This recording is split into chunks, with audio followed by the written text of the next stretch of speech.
Hyun-wook is currently stuck in military service. Just like hundreds of others, he has to perform mindless drills under the commander's orders. But while the others struggle just to endure, our hero secretly takes bullets from their pockets and eats them. When lunchtime comes, Hyun-wook doesn't go to the canteen with everyone else. Instead, he steals all the spoons and eats them too. You're probably wondering what's wrong with this guy. The thing is, the more metal he eats, the stronger he becomes. And the more metal he can control with his mind, just like Magneto. Before his regression, he was known to everyone as the Emperor of Steel, and no army of monsters could stop him. But because of the betrayal of high-ranking awakeners who sided with evil, our hero was killed. Now he's going to eat every bit of metal he can find to become an absolutely invincible Emperor of Steel. 3 days have passed, and Hyun-wook has eaten enough metal to control 1.3 kg of it. He happens to be on night duty. The same night, a monster portal is set to open, so he tells his friend John Mo to stay on post while he grabs his rifle and heads to the portal's location. At that exact moment, the gate opens and dozens of bloodthirsty goblins pour out. Meanwhile, everyone else is still sleeping soundly in their dorms. One of the goblins stares toward the dorm while another lets out a screech, signaling the hunt to begin. But before they can move, one is suddenly thrown back by the force of Hyun-wook's weapon because he's already standing in front of them. The other goblins freeze, staring at their fallen comrade. Hyun-wook, however, is thrilled beyond words. He's been waiting for this moment for 3 days, but his inner thoughts are interrupted by the sound of a goblin trying to get back on its feet. Manipulating his weapon, Hyun-wook muses that he's always been good with ambushes. Maybe this time it'll be enough to make him level 1. Though he's not thrilled about having to repeat everything all over again, he accepts that this is the life he's been given. As a goblin charges at him, Hyun-wook is more than ready. With a swift flick of his finger, he controls his dagger, slicing clean through the goblin's neck. The hunt has begun. Other goblins prepare to attack him, but Hyun-wook's attention is fixed on the mana core lying on the ground. Knowing the future, he wastes no time. He pulls the core toward himself and swallows it. The goblins freeze, completely baffled by what they've just witnessed. Hyun-wook looks at them with annoyance, mocking them for how badly their mana stinks. In truth, he can consume steel, and since manners are made from manastal, he needs them to grow stronger. At that moment, his system congratulates him for consuming mana steel. Once the absorption process is complete, his mana will increase.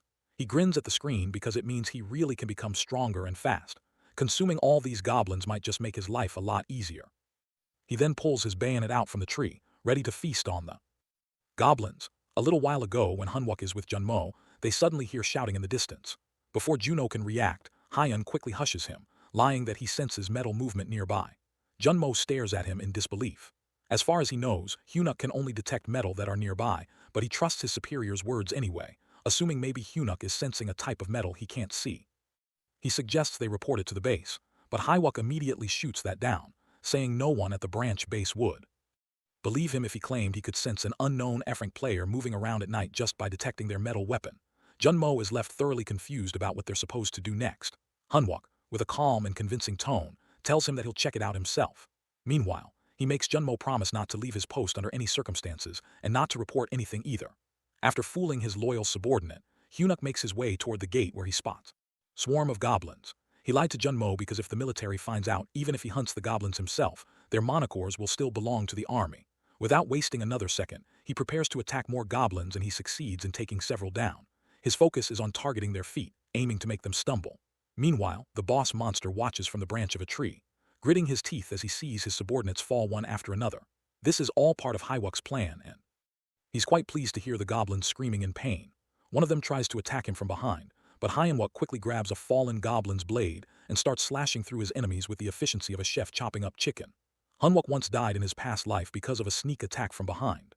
Since then, he's hated cowardly moves like that. So without hesitation, he finishes the goblin off. He glares at the rest of them and threatens darkly that if anyone tries to attack him from behind again, he'll eat them alive. They visibly shiver at the threat. Seeing their fear, Hyun-wook knows it's time to begin the final stage of the game, which is finding the boss monster. He stays alert, glancing in every direction to spot the goblin shaman. But when he doesn't see any sign of him, he decides to bait him out. To do this, he loudly announces that he's found a valuable item and intentionally leaves himself open while pretending to collect it. He knows the goblin shaman isn't as dumb as his minions and keeps doing his act while leaving himself open. He's certain the shaman will take this as an opportunity to strike. Impatient, Hyun-wook waits for the shaman to reveal himself. At the same moment, the goblin shaman, having the exact same intention, begins casting his magic. The moment Hyun-wook picks up the stone from the ground, the earth beneath him suddenly erupts. Meanwhile, inside the surveillance room, one of the soldiers quickly rouses the platoon leader, reporting that he heard the ground rumbling. The leader, clearly irritated at being disturbed, threatens to kill him if it turns out to be nothing. Back with Hyun-wook and the goblins, the eruption causes several goblins to be injured, while the rest scatter in fear. The goblin shaman, on the other hand, looks cocky, pleased with the results of his magic, but his handiwork ends up doing the opposite because it reveals his location to Hyun-wook. The shaman is stunned when Hyun-wook suddenly shouts out his position. Without wasting a second, Hyun hurls a dagger toward the monster. The goblin shaman swiftly dodges it and then leaps into the air, kicking the weapon back toward Hyun-wook. That earns a dramatic protest from Hyun-wook, who clears throat, sarcastically complains that it was a perfect shot. The shaman grins at the remark, clearly enjoying himself. But Hyun-wook isn't done yet. He sends his great sword flying toward the goblin shaman, declaring that the last attack was just a trap. However, he's taken aback when the goblin shaman catches the great sword in midair just before it can pierce his neck. In that moment, Hyun-wook silently admits to himself that he truly was a failure in his past life, because this same shaman had managed to catch his weapon just as easily. The goblin's hand is injured from catching the sword, which prompts a mock comment from Hyun-wook. He scoffs that someone who sends a bunch of goblins shouldn't complain about getting a little scratch. Then he boldly declares that he's going to finish them all off in one go. But in truth, Hyun-wook is bluffing as he doesn't have a solid plan yet, and the goblins seem even more enthusiastic now that their boss is holding his own in the fight. To make matters worse, he gets a notification. He's already used 40% of his mana. The system warns him to manage it carefully. Left with no choice, he disengages the safety on his gun, fully prepared to confront the goblin shaman. No matter how much damage he takes, he's determined to kill the shaman and consume its mana stone before returning to the guard house. Meanwhile, the goblin shaman grins like a menace. Just then, Hyun-wook hears Junmo calling out to him, pulling his attention for a split second. One clever goblin, instead of rushing at Hyun-wook, darts toward Juno, who has no idea what's happening. Seeing this, Hyun-wook grits his teeth. The goblin is just about to attack Juno when Hyun-wook shouts at him to get down. As Junmo ducks, Hyun-wook flings his great sword at the goblin. It dodges the blade, but the next second Hyun-wook steps forward, swiftly aims his gun into the goblin's mouth and pulls the trigger. Another goblin leaps through the air, aiming straight for him. Hyun-wook fires again but misses. That's when he realizes that these goblins aren't just savage, they're also smart. At the same moment, a voice crackles through Hyun-wook's walkie-talkie, asking about the sound of gunfire and requesting a report from anyone who knows what's happening. Hearing this, Hyun-wook quickly responds, reporting their location and confirming that a gate has opened in their area. He identifies the creatures as goblins, likely the remnants of the first wave who had previously left the area. When it comes to reporting casualties, he glances at Junmo, who is visibly shaken but unharmed, and calmly states that there are no casualties. After receiving his report, his superior from command center orders all soldiers at the guard house to remain on standby and defend their positions. At that moment, Hyun-wook immediately realizes something. Lieutenant Seo Yunha will be arriving soon. Seo Yunha, the leader of the AMT Paladins, is already preparing to deal with the gate now that she's aware of it. But Hyun-wook has a very different concern. He knows that if she arrives, she'll be able to clear the gate on her own, and every item obtained, including a legendary grade 1, will legally belong to the military. That item is adamantium, which is the same metal that once made him the Steel Emperor in his past life. If he misses this chance to get his hands on it, he won't have another opportunity to find adamantium for 4 more years. Remembering the final moments of his previous life, he grits his teeth. No matter what happens, he's going to get to it first. For this purpose, Hyun-wook understands that the monsters must be dealt with before the AMT Paladins or standby forces arrive. Typically, luring goblins requires a human presence to draw them in. Though Juno raises a question, Hyun-wook doesn't respond. His mind is occupied, analyzing the likely paths goblins might take next. In search of prey, the city center crosses his thoughts as a potential destination, but he quickly dismisses it. A place that densely populated wouldn't suit a goblin pack as it's too risky, too exposed for them. Then a report from the 6th post provides an answer. Goblins have begun appearing there. Hyun-wook doesn't hesitate to acknowledge the call, intending to assist, only to be met with resistance. Orders demand every squad remain at their designated post, and from the tone of the reply, it's clear that F-rank soldiers like them aren't expected to accomplish much. The implication carries a mix of disbelief and mockery. Junmo, clearly unsettled, voices concern. The fear of punishment looms. The possibility of confinement to the guardhouse is real, but Hyun-wook remains unmoved, knowing the 6th post relies heavily on long-range players, which are mages and archers who would struggle against close-range enemies like goblins. A protest from Juno follows, questioning what real impact they could have. Hyun-wook, calm as ever, adds that he will also help him with a quiet glance, serving as both an answer and a decision. The sudden realization leaves Juno stunned, caught off guard. Meanwhile, the 6th post requests backup as their corporal is down. They are told to hold their position. The rapid response unit has already been deployed, But until then, they must defend their post with their lives. Echoing their superiors' grim orders, the soldiers resign themselves to the idea that they're going to die anyway. Goblins have already surrounded the entire guard house, leaving no escape. Inside, soldier turns to his corporal, who is barely managing to stay upright. The corporal admits that he doesn't believe the barrier will be enough to stop the goblins. Desperation creeps in as the soldier pleads, asking when help will arrive or if it's only going to come once they're already dead. He doesn't get to finish the sentence. Suddenly, an eerie silence falls outside. That's when the goblins step back, allowing their boss to take charge. With a twisted command, he manipulates the surrounding rocks and hurls them at the guard house. The impact is immediate. The roof begins to crumble. Dust fills the air and panic spreads among the soldiers. They know exactly what's coming next. The goblin boss has arrived and he intends to destroy the guardhouse completely. After that, the survivors will be dragged to the altar where the goblin minions will gleefully rip out their hearts while they're still alive. Understanding the full horror of their situation, the corporal reaches a breaking point. With his hand trembling over his own weapon, he prepares to end his life himself while believing it to be less painful than what awaits them. His subordinate breaks down in tears at the sight. Outside, the goblin shaman watches silently, ready to end the game. Suddenly, a voice echoes inside the crumbling guard house. Hunuk is here, ready to assist. Calmly, he instructs them to aim at the light. One of them, Park, an archer, is told to prepare and wait for Hywuk's signal. Hunuk repeatedly emphasizes that the fire skill must be activated only when he gives the cue. Left with no real choice, Park readies his bow gun, treating Hunwuk's instructions as a desperate last resort. He knows it usually takes a whole unit of archers to handle a goblin wave like this. He has no idea what's about to happen, and in the thick darkness, he can barely see well enough to make an accurate shot. At that moment, Hunuk calmly responds that aiming is all Park needs to worry about, as he himself will handle the trigger. True to his words, Hunwuk takes control of the shot, baffling Park completely. The fire arrow releases from the bow and strikes a goblin that Hunwuk has already pinned down. The very next moment, the arrow explodes within the goblin's body. With this calculated stunt, Hunwuk uses only 1% of his mana, and the efficiency of it brings a flicker of satisfaction as he's found a way to utilize an archer's destructive potential without draining his own energy. Inside the guard house, Park is stunned to see his aim hit the target dead on. Watching this unfold, the goblin shaman retaliates with a wave of rocks, launching them toward Hunwuk, but Hunwuk narrowly dodges the attack at the last moment. Unfazed, he calmly instructs Park once again to reload and aim for the light. One after another, goblins fall, roasted by precise firepower. Each kill witnessed by the goblin shaman, who now watches grimly as his forces are turned into cinders. Meanwhile, Park Juno is assigned the task of locating the boss monster, and he finds himself wondering how he's supposed to do it. Even if he does manage to find the goblin, it would be a suicidal mission before he can even send a signal. Doubts creep in because Hunuk's intentions seem off. It almost feels like he's planning to clear the gate entirely on his own rather than merely distracting the enemy, as he had claimed earlier. His thoughts are abruptly interrupted when a goblin lunges at him. But before it can strike, a dagger flies in by Hunuk's, which pierces the creature, disabling it. However, that wasn't even the main target. A fire arrow triggered by Hunuk strikes the goblin's back the next moment and it bursts into flames. Hunuk then signals Juno to position the rifle, and Juno complies without hesitation. In that brief moment, he can't help but question whether this is truly the same Lee Hunuk they've always known. Meanwhile, Hunwuk patiently waits.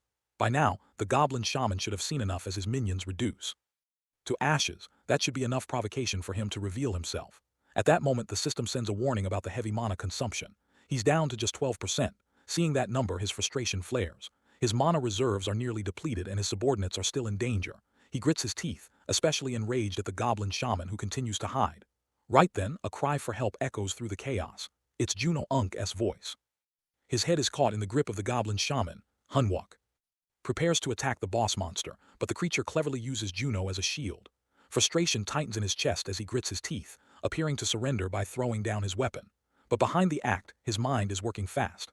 Surrounding him, the goblins begin to close in. Still, Hunuk looks at Junmo with a wide grin and loudly proclaims that Junmo is the reason he'll win this fight. At that very moment, he pulls the trigger, firing Juno's rifle, which had already been positioned toward the goblin shaman. Under Hunuk Unk's prior instructions, the unexpected shot stuns the goblin boss, forcing it to release Junmo. Hunuk immediately shouts Juno's name, needing to confirm he's unharmed. Once Juno assures him that he's safe, Hunwuk knows the real fight begins now. He launches his dagger at the goblin shaman, but when the weapon fails to pierce its back, realization hits that it's wearing leather armor there. His mana reserve drops to just 9%. Ignoring the system's warning, he begins to analyze the strange choice of armor. Why only the back? The answer clicks that this goblin isn't here to fight anymore. It's preparing to escape through the gate. For a brief moment, Hunwook freezes, unsure of what to do, but then he notices the steel necklace hanging around the goblin shaman's neck. Mana is nearly depleted, only 3% remaining. Still, he focuses it all to pull the goblin toward him using the steel necklace. With only 1% of mana left, he hurls his dagger at the goblin shaman as one last desperate strike. Finally, his mana runs out completely. Hunwook stands there breathless and huffing, his body clearly out of shape after being reborn into a form that desperately needs training. Just then, he spots a holy light in the distance, which is a clear signal that Seo Yunha is arriving soon. With growing urgency, he begins searching the goblin boss's corpse, determined to retrieve its mana core before reinforcements arrive. As he pulls the core from the body, voices ring out as soldiers announcing they found the gate. In the very next moment, he finds himself at gunpoint, surrounded by senior soldiers demanding his identification. Left with no choice, he quickly swallows the core and turns to face them, introducing himself as calmly as he can. Upon seeing him, the soldiers immediately call for a stretcher, assuming he must be injured. Suna arrives just in time to witness the scene. She sees the open gate and knows that if it's still active, some goblins must still be lurking. What truly stuns her, however, is the fallen boss monster defeated by ordinary 4 soldiers. She pauses, taking note of the injuries on the goblin bodies. Each wound follows a consistent pattern, too precise and uniform to be from multiple sources. The conclusion is simple. This was the work of one person. Meanwhile, Hunwook receives a notification that he has successfully consumed the adamantium core. However, his system cautions that absorption will take time since his body is already processing other metal. Still, the news is satisfying. This metal grants him a new magic skill akin to enchantment, and over time, he'll be able to manipulate even heavier materials. As Yuna scans the scene, she notices Hunwook laughing to himself, which is an odd reaction given the chaos. His amusement only grows when his screen notifies him of yet another ability, the capacity to detect all metal within his sensory range. At the same time, Yunha is informed that 2 goblins are still roaming near the 6th post. But Hunwook pays little attention to the commotion. For him, this is a moment of quiet triumph. Surrounded by metal signatures, he can now feel with absolute clarity. He knows one thing for certain, that the Great Steel Emperor has truly returned. A few days pass since the Goblin Gate incident, and rumors begin to swirl across the base. Whispers of an F-rank player defeating goblins single-handedly echo through the halls like wildfire. At the 3rd Brigade 1st Battalion Station, 2 female soldiers chat about the event with a mixture of fascination and skepticism. One, clearly swept up in the drama, excitedly recounts her version of the story that how ordinary soldiers, cornered and awaiting death, are miraculously saved by an F-rank player who slices through goblins with ease. Her companion, however, remains doubtful. The whole tale sounds like a campfire fantasy. Meanwhile, word of the incident reaches soldiers like Oh Sanguk, who scoffs at the rumor, clearly unimpressed. He has no patience for what he considers fairy tales. Nearby, his subordinate Park, the archer who witnessed it all, insists the story is true. He even offers to vouch for it personally. Just then, Wanuk enters the scene, putting on an air of casual friendliness. But before Park can say much, Wanuk cuts in, subtly flexing authority by reminding Park that he once dared to lower his hand before Sanguk had accepted his salute. Park, shivering slightly under the pressure, denies the accusation and quickly salutes Sanguk again, trying not to make things worse. Now Sanguk turns his attention to Wanuk, believed to be the next ace of their term, a soldier known for his raw strength, someone capable of tearing down goblins with his bare hands. With a mocking edge, Sanguk asks whether Wansuk could have taken down a raid gate alongside 3 ordinary soldiers. Wuk answers with a firm and simple no. Oh, Sananguk stubbornly assumes that someone else must have struck the final blow after a goblin got separated from the herd. To him, the idea of an F-rank going rogue like that is dangerous because it threatens the very foundation of military discipline. Wanuk's expression darkens into something cruel. As he grabs Park's head, unable to tolerate even the possibility that this rumor might disrupt military order. Meanwhile, inside the battalion commander's office, Hunwook is summoned. He stands before Seo Yunha and her companion, salutes the commander and waits, still unclear about why he's been called. After all, he knows the military has the power to quietly bury such matters. The battalion commander then directly addresses Hunwook, demanding an explanation. According to the report, Hunwook disobeyed a direct order to remain on standby and forcefully repelled the first wave of monsters without authorization. Hunwook immediately realizes he's in trouble. One wrong word could land him in a full-blown military trial. He carefully considers his response, understanding the weight of every syllable.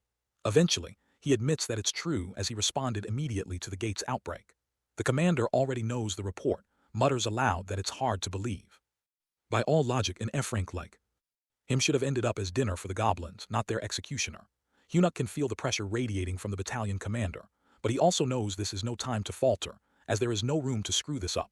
So, with practiced subtlety, Hanuk shifts the blame delicately, implying that he felt wronged by the battalion commander himself. This unexpected move draws an immediate protest from Minhai, but the commander raises a hand to silence him and signals Hunuk to continue. Seizing the moment, Hunwook straightens and with respectful enthusiasm in his tone, reminds the commander of a lesson once taught during training. His words echo the battalion commander's own memorable speech, one that emphasized how even the lowest-ranking soldier could succeed if they followed the AMT tactical textbook on facing high-level monsters like trolls. The battalion commander pauses, caught off guard by the memory of his own words. Hunwook reiterates the line, emphasizing that if they are trained to face trolls, then defeating a goblin should be far from impossible for someone like him. He acknowledges that, yes, he acted against the command's sense orders, but he did so to save the lives of the soldiers stationed at the 6th post. Internally, he feels a flicker of satisfaction. He's given a logical, well-structured answer, but he knows logic alone won't carry him through. Now is the time to press the emotional button that will truly move the commander. He recalls how the battalion commander once preached that a true soldier isn't defined by rank, but by the will to prepare for the worst and give everything in the fight. Continuing with measured conviction, Hunwook says he merely did what a true soldier should under the commander's guidance. He speaks with genuine reverence, stressing that everything he did while putting his life on the line, defying orders, applying tactics, came from the training he received under that very leadership. Then he adds the final twist of the knife calmly, respectfully, but sharply. He says he endured the bullying, the ridicule of being an F-rank because he held on to the mindset drilled into them. But now seeing the battalion commander, the very man who instilled that belief, deny his actions and question his place, it feels as if his entire existence in the military is being denied. From his past life, Hunuk knows this man's history. When the gates first opened and chaos began, the commander, then second lieutenant, nearly died fighting orcs. But instead of retiring, he returned stronger, eventually helping to build the AMT from the ground up. Hunwook knows he struck a nerve by invoking the commander's own words and legacy. He bets everything on it and the gamble pays off. The battalion commander's stern expression falters. He steps forward, clasps Hunuk Unk's shoulder firmly, and in front of everyone declares that from this moment on, Hunuk is officially promoted to a non-commissioned officer. To top it all off, just as the moment hits its peak, Hunuk's system notifies him the absorption process is complete and a new skill has awakened steel physique. With this ability, he can now reinforce any part of his body, turning flesh into a metal. Even more promising, the system reveals that he can further enhance this skill by consuming high-hardness magical metals, potentially boosting it to dank and beyond. While the others around him remain stunned at the battalion commander's announcement, Hunuk himself stands frozen, unsure whether he's heard correctly. Sometime later, Hunuk is back in the training room of the 3rd Brigade 1st Battalion Station. His expression is far from proud. In fact, he looks downright frustrated. Being appointed a non-commissioned officer wasn't part of the plan because he had no intention of sticking around in the military longer than necessary. All he wanted was to avoid the guardhouse, not climb the chain of command. From the shadows of the room, Sanguk and Wanuk watch him with quiet malice, their eyes sharp with resentment. Hunwook recalls how Minhai had immediately protested his promotion. Military history had never seen an F-rank reach the status of non-commissioned officer. It was unprecedented and some weren't ready to accept it. Seizing the moment, he had politely requested time to think about it, pretending to be modest and uncertain. In truth, his mind was already made up. From now on, Hunwook resolves to keep a low profile. No more attracting attention, no more heroics in the spotlight. His thoughts are interrupted by Wanuk, who casually asks if his bench is empty. Hunwook replies with a firm no. Sensing the provocation, he questions Wanuk's purpose for being there. But instead of answering directly, Wanuk easily lifts the weights and comments with a mocking grin, how it's surprising that someone as famous as Hunwook is lifting such a pitiful amount, something that would clearly embarrass their entire unit. With that, all eyes shift to them. Hunwook glances at Asanguk and knows instantly that if he lets this slide, Asanguk will only escalate things just like in his past life. Besides, he's already decided to keep a low profile but not at the cost of becoming an easy target. Left with no choice, he turns to Wanuk, fire burning in his eyes, and challenges him to a spar. Not long after, word spreads like wildfire that Wanuk, the next term ace, is about to face off against Hunuk. Soldiers gather around the ring, excitement buzzing in the air. Both step up, boxing gloves on, ready for a showdown. Wanuk's grin says it all that. He's more than eager to teach Hunuk the lesson of a lifetime. The match kicks off instantly as Wanuk lunges toward Hunwook with raw aggression. At the same moment, outside the fighting arena, Warrant Officer Cheon is visibly annoyed after hearing that Sergeant Choi Yong-jun has gone on vacation. He came all this way just to meet him, especially after hearing rumors that Choi holds the potential to become a sword saint. Seeing his superior's frustration, Kaon's subordinate tries to salvage the situation, reminding him that the visit need not be a waste. After all, the next term ace with the barbarian trait, Wanuk is present and fighting today. The suggestion catches Kaon's attention, making him pause to consider it. His subordinate doubles down, emphasizing that evaluating Wanuk could be worthwhile. Better to leave with something than go home empty-handed. Meanwhile, back in the ring, Hunuk swiftly avoids Wanuk's furious punches. He remains defensive, weaving and ducking with sharp reflexes, but then one heavy blow lands squarely, sending him crashing into the wall behind him. Wanuk seizes the opportunity, rushing in to deliver another strike, but Hunwook rolls across the floor in a clean dodge, rising swiftly to his feet. He plants himself firmly and gestures for Wanuk to come at him again, eyes fierce and unwavering. Provoked and gritting his teeth, Wanuk charges in, unable to resist the bait. Meanwhile, Warrant Officer Cheon strolls into the training hall with his subordinate, who is saying that it looks like destiny itself has set the perfect stage for an impromptu audition. He nudges Kaon, asking for his opinion on the fight. Shin casually admits that Wanuk packs a precise punch but points out that all the power in the world doesn't matter if you can't even land a single hit. His subordinate insists it's just inexperience. Wanuk just needs to hit once and it'll be game over. Cheon listens, silently, weighing the claim. Back near the ring, Asunguk watches in growing confusion. Wanuk hasn't landed a single blow, and he assumes the guy is just going easy on Hunuk. He shouts at him to stop playing around and go all out. Others join in too, mainly because, let's be real, most of them placed bets on Wanuk. What none of them realize is that Wanuk isn't going easy. In fact, he's trying hard, but something feels off. His body's heavier than usual, his legs sluggish. What he doesn't know is that Hunuk is subtly controlling the metal inside his boots. With every step, it's like Wuk is sinking into invisible quicksand. Still, he pushes through, throwing another punch, only for Hunwook to effortlessly slip past it again. Now, Wanuk's face clearly shows it that he's confused, frustrated, and low-key panicking. On the other side, Hunuk smirks.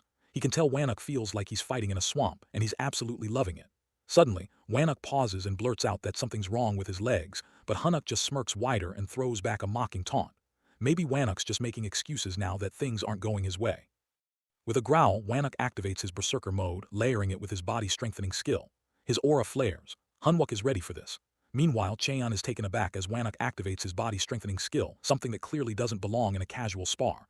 But what really stuns him is Hunguk's expression, which is completely unfazed. His experienced eyes narrow, analyzing the scene.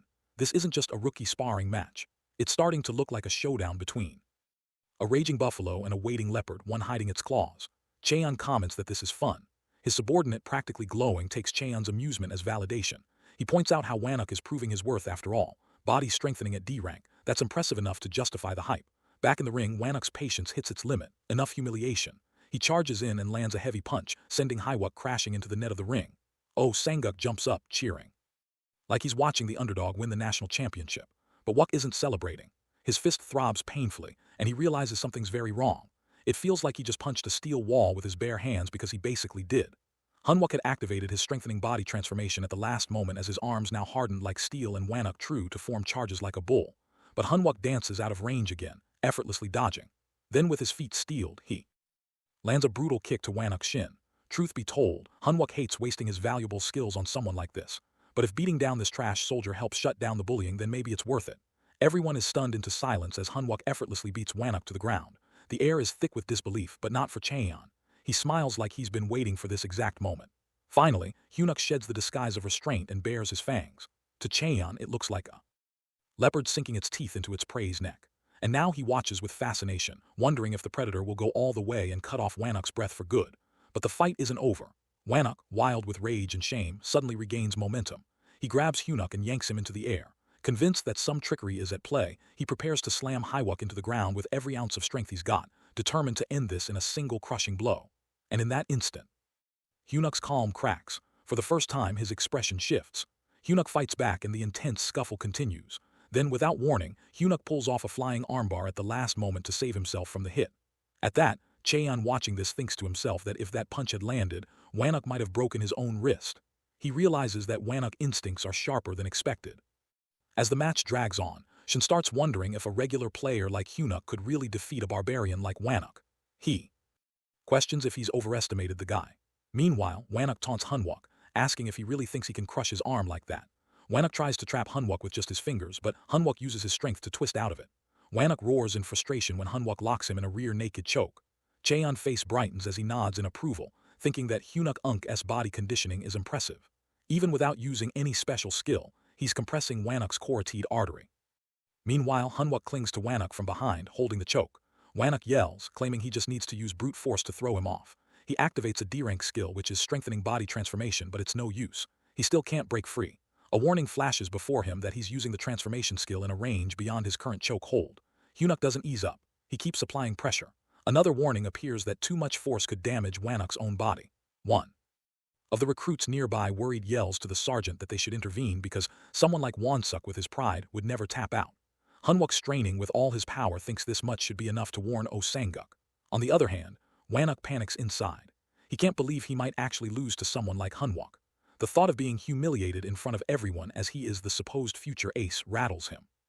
Suddenly, an energy surge flows through him. Hunwook senses it, surprised. As Wanuk's muscles swell and his shirt rips apart. With a scream, Wanuk bursts forth with full strength, but Hunwook doesn't let go, and Kaon watching is shocked. Wanuk is using the same D-rank transformation twice in one match. Still, if he doesn't escape this choke, it won't matter. The question hangs in the air that who's the real predator here. Hunwook tightens his grip even more and Wanuk's eyes bulge, and then he collapses unconscious. The soldiers stare, stunned. Shin concludes that Hunwook is the real deal, a true beast. Behind him, an image forms like a lion roaring in victory. Later, everyone rushes over to Wanuk lying still on the ground. One of them feels a pulse and lets out a sigh of relief. He's breathing. He's only fainted. They wonder aloud how to even turn his heavy body over. At the same time, Junmo runs to Hunwook, telling him they knew he would win. Hunwook grabs the person's wrist to stop him. Junmo keeps asking if he's hurt and says he was worried. But Hunwook stays silent. He then makes an eye contact with Oh Sanguk, who looks quite ashamed. Finally, Cheon asks for Hunwook's name. He himself introduces himself as First Lieutenant Chan Mayango, and Hunwook immediately recognizes him. He stands at attention and salutes, introducing himself as Corporal Wansuk Hunwook from the 1st Company. His mind races that why is he present here? Lieutenant Kaon smiles and says he's a raid tactics instructor from the Black Tiger unit. He tells Hunwook his duel was impressive and hands him a card. Some bystanders whisper in shock as it's an invitation to the Black Tiger unit, the top troop in the AMT. They can't believe what they're seeing. Hunwook hesitates and replies politely that he's just a regular player. The lieutenant brushes that off, saying, ranks are made for ordinary people and they need warriors like him. Hunwook sigh inside. All these people are trying to drag him into things. He knows how closed off and political the military world is. The lieutenant still holds out. The card waiting. Hunwook thinks about the trouble this might bring later, especially with villain groups, but he eventually accepts the card and thanks him for the offer, saying he'll consider it. He salutes respectfully. On the side, Oh Sangu clenches his fists and grits his teeth, clearly upset.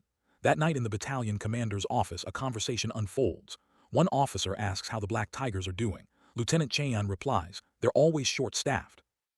Commander grumbles that these days, even C-rank soldiers get recruited by guilds. They spend so much time training talent only for them to be snatched away. He chuckles and guesses Cheon is here for Sergeant Cho Young-jun, but Cheon says he's actually on leave. However, he did find an interesting soldier while he was here. He sips his tea and mentions Hyunuk. The battalion commander, curious, asks again if he's an interesting soldier. Cheon answers that Corporal Lee Hunwook. Just then, the commander looks out the window and sees Hyunuk running outside, panting with someone chasing behind. The commander makes a call and casually asks someone to find out what Hyunuk used to do before he joined the army. Meanwhile, Junmo chasing after Hyunuk is panting too, clinging to him and asking if he can become strong like him. Hyunuk shoves him away, annoyed, telling him to stop clinging. He can barely stay upright himself, but Juno doesn't give up, saying he wants to be just like him. Hyunuk thinks this kid can't even. He's dying from exhaustion right now. Meanwhile, the commander hangs up with a grin and says it's not his fault. It's Hyunuk's the one making everyone around him so greedy. On a busy street, a mother is seen dealing with a street vendor while her young son suddenly gets distracted and runs off, chasing a small creature that looks like a monkey. It darts behind a nearby wall and the boy, full of curiosity, follows without thinking twice. But as soon as he catches a proper look at it, his expression changes. It's not a monkey after all, as it's something else entirely. With a frightened face, he realizes it's a kobold. Its sharp features and fierce eyes enough to make him freeze. Moments later, more creatures like it appear behind him and the ambush begins. Meanwhile, back with our hero, Hunwook stands silently in front of the battalion armory, dressed neatly in uniform. Seo Yuna beside him informs him that the battalion commander has acknowledged his performance and as a reward has granted him a few days off along with the right to choose a weapon. However, she also adds that the platoon leader doesn't trust him and never did. Hunwook, thinking back to his previous life, remembers how uptight that man always was and figures nothing much has changed. He decides it doesn't matter anymore whether the man believes in him or not. What's important now is the present. Then Seo Yunha turns back and gives him a teasing look, pointing out that he seems quite full of himself. She says that the marking patterns found on the goblins near the gate were all identical, which clearly indicates that Hunuk managed to stop the first wave of the goblin assault all by himself. She questions if that's even possible and looks at him with disbelief. Hunuk, gripping a sword, simply states that this is the weapon he's going with. She then warns him not to pick something at random just because she's offering help and advises him to think carefully, saying she's backing him into a corner. For his own good, but Hunuk already knows what he's doing and insists that he likes this one. The weapon he chooses is known as the Cloud Blade. At first glance, it seems like a weak and almost useless item. It absorbs water and releases wet fog. But Hunuk knows better. He remembers how in his past life, Sergeant Cho Yangjun became famous using this very sword, and he's confident that its true power will reveal itself in time. In fact, the blade's real name is Dark Hand of the Cloudmaster. He recalls the ancient mythology where alongside Huang Weng, three weather gods descended: Wind Lord, Rainmaster, and Cloudmaster. Among them, the Cloudmaster was the one who controlled the clouds and carried a pitch-black hand known as the Hand of Darkness. Upon closer interpretation, this hand symbolizes blades hidden in the mist, and those blades are none other than the weapons of the Thunder God himself. Once fully awakened, the sword becomes capable of summoning lightning strong enough to destroy even mid-sized monster engines on its own. With a powerful mix of steel and thunder, it becomes a weapon feared by many. Hunwook tells himself that this time he's going to be the one who takes it. Seo Yunha looks at him with slight disbelief and says that a rusty sword like that seems too small a reward, especially for what he has accomplished. But Hunwook doesn't mind. He replies that he doesn't have the time to search for a different weapon, and that this one is more than enough. She watches him with surprise, and right then an emergency. Alarm blar throughout the base as it's a gate break at Iwan. As chaos begins, everyone scrambles to respond, but Hunwook stands completely still. Seo Unha observes his calm expression and wonders if he had somehow expected this all along. His composed face tells her that he isn't surprised at all. Soon after, the Blue Flower Guild arrives on the scene, their members fully geared up and looking intimidating. A few soldiers stare in awe, clearly seeing them for the first time. One whispers that the guild has sent backup for this gate, and another remarks on their gear, pointing out that every piece looks like it's been custom-made. The admiration continues as one of them jokes that selling just a single piece of their equipment would be enough to buy a luxury building in Gangnam. Someone else daydreams about finishing service and getting into Blue Flower, imagining a future of showing off wealth and strength. While the others admire from a distance, Hunwook is already giving orders. He informs the squad that this time they're facing a cobalt gate, and although cobalts might look small, they're notorious for using poison needles and gas, which often lead to heavier casualties than fighting large monsters. He warns the team that this is no time to relax or joke around, and when one soldier brushes off the seriousness, Hunwook doesn't hesitate to remind him of the danger. He talks about the possibility of cobalts gouging out someone's eyes while they're still alive. And suddenly, the mood shifts. He tells the squad to inspect their gas masks properly, emphasizing how essential they are against poisonous gas. A soldier watching all of this mocks the group and says it almost looks like the trash units are holding strategy meetings now, and from a distance, someone could mistake them for an elite support squad. Another soldier just rolls his eyes. Hunwook continues giving instructions and calls out to Jingxiu, telling him not to be careless, even if they're positioned at the rear. He reminds him that many cobalts escape through tight spaces like sewers and narrow pathways, and tells him to have his gas mask ready at all times. But Jinyo responds with a cocky attitude, saying he doesn't need advice from someone like Hunwook. Hunwook warns him seriously, but Jincho laughs and calls him Mr. Commander of City Square. Clenching his teeth, Hunwook snaps back, telling the squad to stop joking around and return to their senses. He reminds them that this isn't the first time they've faced a real-life threat and that death is a real possibility. He explains that cobalts are small and agile, which is why they must install motion sensors near underground passages and narrow routes. He gives them 20 minutes to finish the task and then calls out Junmo, assigning him a specific role. As Junmo replies, the others begin whispering among themselves, noticing that Hunwook seems unusually tense and serious today. Before anyone can react further, something suddenly strikes Hunwook in the neck. A strange object sticks into his skin and his body collapses to the ground. At the same time, an explosion erupts, releasing poison gas throughout the streets. The soldiers around him panic and scramble for their masks as the area is engulfed in toxic mist. Cobalts have launched a surprise attack. Hunwook lies on the ground in pain, eyes stinging and voice weak, calling for help. A cobalt stands over him, holding a weapon and staring coldly at his bleeding face. Just when things seem hopeless, Park Junmo arrives and knocks the cobalt back, quickly asking if Hunwook is okay. But Hunwook, still gasping, sees the danger and yells for Juno to run. Junmo, confused, hesitates for a moment. Hunwook shouts at him again to put on his gas mask immediately. In the blink of an eye, the cobalt charges forward and slashes Junmo, blood splashing through the air as Hunwook screams his name in horror. In that moment, A painful memory hits him as he remembers how Junmo had died in his past life, trying to protect him from kobolds just like this. Later, once the poison fades slightly, soldiers report that the sensors have been installed in this area and ask if they should bring more. Hunuk, still recovering, tells them that today's main battle will take place here in the rear zone. He calls out to Juno, and when he responds with a respectful "yes, sir," Hunuk gives him new instructions. He tells Junmo that he'll signal him when the time is right, and when that happens, he should lead the square members away from the operation zone. Junmo looks surprised by the sudden plan, and right then, something unexpected happens. Desertion is announced. Someone is withdrawing from the battlefield without orders, a felony under military law with a 5-year prison sentence in Korea.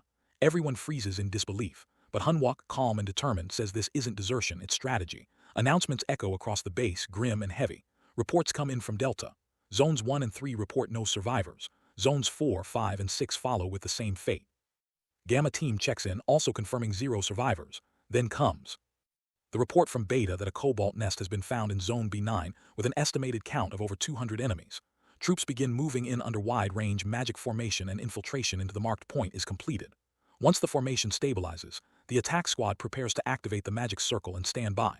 Kobolds, dozens of them, begin surrounding the area, watching with piercing eyes. Hunuk holds his position and orders everyone to stay ready. Suddenly, one of the kobolds leaps onto the magic circle, slashing at it with its weapon. Instantly, the soldiers open fire as commanded, and the flames erupt from the circle, hurling the kobolds backward with violent force. Without wasting time, another order goes out to stick motion sensors all the way to the back of the drains. The team scatters and follows the command quickly. In Zone 2, the sensors are in place. In Zone 5, Hunwook finishes attaching the last one. As he marks the spot with aluminum tape, someone walks up behind him and questions what he's doing. Hunwook salutes and replies that he's following the manual, placing sensors and marking elemental points. But the man scoffs, calling the entire effort a waste of time. He mocks Hunuk for taking a cobalt gate so seriously, especially when the elite Blue Flower Guild is already on site. This man is Lieutenant Lee Minwi, a mid-class wizard, and his tone is drenched in arrogance. He orders that the first platoon will begin operations in 20 minutes and tells the support squad to get into detox formation, acting as if their role is insignificant, but Hunwook calmly responds that their assigned mission, as per the vice platoon commander, is to block any monsters that might escape towards civilian areas from the rear. Some soldiers nearby glance over, whispering that the platoon leader is acting up again, but they're more surprised that Private Lee is actually standing his ground. Lieutenant Minwi, clearly irritated, clenches his teeth and retorts bitterly that Hunwook seems to have forgotten his place just because the battalion commander has shown him a little favor. He mocks him for being the only one in the barracks with real battle experience, then jabs a finger toward him, claiming he only has one battle under his belt anyway. Hunwook's face tightens with anger, and it's obvious that Minwi's words have hit a nerve. Just then, Sergeant Choa, a middle-class caster, steps in. She notices the tension and casually asks if something is wrong. Minwi stammers for a moment, clearly caught off guard. Hunwook smirks inwardly, knowing this was exactly why he provoked Minwi in the first place. Sergeant Siana is his weakness, and her presence disrupts Minwi's authority. Minwi tries to play it off, pretending he was only trying to guide the support squad through the site and teach them about real combat situations. He laughs it off and then turns to ask Sean why she's here. She replies that the battalion commander has requested Haeunguk's presence. That gets Hywook Unk's attention. He wonders if it's really him who sent the call.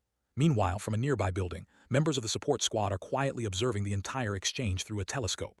Their eyes are focused on Hunuk and the platoon leader watching things unfold. Sanha, noticing Hunwook's frustration, softly tells him not to let Minwa's behavior get to him. He nods, saying he still has more work to do. She offers to finish setting up the rest of the sensors so they can move quickly. Hunwook grows more anxious by the second. Time is slipping away, and he starts wondering what the battalion commander is really up to. Back on the rooftop, one of the soldiers watching asks if it's even allowed for their attack squad to be deployed in a cobalt raid when they're technically under the battalion commander's direct orders. Seo Yunha casually, replying that a commander's orders aren't to be questioned. Soldiers are meant to follow them without debate. At the temporary command post, Hunuk finally arrives and announces his presence, stating that he was called for. The battalion commander looks at him with a serious expression, and Hunuk is surprised to find First Lieutenant Changho standing beside him. The commander gets straight to the point. He informs Hunuk that he's assigning him to take the place of Cho Yang-jun, currently on leave, and act as the temporary squad leader of the first platoon for the second strike wave on the Cobalt Gate. Hunuk can barely hide his shock. In his previous life, this commander had never even acknowledged him. Why now? He tries to reason with him. He explains that since arriving at the base, he's only worked in the support squad and has never taken part in a real mission like this. He says it doesn't make sense to risk the lives of the first platoon in an actual battle without proper leadership or preparation. But the battalion commander simply replies that it's an order. Just as the weight of that decision sinks in, a new report comes in from Delta. The boss monster has exited the Cobalt Nest. All personnel on Red Ground Zones 2 and 3 are ordered to stay alert. Hunwook's thoughts race. He knows Cobalts will soon break past the front and rush the rear. If he doesn't make it in time, the entire support squad could be wiped out. He grits his teeth and tells himself he has to get out of there no matter what. He turns back to the battalion commander and says he has something important to say. The commander allows it, nodding for him to speak. For a moment, Hunwook stays silent. Elsewhere on the rooftop, Yuna is still watching. She then notices movement and quickly removes the lens cover, realizing that Hunwook has taken off running. His pace is fast, almost desperate. Hunwook yells down to alert the others about the gas. Alarms suddenly blare. Emergency lights flash and gas begins to spread rapidly through the air. Poison seeps into the streets, covering the area in thick fog. Hunwook sees it happening and curses under his breath. It's happening faster than he remembers. At the temporary command post, Hunwook approaches the battalion commander with something on his mind.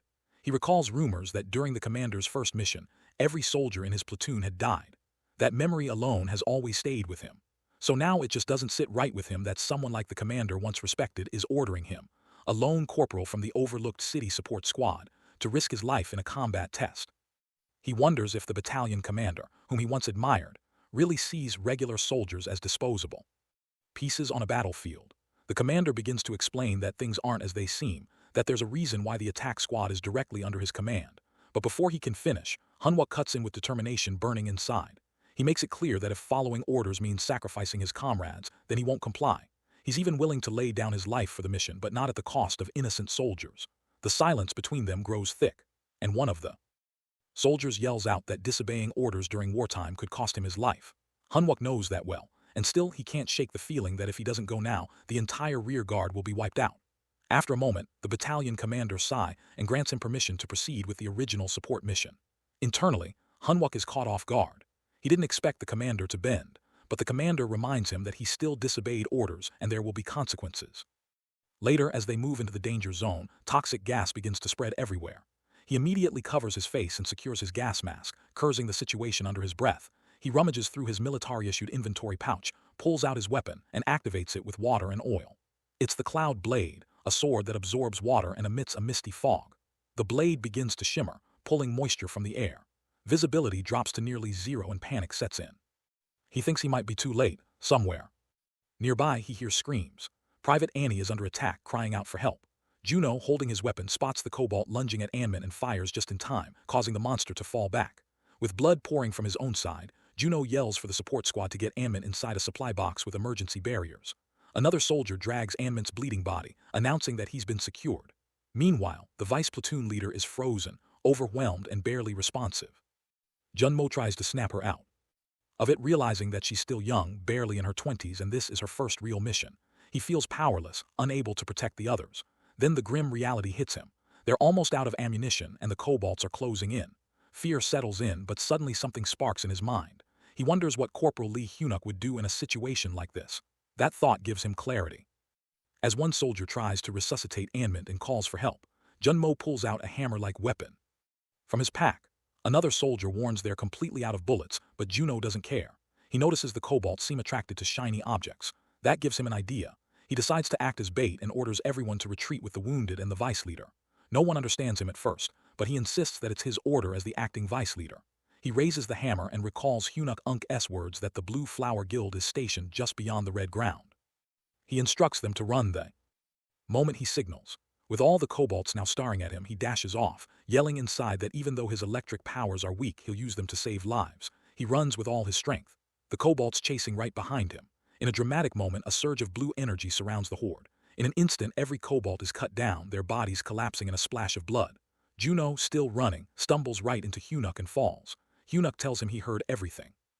Then with his cloud blade raised high, the spreading mist begins to neutralize the toxic gas. Junmo, catching his breath, is stunned. He admits he was only trying to mimic Hunwook's bravery and got carried away, but Hunwook smiles and tells him he did incredibly well. Juno Unk's eyes begin to fill with tears. As more Cobalts approach in the distance, Hunwook turns to him and expresses genuine pride. He says that Juno Unk's courage has set the stage beautifully. And now, since such a feast has been prepared, it's only right that He goes Allen and devours the enemy with everything he's got. As he lifts his blade toward the sky, an intense energy courses from his fingertips. A sharp wave slices through the air, cutting across the kobolds' throats in a flash. A glowing blue circle forms around him, spinning like a protective barrier while bringing down nearby enemies. Their fallen bodies shimmer with crystal fragments scattered across the ground. He stares at the crystals and with a slight grin, thinks they almost look good enough to eat. Junmo nearby wonders if he's seriously talking about the kobolds, but before he can reflect more, a fierce roar echoes and more of them are charging. Hyunuk braces himself, thinking how unfortunate it is that he can't eat thanks to the mess they're in. Then looking at the advancing group, he casually asks where their boss is.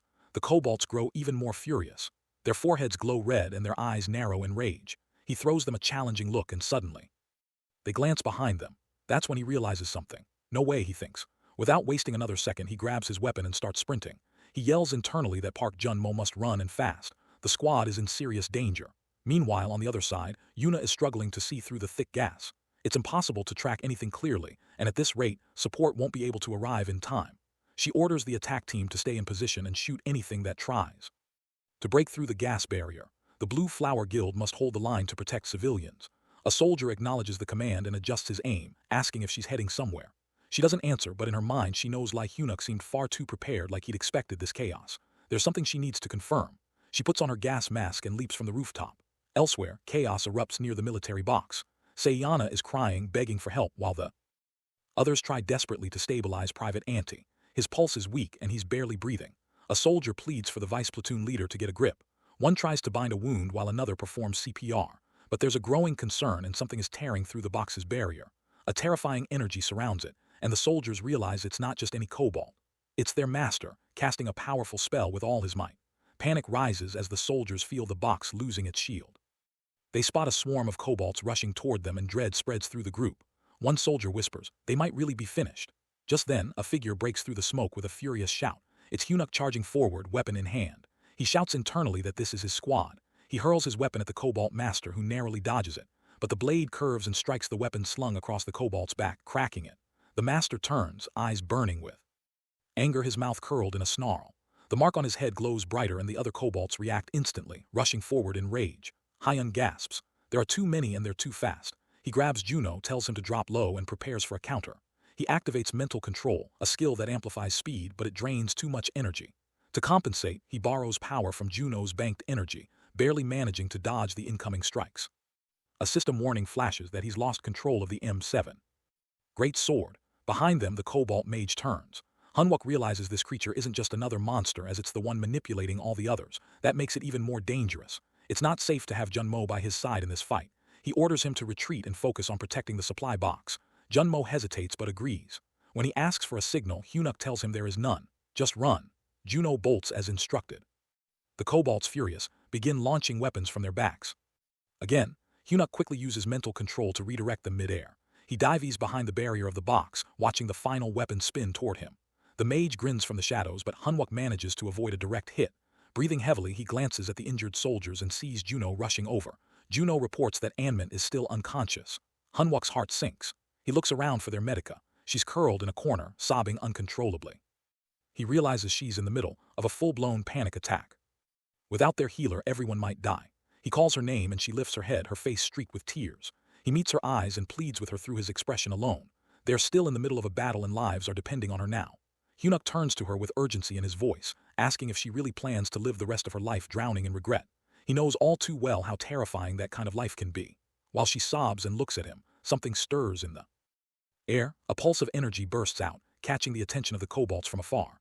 A soft yellow light begins to glow as she finally channels her power. Hunwook watches her closely and asks how the injured soldier is doing. She admits he's lost too much blood, partly because she froze earlier, but now she refuses to give up. He nods with quiet relief and thanks her. Turning to Junmo and the others, he informs them that he'll be borrowing their great swords. Junmo, uneasy, catches on to what he's about to do and his expression darkens, but Hyunuk just grits his teeth and says it's time to return the Cobalt's gift back to them with interest. Meanwhile, somewhere else in the city, a luxury car rolls down the street. Inside, a young woman lounges with her legs crossed, chatting on her phone. She ends the call excitedly, saying something incredible has just happened. Without noticing, a spider crawls across her shoulder. She calmly brushes it off and remarks to herself that she'll need to make an appearance, perhaps offer her condolences. She's heading straight toward Aiden. Back on the battlefield, Hunuk stands tall, sword in hand, surrounded by blue-tinged blades floating in midair. The kobolds watch the display with alarm. At the edge of the area, their hidden guest steps into view, stepping directly onto a sensor marker. The dark mage kobold spots her from a distance, baring his teeth in a wicked grin and raising his weapon toward Hunuk. But Hunuk doesn't flinch. He keeps his gaze low, slowly, lifting his sword with purpose. He thinks to himself that the prey has walked right into the trap. Everything is set up just as planned. The boxes, the sensors, the field pattern. The only unpredictable part was a small section of Zone A mishandled by the vice platoon leader. But that doesn't matter now. He declares to himself that once the leader behind all of this is taken down, the game will be over. Activating mental detection, he scans the area for any unfamiliar metals. Anything that doesn't belong within the grid must be cobalt-related. He focuses his mind, tapping into mental control, a skill that consumes mana and allows him to manipulate metal, even increasing its weight if needed. He channels energy through his raised sword, sending shock waves through the field. The blue light swirls around the kobolds before slicing through them like a storm. One of the blades races toward the cobalt mage, but the monster quickly casts a spell, creating a magical shield in front of him. Hunwuk studies the barrier closely, his expression sharpening. With another sharp movement, he launches a second wave. Multiple great swords circle in on the mage, but the creature grits his teeth and summons all his power. The air rips apart as he holds back the weapons with everything he has. Undeterred, Hunuk thrusts his arm forward again, fury blazing in his eyes. He demands his swords back, shouting in his mind as he forcefully uses mental control once more. A system alert suddenly flashes. His M7 greatsword is now bound by weight beyond its controllable limit. Realizing brute force won't work, he prepares himself for another wave of attacks. The kobold's marks begin glowing again and they start launching metallic projectiles from their backs. Dozens of weapons hurtle toward him.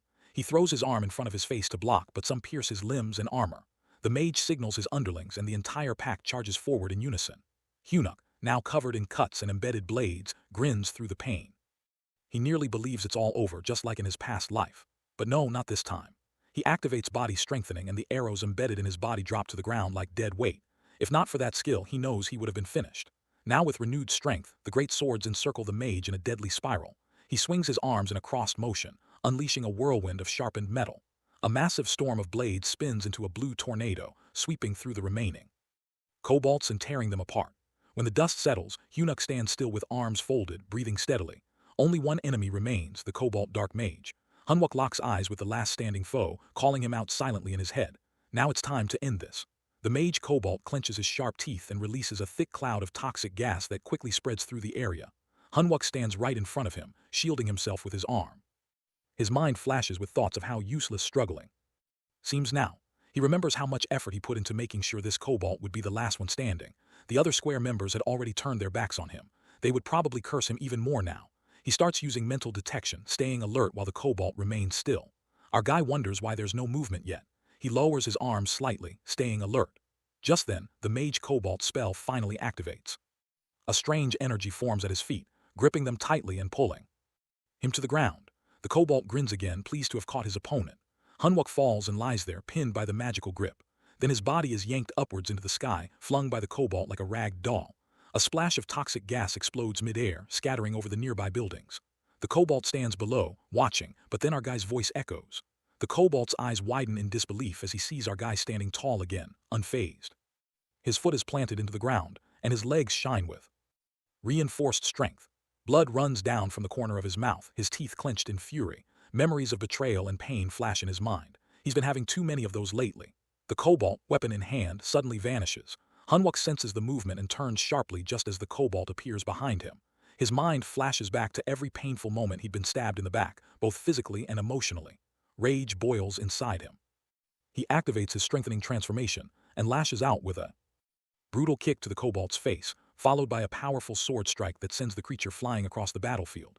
A cold satisfaction settles in as our guy finally feels the weight of revenge beginning to lift. He thinks about all the times he imagined this moment, the day he'd get payback on these backstabbers. The mage kobold is the first one down. It feels like justice. Toxic gas still leaks from the kobold's wounds as he lies on the floor. Our guy's cracked voice reminds himself that with the mask now broken, the kobold can no longer cast that annoying magic. A smirk forms as he prepares for the final blow, deciding it's time to cure that lingering PTSD for good. Blue energy gathers and blasts toward the kobold, ending him in a blink. The mage's weapon falls to the ground and the container of toxic gas shatters into pieces. The creature lies motionless, but Hunwuk, still seething, doesn't stop. He grabs the kobold by the face, lifts him up and stares coldly. He remembers every painful year he spent like a because of this monster. The image of Park Juno's death comes back. That friend had sacrificed himself in the past timeline. This is payback. Still gripping the cobalt, our guy thrusts the cloud blade into his chest. The blade begins absorbing the blood, glowing as it fills with mysterious energy. Nearby, a dagger lies on the ground. Hunwook picks it up, thinking the revenge isn't complete just yet. One last move remains. He slashes the kobold's face with the dagger, the same scar the creature once left on his. The kobold finally dies. The cloud blade still buried in his body, continuing to collect the dark energy. When the energy is full, the weapon's hidden power will awaken. Our guy breathes deeply, telling himself that this is the first moment from his past. He has finally changed. Toxic fumes still drift through the air, but now he stands beside the kobold's body, eyes catching something glinting on the ground nearby. It's a medal. He picks it up and is immediately notified. It's called the Devil's Medallion Inferno. The name hits him hard. It's a rare item said to hold the power of the demon races, the highest-ranked medal in its series. Hunwook feels a chill run down his spine. Why would it appear here? This item, he remembers, belonged to him, the necromancer, the worst villain in human history. That man's undead army had turned the world into hell. Hunwook reflects on how little was known about him, except for one shared growth trait. Back in his past life, he had hidden his ability to rank up from F because of the necromancer. He'd barely survived that battle at the Blue Lava Golem workshop, and all he'd gotten was a cheap replica of this very medallion, and he wonders why it is the real one here. Hunwook stares at it, fist tightening. Something doesn't add up. He figures he'll figure it out later. For now, he shoves the medallion into his mouth, preparing to absorb it, but before he can finish, a familiar voice calls out behind him. He freezes that.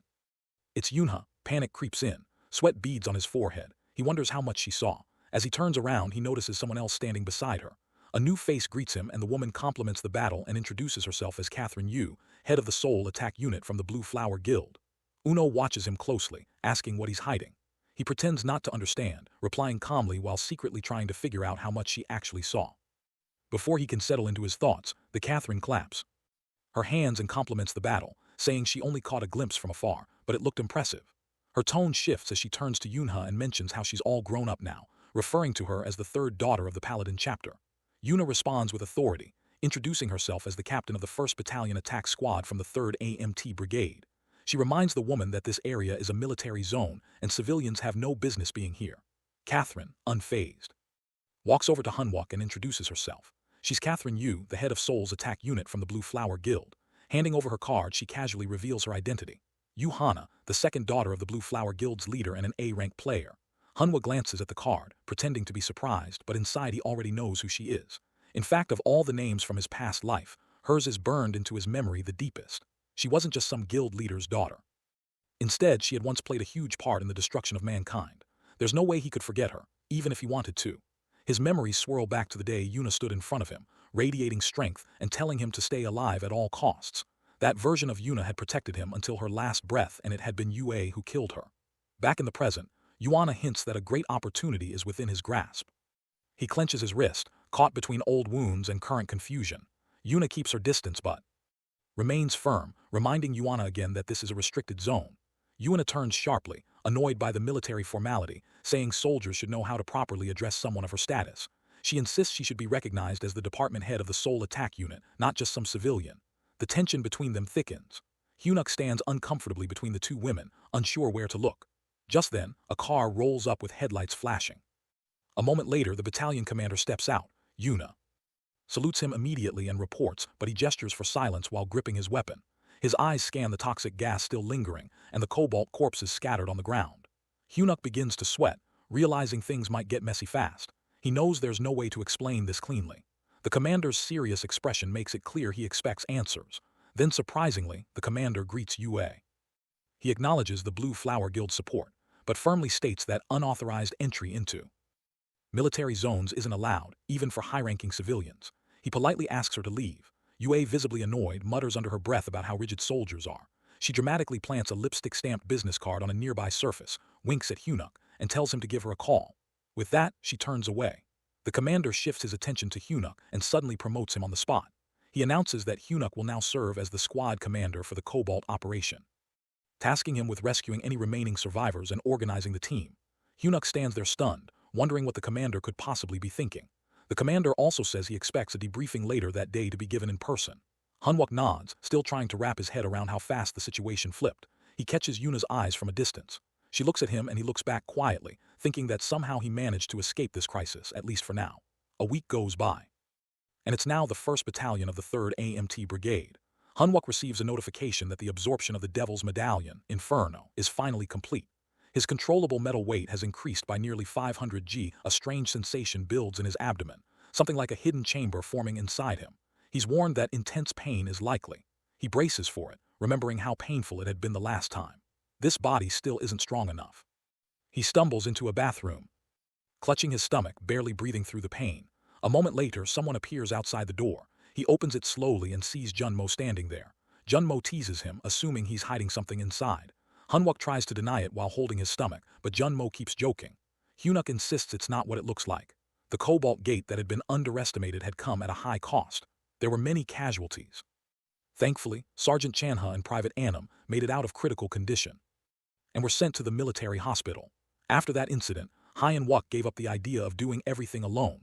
He began training the support squad so they could at least defend themselves in emergencies.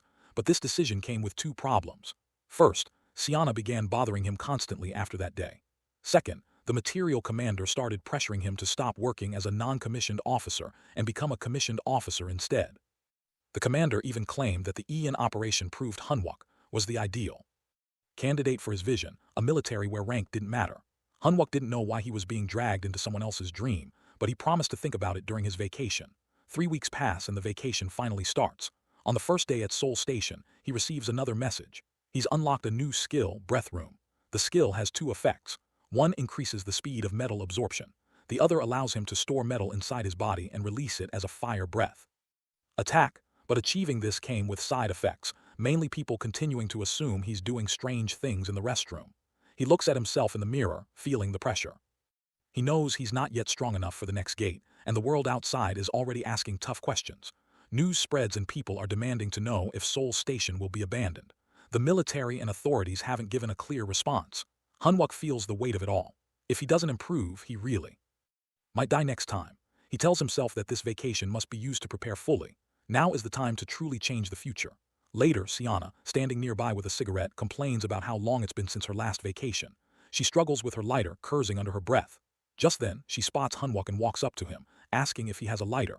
He stares at her in disbelief and calls her name.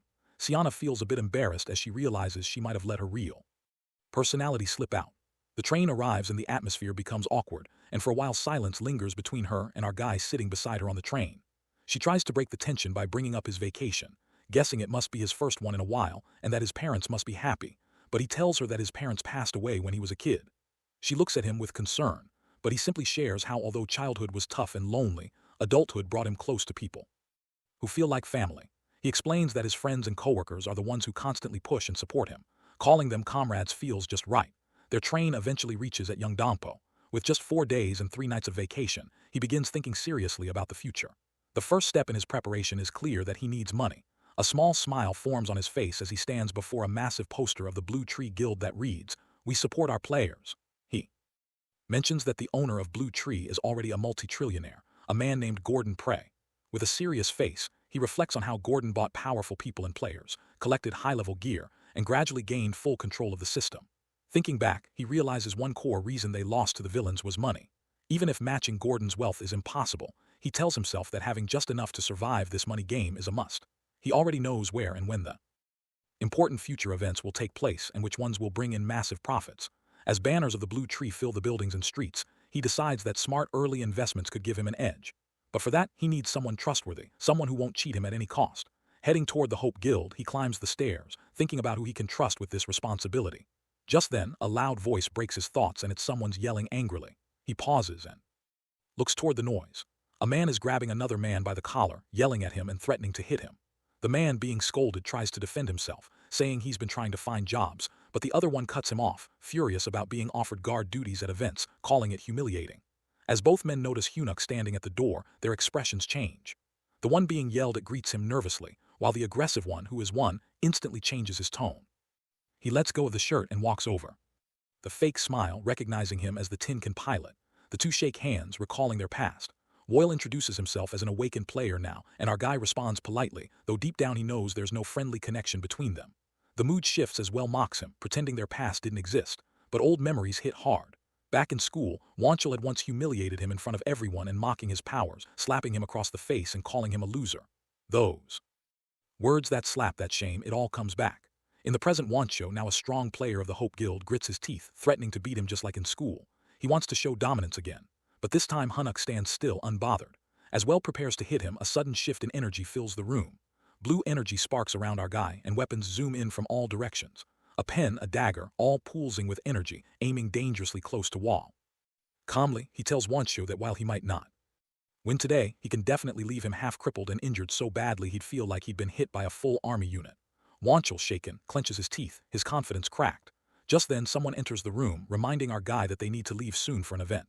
With a snap, the weapons drop to the ground. He instantly switches his expression and apologizes to Wall, pretending it was all a joke.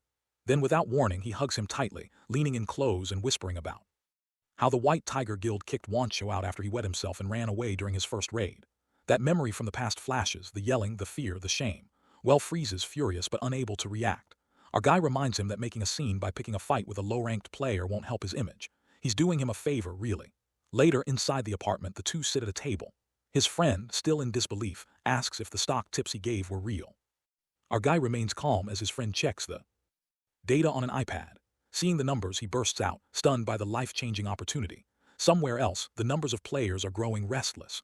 One of them complains that instead of wasting time guarding, they should try raiding a gate at least once. Another guard tells him to relax, but the first one keeps ranting. That's when a car pulls up and an angry man storms in, yelling at them for making noise in a reserved area. He walks up to Wall shouting insults and mocking his age and literacy. Furious that zones were messed up again.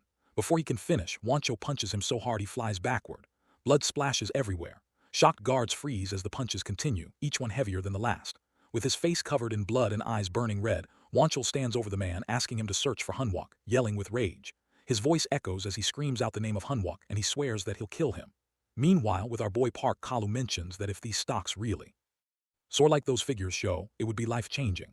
However, he admits it's tough to accept so easily. It's a natural reaction that anyone would feel skeptical if someone suddenly claimed to help them make such huge profits. He wonders if maybe someone gave Hywuk this info just to keep an eye on him. In response, Hunwuk calmly asks if, based on everything so far, Kalu thinks he's trustworthy. Without hesitation, Kealsu responds that he does. Still, Hunwuk reflects silently to himself that apart from the source being his past life, everything he said is real. He reminds himself that Chilu needs to believe him. Eventually, he just nods and insists it's all true. Right then, Kalu checks a message on his phone and after reading it, finally accepts that it's legit. Hunuk tells him that he also wants to hand over his investment to him, 20 million won.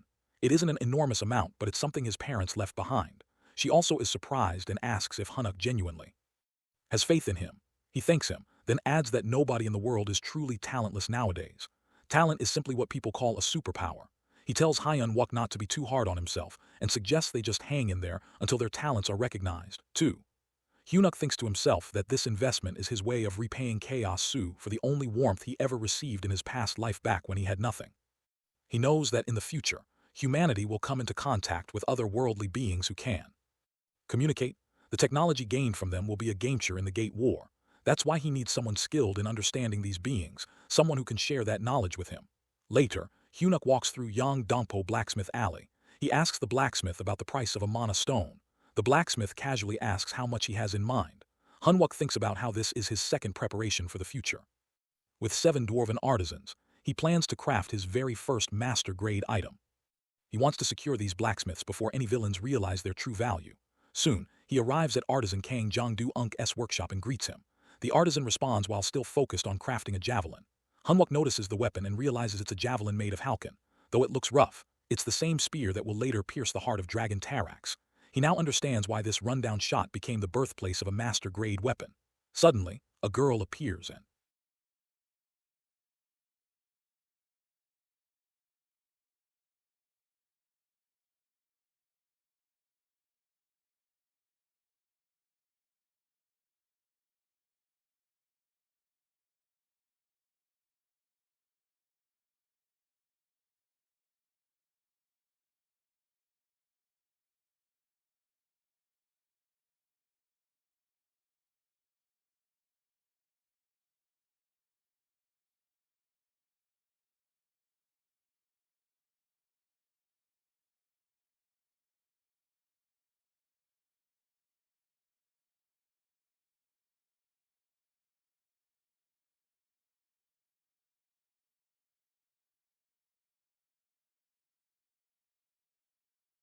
After spotting, Hyunuk throws out a sarcastic remark while calling him crusty. Jongdu scolds her lightly while asking how she could speak to a customer like that. She brushes it off while saying he does the same anyway. Hanwok recognizes her that it's his old comrade, Kang Biksal. She stares at his fancy trench coat and Loron boots, clearly surprised by his style. Then she quickly changes her tone while realizing he's no average guy. She eagerly asks what he needs. Clearly excited, Hanwok knows her obsession with money is typical for a dwarf, and now that he has her attention, he plans to earn her trust. She's practically ecstatic when she sees he's spending $18 million while calling him a boss instead of a customer. Kang Jong-do, on the other hand, seems skeptical. He points out that Hyunuk isn't a mage, so buying toxic magic metals and Mistral tungsten alloy beads seems pointless. He wonders if the money will just rot unused. Biksal cuts in while telling her grandfather to chill. Hyuk must have some use for it. Hyunuk nods while saying it's just what he needs and that he'll be back for more trades. Kang Jong-do agrees while Biksal cheerfully tells him to return soon. Hyunuk quietly thinks to himself that he's sorry. Unlike their other comrades, he'll be pulling her back into the fight again. She waves him off with a friendly, "See you next time," and Hanwok silently promises to protect her no matter what this time around. With the end of his vacation approaching, he plans to build up his poison resistance and improve how much metal weight he can control. Normally, this would have taken much longer, but now he has a new skill, Breath Room Fire. Suddenly, he receives a system warning that extreme pain is being inflicted. The alerts keep coming, but he just groans and tells them to shut up. He already knows. He braces himself and mutters that there's not much time before the Soul Station gate. He has to endure. He has to consume it all. He must hold on. Hanwok can't afford to stop now. 2 days later, a young guy mentions to Wall that Hanwok's still locked in there. No idea what he's doing, but he hasn't come out in 2 days straight. Just then, Hanwok gets a notification that he's been poisoned by various toxic elements. He checks his stats and sees he's gained Tier 2 poison resistance. Not as high as he hoped, but it's enough. He now has the strength to carry about 60 daggers and with it, a new skill, Metal Smash. He realizes this powerful move can destroy almost any gear in a single hit. Gaining this ability alone makes everything worth it. Suddenly, Wancho shows up and notices him. He's surprised Hyan isn't even shocked. He sneers, saying Hanwok must be hiding out here, but Hanwok calmly reminds him he's a soldier with many rules to follow. He tells him to leave. Wancho doesn't buy it. He thinks Hyan's just making excuses now that he feels cornered. He threatens him and declares he's going to end him, but as soon as he sees Hywok's body, he's taken aback. Hanwok tells him to move the fight outside. He doesn't want civilians to get dragged in. Wancho laughs bitterly while saying how dare he act bold to the end. Maybe 2 days ago it was an act, but today it's real. They begin to clash. In the middle of it, Hanwok asks just one thing, that why go this far when it doesn't even compare to what W. Chulo did to him. W. Shull mocks him, calling him cocky for landing one lucky strike. He tells him to stop looking at him with those eyes. Hanwok notes to himself that Wancho doesn't even care about the civilians around. He realizes then his enemy isn't focused just on him. To avoid any more damage, Hanwok suddenly sprints away. Wancho, caught off guard, yells after him while chasing with full rage. He's not backing down. He wants to kill Hyunuk no matter what. Wancho watches closely as Hyunuk uses strengthening body transformation, metal control, and then skill chain. Right away, he notices that Hyunuk changes direction in midair, something that grabs his attention. At that moment, Hyunuk thinks to himself that he might not be able to fly as freely as he could in his past life. However, by linking strengthening body transformation with metal control, he's able to move his body with this much control. After observing that, Wancho remarks that the military might have handed Hanwok some cheap buffs, but in his eyes, these little tricks are still useless. Meanwhile, people in a nearby building catch sight of the scene and start murmuring while wondering what's even happening. They question if those people down there are actually players. During the battle, Woe challenges Hanuk while asking if he's just going to keep dodging like a coward. He provokes him while calling him out to fight just like before. While that happens, the folks in the building warn others not to go down to the first floor. They think a group of players is making a mess down there, so they mention they've already reported it and decide to wait it out. As the chaos builds, Hanwok becomes aware of the civilians watching everything. Being a military officer, he realizes he can't fight back too fiercely if someone innocent gets hurt. It might mess up his whole plan for the Seoul Station gate. Well, while picking up on this, brings it up and notes how many people are watching them. Then he figures if the crowd is a problem, he just needs to erase the problem. Hyun Wook, now worried, questions if Woe plans to destroy the building and reminds him there are innocent civilians inside. W. Shaw brushes it off while saying those people don't matter to him. But then he adds that they do matter because to him, Hanwok and the others are all trash and the crowd is just part of the same mess. He rants that if they irritate him, they deserve whatever's coming. He tells Hanwok to squirm all he wants if he's so desperate to stop him. At that moment, Hanuk snaps. He tells himself that Wancho crossed the line and now it's time to end his life as a player.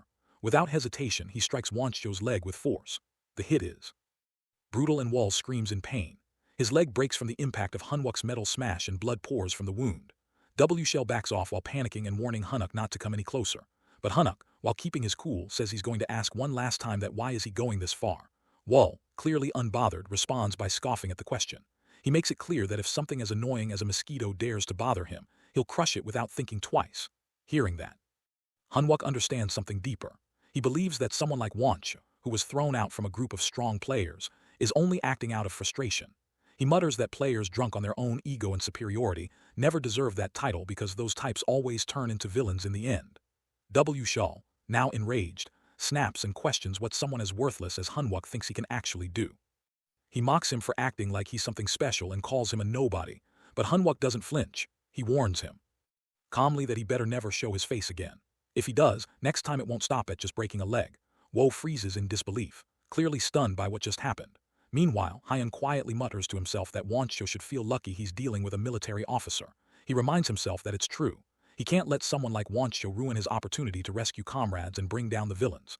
In his official report, he simply explains that he tried to stop Wancho, nothing more. Later on, at the Awakened Task Force, Hunwook meets with an officer who points out that his story lines up with what the witnesses claimed. The man notes that Wancho is known to be both dangerous and cruel, and honestly, Hunwook got off easy. He adds that it's rare for someone with such a low rank to walk away from a fight like that without even a scratch. Hunwook nods and mentions that it was only because his grief suddenly activated at the right time. The officer, then, informs him that he's free to go. Hunwook expresses his thanks and thinks to himself that he always saw the F rank as a burden. He never thought it would end up helping him stay out of trouble like this. But just then, a junior officer hurries over to the senior one while calling his attention to something. He reveals that there were no issues with the durability or mana control of Lee Wancho's greave. The senior officer raises an eyebrow and wonders out loud if that's the case. Is he really supposed to believe that an F-rank player just crushed a C-rank's armor and beat him without so much as a scratch? It just doesn't make sense. Right after that, Hunwook quickly slips out and takes off into the sky. As he soars through the air, news reaches him about the crisis unfolding at the gates of Seoul Station. Since the gate opened at 1524, the confirmed civilian casualties now stand at 745. Other than the first, second, and third waves, this one stands out as a massive monster disaster. This tragedy has now sparked growing criticism from experts and civil organizations. They're questioning the serious flaws and weaknesses in the current gate response system. Hearing all this, Hunwook realizes something crucial. Unlike the past two gates, he wasn't present when today's gate opened. That means he's working with limited insight and unpredictable events could unfold. Among all past disasters, the Seoul Station incident ranks among the most devastating. He wonders whether he can really face something like this with his current progress. Part of him wants to just go wild, break in, and save the civilians immediately, but he holds himself back. He knows there's a villain hiding within all of this, and if the enemy slips away, he'll miss his chance to change what's to come. Now only 2 minutes remain. Suddenly, the vice platoon leader finds him and hurries over. She salutes, clearly upset. She brings up that she heard he was taken to the police station last night and mentions how the whole unit is in a frenzy. Hunwook asks how she even knew where to find him. She reminds him that he said he had plans at Seoul Station for the final day, but questions why he hasn't answered any of her calls. At that point, Hunwook starts thinking to himself that Chona wasn't here in his previous life. So, what's she doing here now? Could it be because his actions already changed the past? He tells her that his phone got smashed. Now, with only 1 minute left before the worst gate in history tears open, tension builds. She sighs and accepts the excuse, but quickly presses him for details about why he went to the police. She wants a full explanation, but Hunwook knows there's no time for that now. He reminds himself he has to stay focused on the plan. She becomes annoyed by his silence and demands an answer. Right then, he suddenly scatters a handful of beads on the ground. She jumps back, confused and frustrated while asking what he's even doing. She scolds him for dropping something like that right in the middle of their conversation. Then she pauses while staring at the beads and asks what on earth they are. Hunwook stays calm and simply instructs her that when he gives the signal, she must run toward where the gas masks are located. And in the next moment, he gives her the signal. At Seoul Station, a young girl is with her mother who is about to leave from there. Her mom tells her to go back, but the girl wonders why she keeps telling her to leave, saying she just wants to see her off.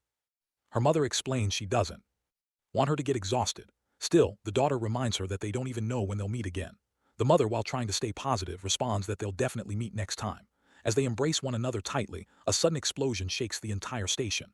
A massive bomb goes off, and in an instant, her mother disappears without a trace. The girl breaks down while calling out for her. Soon after, an announcement is made that an unfortunate event has taken place in that zone. Meanwhile, Hunwook is on site with the vice platoon leader. He mentions that when he gives the sign, she needs to move quickly and put on the gas mask. As they look above and begin running, he eventually signals her. At that moment, a terrifying monster appears in front of the fleeing civilians. Everyone panics while trying to escape the scene. Hanwok turns to the girl, urging her to get to safety and grab a gas mask from the passenger aid point. She responds that she's a soldier too, and has no intention of surviving alone. Although not trained for combat, she plans to assist with evacuating civilians and helping the injured. She's unsure what exactly Hyunuk is planning, but she trusts him anyway. Before heading off, she orders him as her subordinate to stay alive no matter what. Hanwok accepts her command and moves forward. Elsewhere, Cho Jong-cho confronts Kim Kang-guk with disbelief. He questions whether it makes any sense to promote a low-ranking F-grade soldier to officer status. Kang-guk responds firmly while saying he doesn't believe talent for being a good officer is only measured through mechanical ranking systems. This surprises young Cho. Kang-guk continues while pointing out that ranks aren't directly tied to a player's level, but are rather a general indicator assigned by the training center based on expected performance and raid efficiency. While players do get reevaluated as they progress, many valuable skills are overlooked while leading to unnecessary deaths on the field. Young Cholo asks if Kang-guk is trying to lecture him, but Kang-guk denies it. Then Young Chil brings up a serious concern that most experienced soldiers are leaving to join civil guilds, and if AMT begins promoting F-rank soldiers, it might ruin the reputation of the entire military system. He then adds that while Kang-guk might have noticed something unique in that boy, to him, someone low-ranked is still insignificant. Out of nowhere, his phone rings. It informs him that a gate has emerged inside the territory of the 1st Battalion post, and its exact location turns out to be Seoul Station. To make matters worse, it's classified as an unlucky event. Both Young Cho and Kang-guk freeze in surprise as they take in the unexpected news. At the same time, over at Seoul Station, the monster is engaged in a fierce clash with Hyunuk and the other soldiers, who are doing everything they can to bring it down. One of the team members questions the leader while pointing out that the spider-like creature isn't listed in any of the field manuals they've seen. Before, the creature is unbelievably aggressive, pushing its way toward the panicked crowd. However, the soldiers quickly activate their shields to guard against its violent strikes. In the middle of the fight, the monster delivers a powerful blow while knocking one of the soldiers to the ground. Recognizing the urgency, John Man, who remarks that fire-based attacks won't be useful anymore. He advises the squad to shift to frost runes and immobilize the beast's limbs. Instantly, they begin swapping tactics and launch frost attacks at the creature.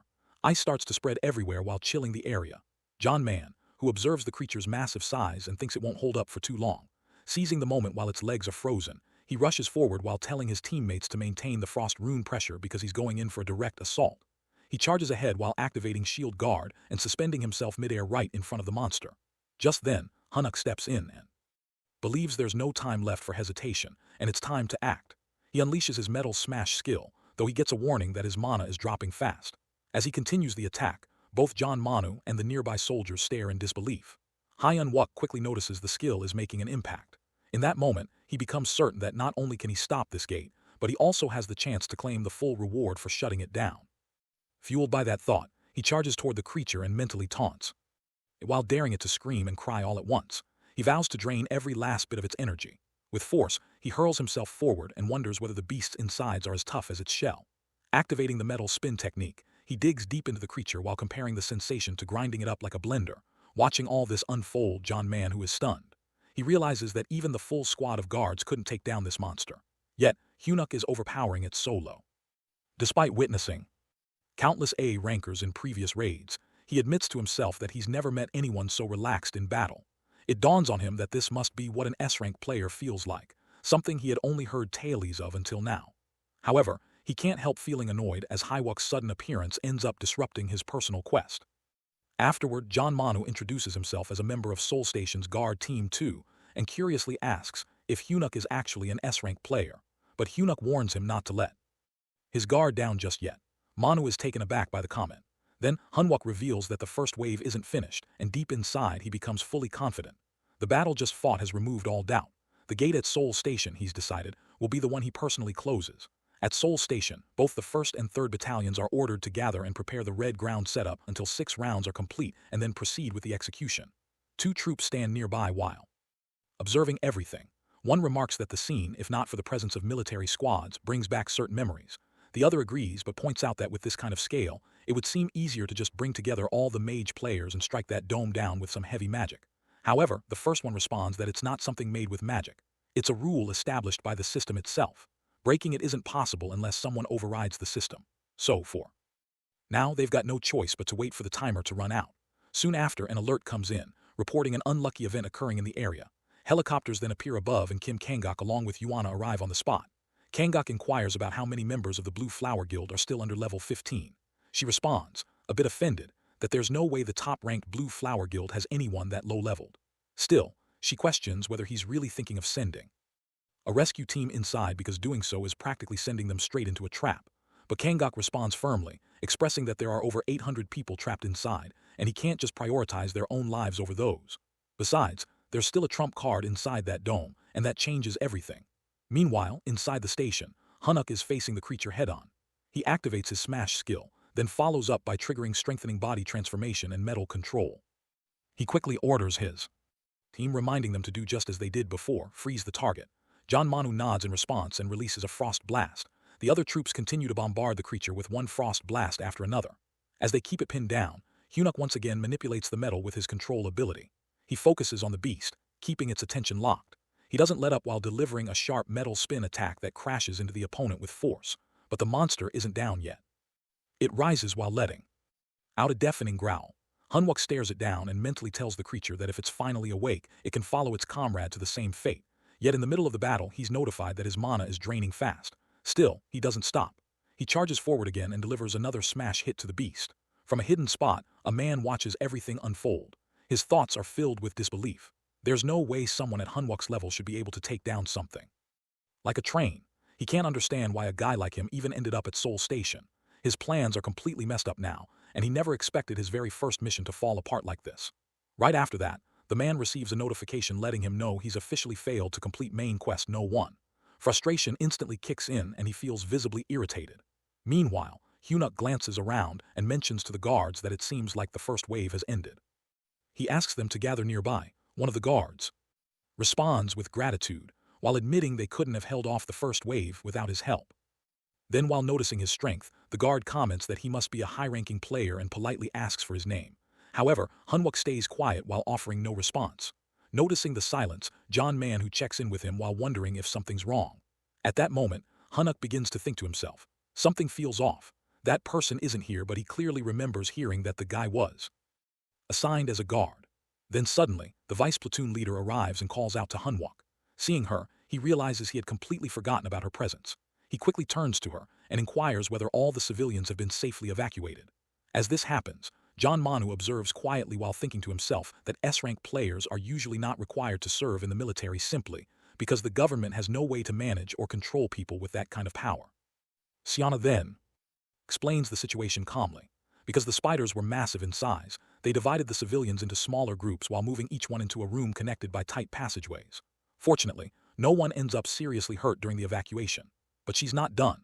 She wants answers. She firmly asks for a full rundown of what happened during the first wave and demands every detail to be reported to her. Then she shifts her attention to Hunwook and directly asks about his military rank. At that point, Hunuk feels the pressure of time slipping away. He quickly thinks to himself that there's no use handling all of this properly is impossible with the limited time left. He brushes aside the question while expressing that rank isn't what matters right now. What's more important is his growing suspicion that this might actually be a double gate. That thought stuns both Siana and John Manhu. They're caught off guard by the possibility. Hunwook, meanwhile, keeps analyzing the situation. With over 800 civilians scattered throughout the area, he knows the enemy could easily hide among them. And if the second wave begins while they're still searching, that person will get another opening. So in that moment, he makes up his mind that they need to act faster than him. They can't afford to fall behind again. Then Kangok turns to Lieutenant Human and appoints him as the field commanding officer for the Seoul Station rescue mission. Human, who holds the position of second platoon leader, immediately grasps the weight of the order. Without wasting time, he gathers everyone's attention and urges them to stay focused. Following that, Kangok speaks again, this time with a serious tone. He shares that it troubles him to send his lower-level troops into a dangerous mission like this, but the safety of civilians depends on them.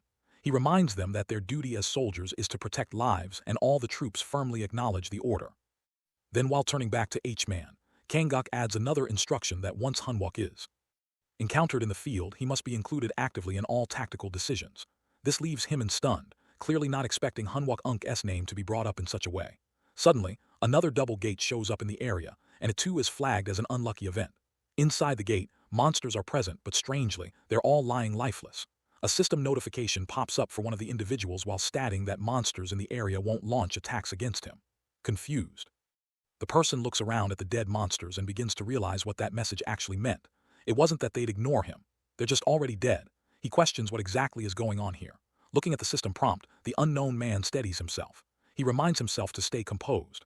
If he can just finish this quest, he'll be upgraded to a regular villain. He's been handed a rare life-changing opportunity that most players would never even come close to receiving. With that thought, he regains his confidence and stands tall.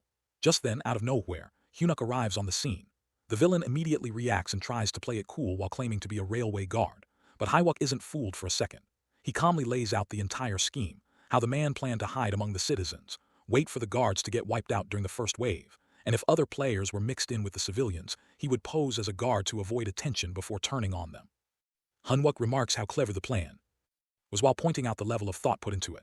The identity of the villain is then revealed, Yang Juop. He seems surprised and asks Hunuk who he is and whether they've met before. Hunwook responds without hesitation. He already knows him well and doesn't shy away from calling him a villain. Juop, however, stays composed and warns Hunuk not to throw around the term villain so openly. He guesses Hunuk might be an A-rank player and admits he's seen his metal manipulation skills. Still, he believes that confidence alone won't help and reminds him that ability compatibility matters. He's convinced that those metal beads won't do anything against him. But Hunuk is already aware of what he's up against. He knows the limits and strengths of both his own powers and Juop's. Yang Juop stands before Hunwook and the other soldiers, his tentacles gripping them tightly. He remarks to Hunwook, calling him the Great Steel Emperor while questioning how long he plans to hide, and if he will just watch while his cannibal tree tears the soldiers apart and devours them. He wonders where all that bold talk from before has gone. As they face each other, they begin discussing compatibility, and Hunuk admits he knows about it too before tossing out metal beads. Juop ponders what kind of movements these are, thinking this guy was supposed to be a ranged-type player like him. Meanwhile, Hunwook keeps moving forward while scattering the metal beads around the area. Juop comments that there's no chance these attacks will work on him and questions if Hunwook has lost his mind for charging in like this. However, Hunwook keeps applying the metal beads toward him without stopping. Jusiep shrugs it off while insisting that Hyun can attack all he wants, but none of it will work. Hunuk notes that it should be enough firewood. Jusiep assumes that Hunuk thinks he can do something if he gets close, but he clearly has no idea about the power of the cannibal tree. He thinks about how his tree will chew off Hunuk Unk's arms and digest them before anything else. But unexpectedly, the tree fails to digest Hunuk Unk's arm, and Juicy Oop freezes, stunned to see flames appearing out of nowhere. He thinks this guy was just throwing metal beads. So, where did this fire ability suddenly come from? He starts to realize he's in trouble. Now, Juicy offers Hunuk a deal while explaining that he is in the middle of a quest, and if Hyun lets him live, he will hand over the reward items for the unlucky event. He decides to give all his rewards to Hunuk while telling himself that even if Hunuk refuses, he can clear the quest easily because of his quest buff. But Hunuk finds him irritating while reminding him that he used the same trick in the previous life and calls him annoying. Juop is shocked to hear him mention the previous life. Finally, Hunwook tells him to die. Flames start to rise all around, and soon a notification appears letting him know that his level is allowed entry. Outside, the soldiers arrive, and Hymin mentions there's no telling what type of gate has opened inside while urging everyone to stay sharp as all hands prepare to enter. Right after, he gets a reminder to remain alert since the area is dangerous. As the soldiers head toward the zone, they receive notice that once they step in, they can't leave unless certain conditions are met. They enter the area and quickly freeze in shock when they see a giant spider towering in front of them. At that moment, Hymin gestures for Junmo to lower his voice. Meanwhile, John Manu is already there and calls out asking who has arrived. Hai responds that they are the rescue team, which takes Manu by surprise. Hymin looks around and notes that there don't seem to be any civilian victims. While wondering what happened there, Manu explains that it's all due to an AMT member and because of him, everyone was evacuated. Even now, they are sticking to his orders. Hai then checks if it was a female soldier asking about her current location, and if she is injured, but Manu clarifies that the female soldier is managing things at the shelter. However, the person he's referring to is Hunuk, and they are simply following his lead. Then Junmo steps in and asks if the guy has spiky hair and sometimes a creepy smile. Manu confirms that's right. Junmo glances at the platoon leader and points out that it seems to be Hunuk. Quimin turns to Junmo while telling him to stay out of it and questioning how he managed to get involved in this situation. His head and apologizes to him. Wemin turns to Giant Manhu while pointing out that the soldier they are talking about is actually an F-ranker while reminding him if he even knows that. Huan mentions he will take command now since he is a C-ranker. Manu, however, questions how they even got inside this place since there is a restriction at level 15. He shares that he already knew Hunuk Unk's rank because he heard it earlier, yet he still follows Hiwak Unk's orders while believing he truly deserves to lead. Manu also mentions he is a C ranker as well while wondering why he needs to take orders from Himen. He also brings up that they claim to be the rescue squad, but with this unlucky event happening, he questions how they plan on rescuing anyone while asking if they even have a clear plan or an exit strategy. Women responds that, for now, they will set up a barricade at the entrance while leaving a narrow passageway and try to hold out as long as possible. While they discuss, Sianha suddenly rushes in while letting him know that they are in big trouble. Huan checks on her asking if the vice platoon leader is hurt, but she freezes upon seeing the second platoon leader while questioning why he came here. He tells her he is here to rescue them, but she insists it is not the priority right now while revealing that the civilians have found out it is a double gate. Meanwhile, the civilians begin shouting while demanding the person in charge to come out and accusing them of lying when they claimed they would survive if they just waited.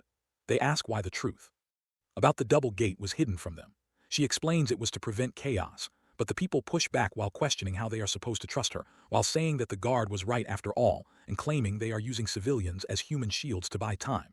The female soldier snaps while asking where they heard such nonsense. One of the men responds that it was the guard with a scar on his nose who told them the so-called truth. On the other side, Juicy Op lies wounded on the ground while grumbling that he had fully prepared for this quest while feeling it's unfair since the chance was so hard to get. Meanwhile, Yunwook, clearly busy, brushes off his complaints while urging him to just hurry up and die. Juicy Op curses about how these villains always seem to use the same tricks. Suddenly, a swirl appears and he gets notified that his mana is recovering fast along with his health. Another notification pops up while informing him that his quest has arrived. Yanwook, thrilled to discover it, is a hidden quest called Lightbearer, which promises to guide him to become the dawn of the world and the light that will lead it. Yet, as the notification asks if he wants to accept this quest, Hunuk simply rejects it without hesitation. Hunuk gets asked once more if he wants to take or turn down the quest. He figures that the Guardian quest sounds noble while claiming it protects humanity. Yet in the end, it's just another group with its own motives. While the reward is certain, his actions will get limited again and again. Above all, a quest stays a quest, but humans aren't that straightforward. If this mission gets twisted, a Guardian could flip into a villain any time, just like Gordon Prey, humanity's worst traitor. After all, he was once a Guardian too. So Hanwook mutters under his breath that he refuses this quest again. Right after, while standing still, a notice pops up that he has won the first prize in a lucky event, a armory key number 2. It's the same item the villain Yang Jukup was hunting down, even if it meant butchering innocent people. Since it's a main quest reward, there's no doubt it's something the villains desperately need. Because of that, he plans to keep it while swearing to ruin those villain punks in this lifetime. Meanwhile, a lady guard complains that something feels off. John Mann, who mentions that he's the only guard with a scar on his face. She questions him again while asking if he's sure it wasn't him. The man admits he isn't certain but still points out they hid info about the double gate. No one can guarantee they won't be used as human shields. Hunwook senses that Yanju Siop is causing trouble to the bitter end. Then Minhui steps up while trying to calm the people down and asking them to trust her as the captain of the AMT rescue team and hear them out. At that moment, Hunwook also realizes that Lieutenant Major Kim Kanguk didn't give up on Seoul Station till the last second, sending in Lieutenant Minhui exactly where she was needed. But the crowd questions her while doubting why they should trust a rescue team with only 6 people and no clear plan. Hunwook steps forward while questioning what's going on and reminding them that if the second wave begins, they all face death. The man argues they don't trust them, which is why they're acting this way. Hunwook counters while asking if they have any other solution since they don't trust them. He points out that the rail guards have risked their lives, and that should count for something while questioning if anyone else is willing to risk everything for them. Yet, Minhui snaps at Hunwook while scolding him for speaking to citizens like that and questioning where he was hiding until now. Hunwook casually mentions that he just blocked the double gate. Minhai is stunned, thinking this man is lying with a straight face while claiming he blocked the double gate by himself.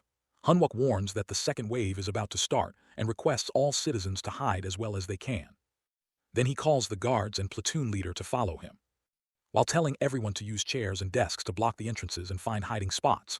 Meanwhile, Minhui thinks to herself about the commanding presence he's showing while leaving her with no room to intervene, wondering if this is really the Hunuk she knows. Soon, Juno arrives with Hyun's blade and the vice platoon leader spellbook, and Hyun nods and thanks. He then gathers everyone while saying there's something important to share. He mentions that the first wave spider monster wasn't in the field guide, but with his battle skin and the guard force, they managed to stop it, although it felt weak for an unlucky event monster. Manu agrees while nodding it felt odd despite being strong. Hanwok explains it might be because it was only the first wave, and since an unlucky event is still an event, it must come in stages. He warns that in the second wave, monsters using the spider's venom might appear. Minhui, while watching all this, wonders why even the guards and the vice platoon leader are listening so seriously to this so-called loser.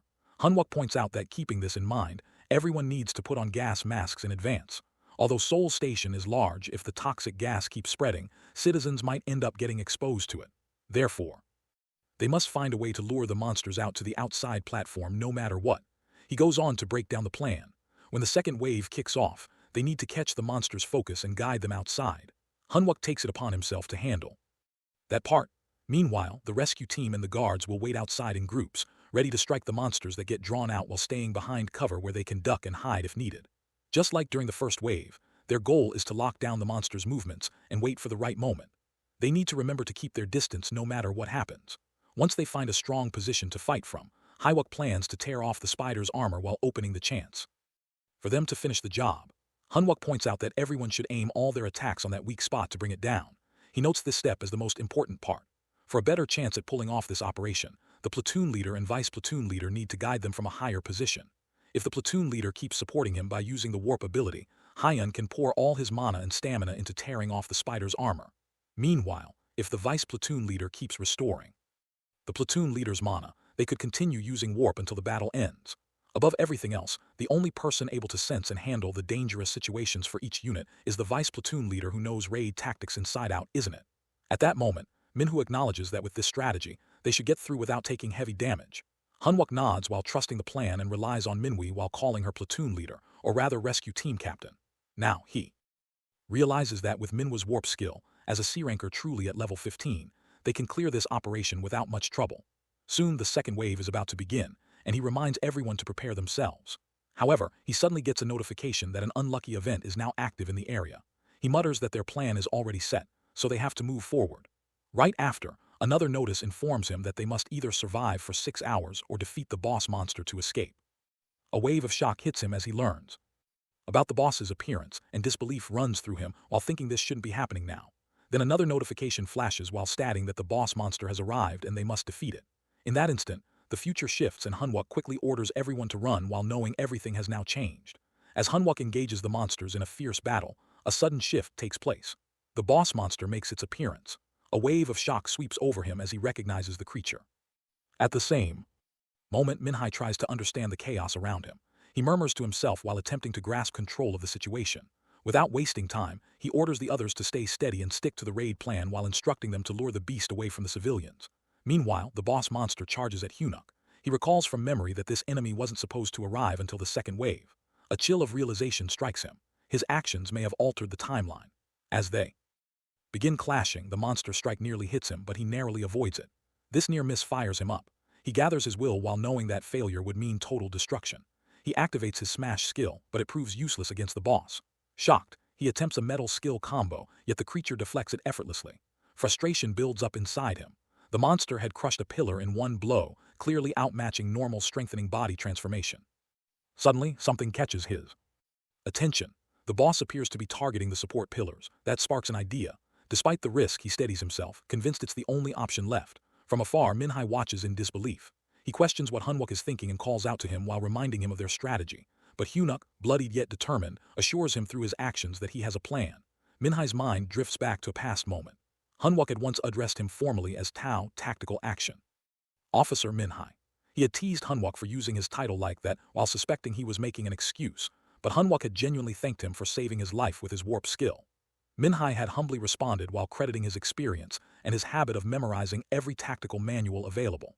He had explained how he refined those strategies over time while preparing to use his warp with precision in real situations. Snapping back to the present, Minhai watches Hanwok and wonders aloud what he's planning. But as he studies the movements more closely, realization strikes that Hanwok isn't just dodging.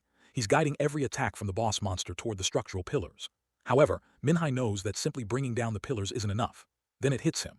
Panic rises in his chest as he turns to Sean Ha while standing beside him. He pleads for her to channel all her mana into him. When she asks why, he urgently responds that he's going to open the largest warp zone he's ever attempted. While that happens, Hanwok successfully redirects each monstrous blow toward the final pillar. Though his mana depletes rapidly, he pushes on while praying that his body won't give out. But as he nears the end, the boss strikes back hard while slamming him into the wall. Pain floods through him.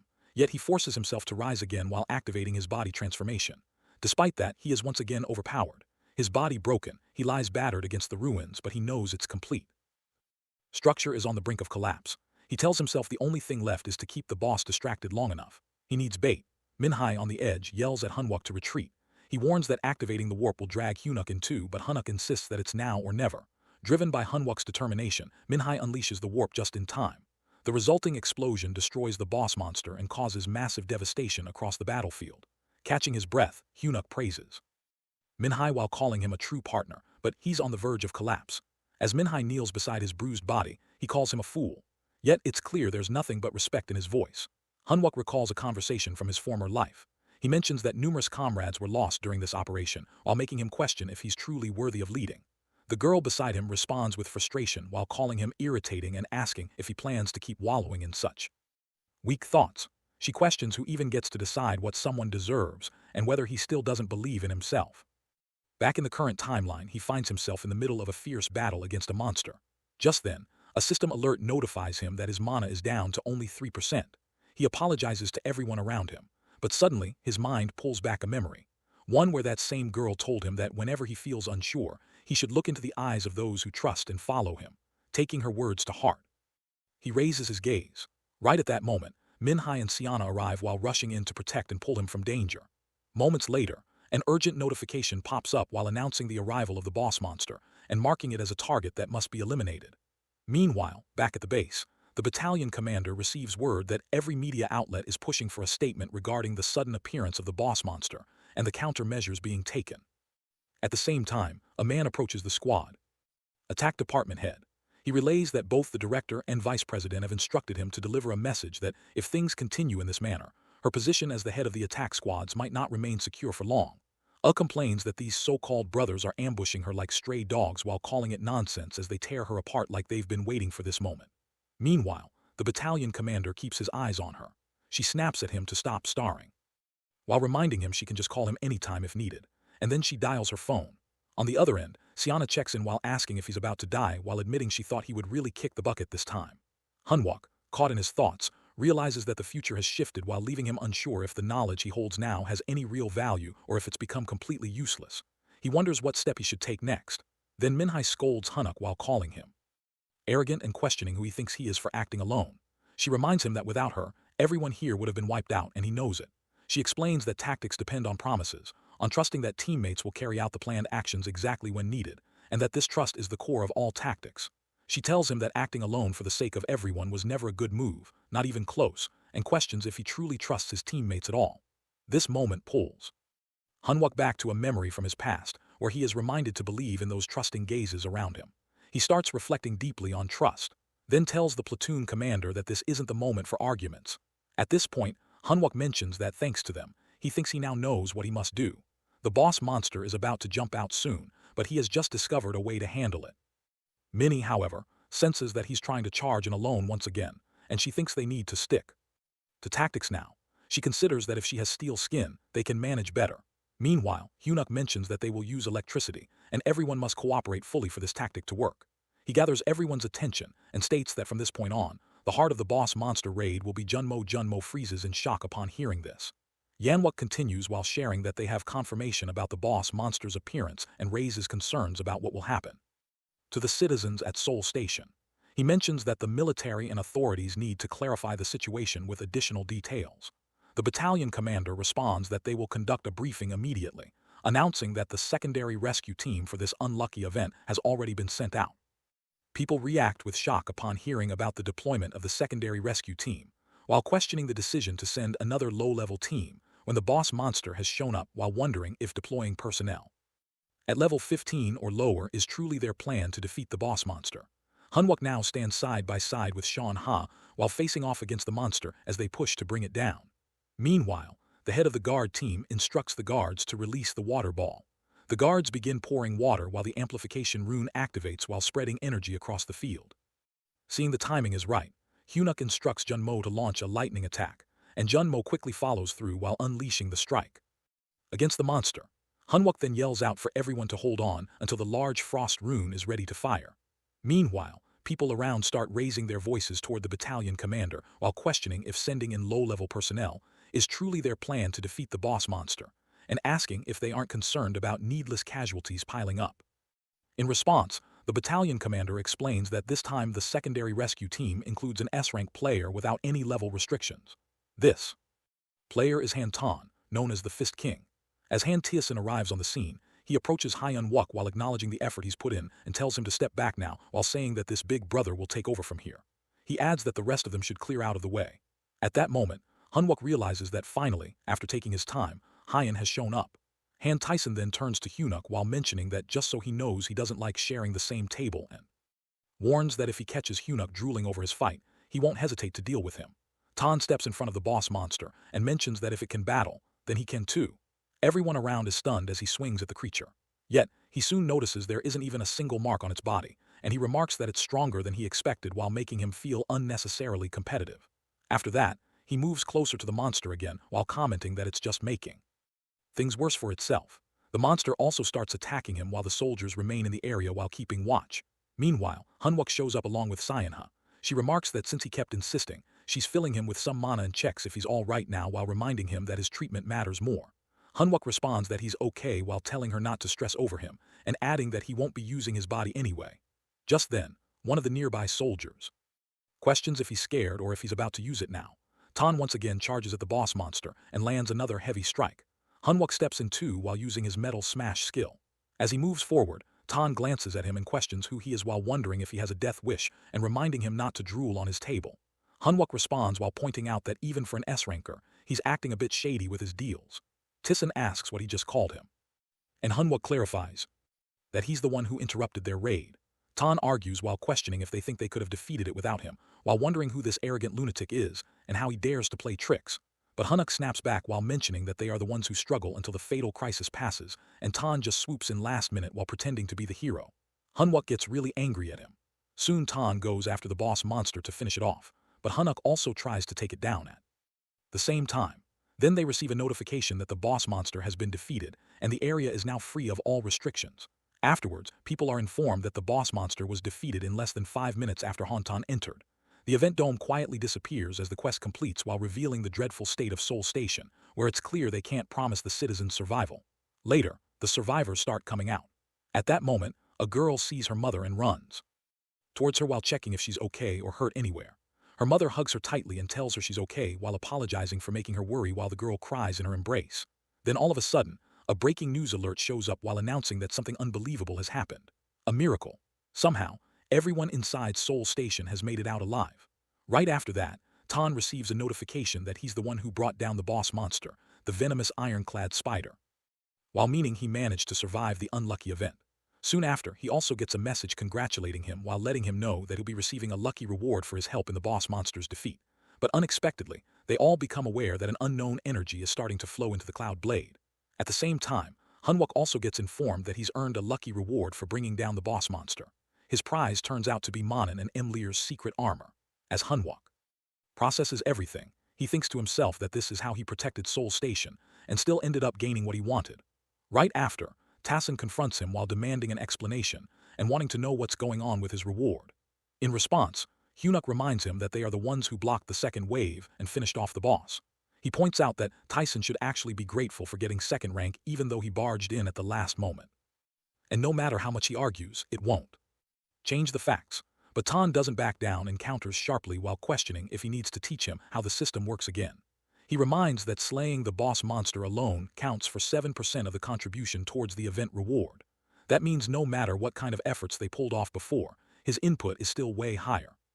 Then he brings up the comment about trade ethics while explaining that he was in the middle of 6 months of closed training when he had to rush into this mess. So, to even things out, he expects at least a hero-grade item. Finally, he demands to know how they're planning to make up for it. Hyun-Wook figures he's just messing around while thinking it's funny to bicker about time and payment right in front of him, who's had to head back into the army doing all this pointless and tiring work.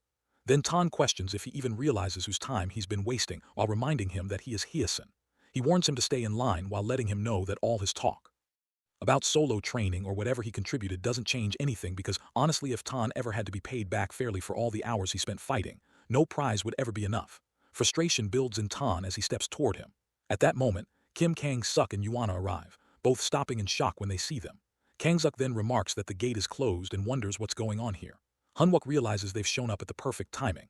He nods toward Tan while acknowledging him with a compliment and telling him it's been an honor meeting him too. Ta is taken aback. Hanwook then mentions he's heading off now. Kangok checks in while asking if he's fine and Hanuk responds that he's all right, but suddenly Tassin yells for him to get back here immediately. Yuana steps in telling Tassin to cut it out. She admits she has no idea what's happening here, but she warns him that the entire country is watching right now. If he causes trouble here, not even the Blue Flower Guild could fully cover it up. Meanwhile, the soldiers clear the path while announcing the arrival of the Brigadier General as a teleport gate opens. Choi Young-cho appears while commenting on how rare it is to see Tan still around, nodding even the Blue Flower Guild Master's daughter is present, and asks if there's any issue here. Yuana laughs it off while brushing aside the idea of any problem since the gate has closed now. Young-cho remarks that if it's the Blue Flower Guild, there surely can't be any trouble, which makes her find him to be a cunning old man. She then turns to Tan and brings up the state of Soul Station, while pointing out that the condition was for him to clear the gate without causing a second wave of damage. According to her, a gate of this level should have been cleared without any destruction. Tan shrugs it off while replying that he neither wrecked Soul Station nor ranked first in the raid. She pauses confused while asking what he means by not ranking first. He insists that he fulfilled all her conditions, so she needs to keep her end of the deal. This leaves her puzzled while thinking how it's possible that an S-ranker didn't come first in a simple level 15 unlucky event. She wonders who on earth managed to take the top spot. Meanwhile, Hanwook is talking with Young Cho, who questions how it even adds up. His military files state he can control up to 300 G, but the report he just received suggests Hyunuk can handle way beyond that. At that moment, Yuhana suddenly figures it out that Hanwook is the one who actually secured the first rank. Then Young Chil turns to him, pointing out that unless the data is incorrect, he's still listed as an F-ranker. He finds the situation rather fascinating and mentions that he'd like to take a stroll and get a full update directly from him. Meanwhile, Ha starts feeling a pounding headache as things keep unfolding in completely unexpected ways right before her eyes. As Hanwook begins walking alongside the Brigadier General, he tells himself to stay extra alert. After all, young Kahl isn't someone who can be taken lightly.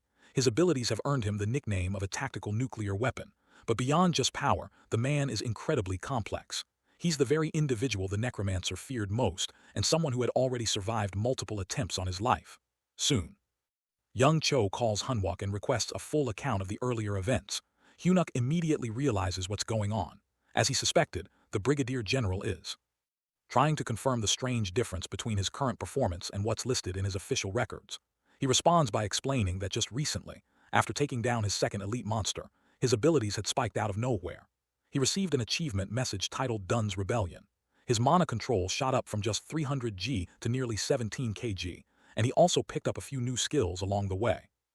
Young Cho nods and brings up how rare achievement systems are just as rare as quests. This confirms to Hanwook he already fears. The world must not yet know that Frankers can actually grow stronger. That secret needs to be kept safe for now. Then Young Cho agrees that if it's tied to an achievement, it's at least within the realm of possibility. Still, Hanwook gets a strange, uneasy feeling deep down. After a pause, Young Cho adds that calling him an F-ranker now doesn't really fit anymore. In terms of real combat power, he's likely at least C rank or maybe even higher. That completely stuns Hanwook. And thought flashes through his mind that does he want to scout him too? Then, casually but clearly impressed, Young Cho compliments Hanwook Unk's performance while saying he definitely deserves a reward for his efforts. He offers to grant him something, perhaps a magic item or a high-grade armor. He assures him that whatever it is, he'll try to provide it. Hanwook, after a moment of hesitation, admits there is one weapon he's been eyeing, but he doubts even a Brigadier General could just hand it over that easily. That catches Young Cho off guard. Surprised, he asks what item he's talking about. Then Hanwook calmly reveals it. It's one of Young Cho's own most valued possessions, the hero rank Fail Not. The Brigadier General lets out a hearty laugh while remarking that Hyunuk really has nerves of steel and mentions they should talk again once he earns another badge here. He notes that Hyunuk gets a special promotion for being such a lively person. Hyunuk, while seeing how quickly he shifts the topic, thinks to himself that it's just like him, but at least it's a relief since it buys him some more time to stay hidden. A few days later, at the 3rd AMT Brigade's 1st Battalion, Hyunuk spends time there while working through the secret armor he recently obtained. He reflects that hero rank gear truly takes effort to absorb fully. During this, Junmo arrives and questions him about training, while Cho Minj also chimes in while mentioning that they'd prefer to do anything other than another Round of PT. Hunwook finds them bothersome and points out that he's supposed to be a patient right now. However, they insist that he can simply lead from the front while they stick right behind him. In that moment, Hunwook thinks about how, regardless of what happened during these recent events, what truly matters is the trust they build together. Soon after, Anmint approaches, salutes and reports that after being cleared to leave the military general hospital, he's back and ready to rejoin the support squad. Hunwook thinks about how future reward items will always be important, but he's beginning to realize there are other things around him that matter even more. He thanks Mint for coming back safely and then moves forward to give him a hug. Emintai, while looking confused, asks why he's being thanked, and Hunwook responds that it's for showing up right on time for training. As he thinks over it, Hunwook realizes that while he's living this life with these people, it might not be so bad to let them watch. Back for once. With that thought, he turns to the group and signals that it's time to move while telling everyone that training is about to begin. A phenomenon where countless gates violently emerge inside a certain zone is known as a wave. Before long, a wave is set to sweep over Seoul while twisting the city into a nightmare, and the only one aware of this future is Hyunuk. He wonders if he can block the wave alone, if anyone could survive in the chaos. But now he realizes clearly that he can't manage this by himself. Meanwhile, Junmo mentions that C and lower rankers are barred from using the training center and folks like them can't train there. But Hunuk reminds them that they were the ones craving real training. Junmo questions how they can start with something like this, while Hunwook tells them that since they cleared the unlucky event, there's no reason to hesitate. All of them except Junmo leveled up this time, didn't they? Junmo insists they were just backups back then and now they need to handle things themselves. Hyunuk responds that if that's the case, then he will act as their backup. Juno wonders if he truly means it. Hunwook urges everyone to move quickly, but then the soldiers pause while pleading for help. Hyunuk informs them that the attribute training is starting now. Nearby, two girls notice and think that this is the corporal uncle, the frank uncle who carried the blockade mission and the unlucky event. One thinks she imagined he would look more rugged, but that's not how he appears at all. Hunwook thinks to himself that these kids should find this encouraging, though he wonders why his ears feel so itchy. Later, Seo Yuna instructs the soldier to buy the same number as the workers sent to each company, and they follow her command. She then contacts Hunwook and mentions that it should be time for personal training. He salutes her and mentions that he came to the PX to get energy supplements for his teammates who are in training. Then he notices Sanjuk and feels irritated while suspecting that he is about to start again. After that, a girl approaches Hyunuk and notes that she heard he earned the Dun's Rebellion achievement, and Hyunuk admits it. After that, Seo Yunha mentions that the report about his unusual accomplishment sounds convincing. However, she suspects there is something more that he keeps under wraps. Hyunuk wonders aloud about what he could possibly be keeping hidden. She remarks that he moves at odd moments, almost like he already knows what's coming. It feels as if he has information that others don't, or perhaps another purpose in mind. Hyunuk responds that he doesn't quite understand what she means by that. Yet inside, he questions if she truly knows something for her to bring this up now. Still, he decides he won't share anything with her. Meanwhile, Sanjok, while standing close by, explains to say that he hasn't mentioned anything while claiming he said it to someone else instead. Just then, an announcement echoes from the admin room while calling out for Corporal Hunwook to report immediately. The voice repeats while requesting Corporal Hyunuk to head to the battalion commander's office at once. The broadcast ends while letting Hyunuk know that the battalion commander has summoned him. Meanwhile, Suna feels annoyed at the timing. She reminds him not to forget while mentioning she isn't sure what he's aiming for, but she keeps an eye on him while telling him to leave now. He listens to her order and responds with a wish for her to have a good day. Stepping out, he feels relieved, thinking he should avoid that stubborn Seo Yuna for a while. Yet he wonders what this call could be about since the promotion ceremony is still a few days away. Later, near the battalion commander's office, Hyunuk hears someone inside arguing that this can't be called a test, claiming that sending them there would get all their men killed. Then he knocks on the door. A voice tells him to enter. He steps in, salutes, and states that he has arrived while addressing Brigadier General Young Cho. The general acknowledges him while mentioning that Kangok contacted him, but he cuts him off while mentioning he will explain it himself. A few days earlier, a red gate appeared in the Shinrim area with the Blue Flower Guild securing raid rights for it. The general points out the need to get a grip while questioning why they are hesitating when they belong to the same guild. He then shares a story where a soldier from the Blue Flower Guild claims everyone has lost their minds and gone insane, with the Blue Flower's third raid squad confirmed to be wiped out today. The gate has now been marked as Trouble Rank 3.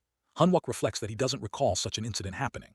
The general then explains that with an entry cap of level 18 or below and a limit of 30 players, the area is known to be a zombie dungeon where one cannot exit until the raid is cleared.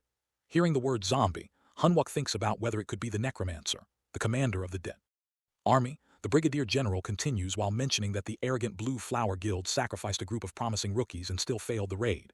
Technically, dungeon raiding is the guild's business, so the troops do not have to step in. However, the general believes Hunwook is the right person to handle this mission. At that moment, young Shou turns to Hunwook and inquires if he can handle it. Instantly, Hunwook understands that this event never occurred in his previous life. Moreover, while considering it involves zombies, it might connect to the necromancer. He feels that he must be the one to clear this raid. With that in mind, he agrees to take on the Red Gate. Yungil internally notes that as expected, this guy truly has nerve. However, Hinwick points out that before heading in, it's smart to secure every possible advantage. He admits that tackling the Red Gate raid with his current gear won't be feasible. Now, he brings up the fail knot he mentioned previously while reminding the Brigadier General that if it is handed over, he will ensure the raid's success. Even though the weapon holds outstanding precision and can nullify magic, it's challenging to recover and is typically a one-time use weapon. Because of this, even in Yuncho's possession, it remains a precious tool reserved for desperate moments. Yet, in Hywok Unk's hands, with his ability to manipulate metal, it transforms into something entirely different. Young Cho acknowledges that this makes it a transaction rather than a favor, while warning that Hunuk will carry the full consequences if things go wrong. Calmly, Hunuk notes that high-stake risks often come with heavy rewards.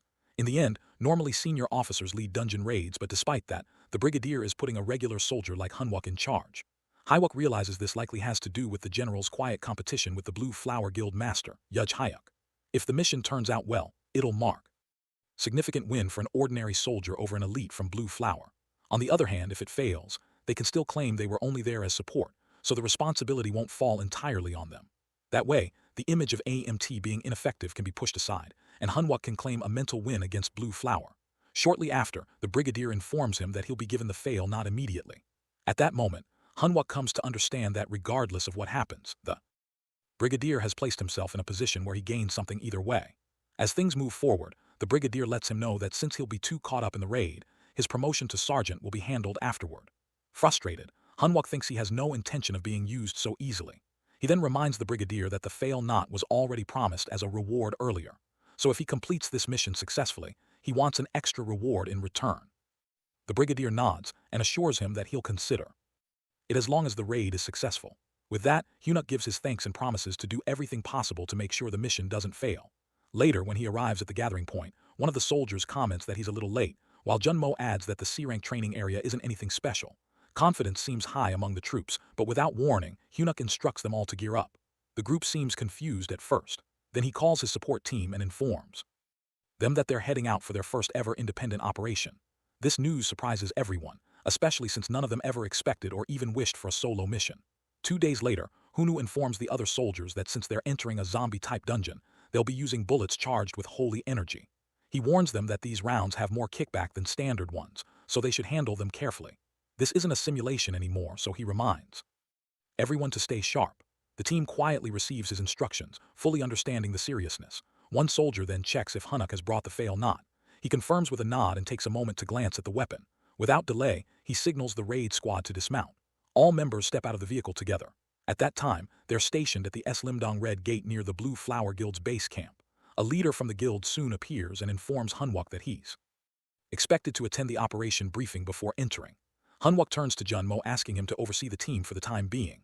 Junmo acknowledges the task, and then Junmo quietly tells Anmint that it's clear the Blue Flower members aren't too thrilled to have them there. Meanwhile, at another part of the camp, a group of Blue Flower Guild soldiers are talking among themselves. One soldier points out that AMT's team is just a backup squad made up of regular soldiers. Their own support unit already feels like the lowest tier, so having to coordinate with AMT feels like too much of a liability. They begin murmuring concerns about something called Operation Retrieval, while worrying that AMT might catch on to the plan. Another soldier quickly hushes the conversation while warning that someone might overhear them. The first one apologizes for speaking too openly. Nearby, Hunwook picks up on the phrase Operation Retrieval and quietly wonders what they're referring to. As the Blue Flower soldiers continue chatting, one mentions that they plan to abandon AMT as soon as they step inside the gate and continue the raid on their own. Someone argues that this will leave AMT in serious danger, but the other soldier brushes it off while saying that every raid puts lives at risk and each person has to prioritize their own survival. Later, Hunwook steps into the meeting room where a woman is already waiting. He questions her about the scheduled meeting. She responds casually while mentioning she had a feeling he would show up. She also brings up how he didn't hide the fact that he was an F rank during their last encounter and offers him her business card. As she speaks, Hanwuk realizes that not recognizing his low rank and then handing him her card must have left her feeling awkward. She moves the conversation forward while brushing aside the past and focusing on the upcoming raid.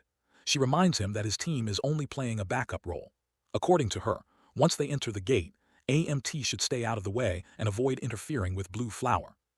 Guild's movements. She mentions she called him just to make that clear. Internally, Hyunuk thinks this must be the reason Blue Flower agreed to bring in regular soldiers for support to sideline them completely. But he has no intention of staying quiet and following orders blindly. Calmly but firmly, he lets her know that his team has just as much right to be part of the raid as Blue Flower does. In response, she questions him mockingly while asking if he plans to take on the boss monster. She admits that he might have the ability and courage but doubts his decision. Before she can go on, Hanuk cuts her off and challenges her while asking why they shouldn't fight the boss monster. He wonders if she's afraid they might actually win. She laughs loudly, clearly amused, and mocks him further while bringing up the Soul Station incident and implying that it was nothing but luck. But Hanwuk disagrees, and he insists that success had nothing to do with luck. Her tone sharpens as she accuses him of having a death wish. Then, almost tauntingly, she dares him to enter before they do, but suddenly she changes her mind and tells him he can't go first. She explains that 3 of the current top 100 players are participating in this raid. In her view, his squad should stay behind and not become a nuisance.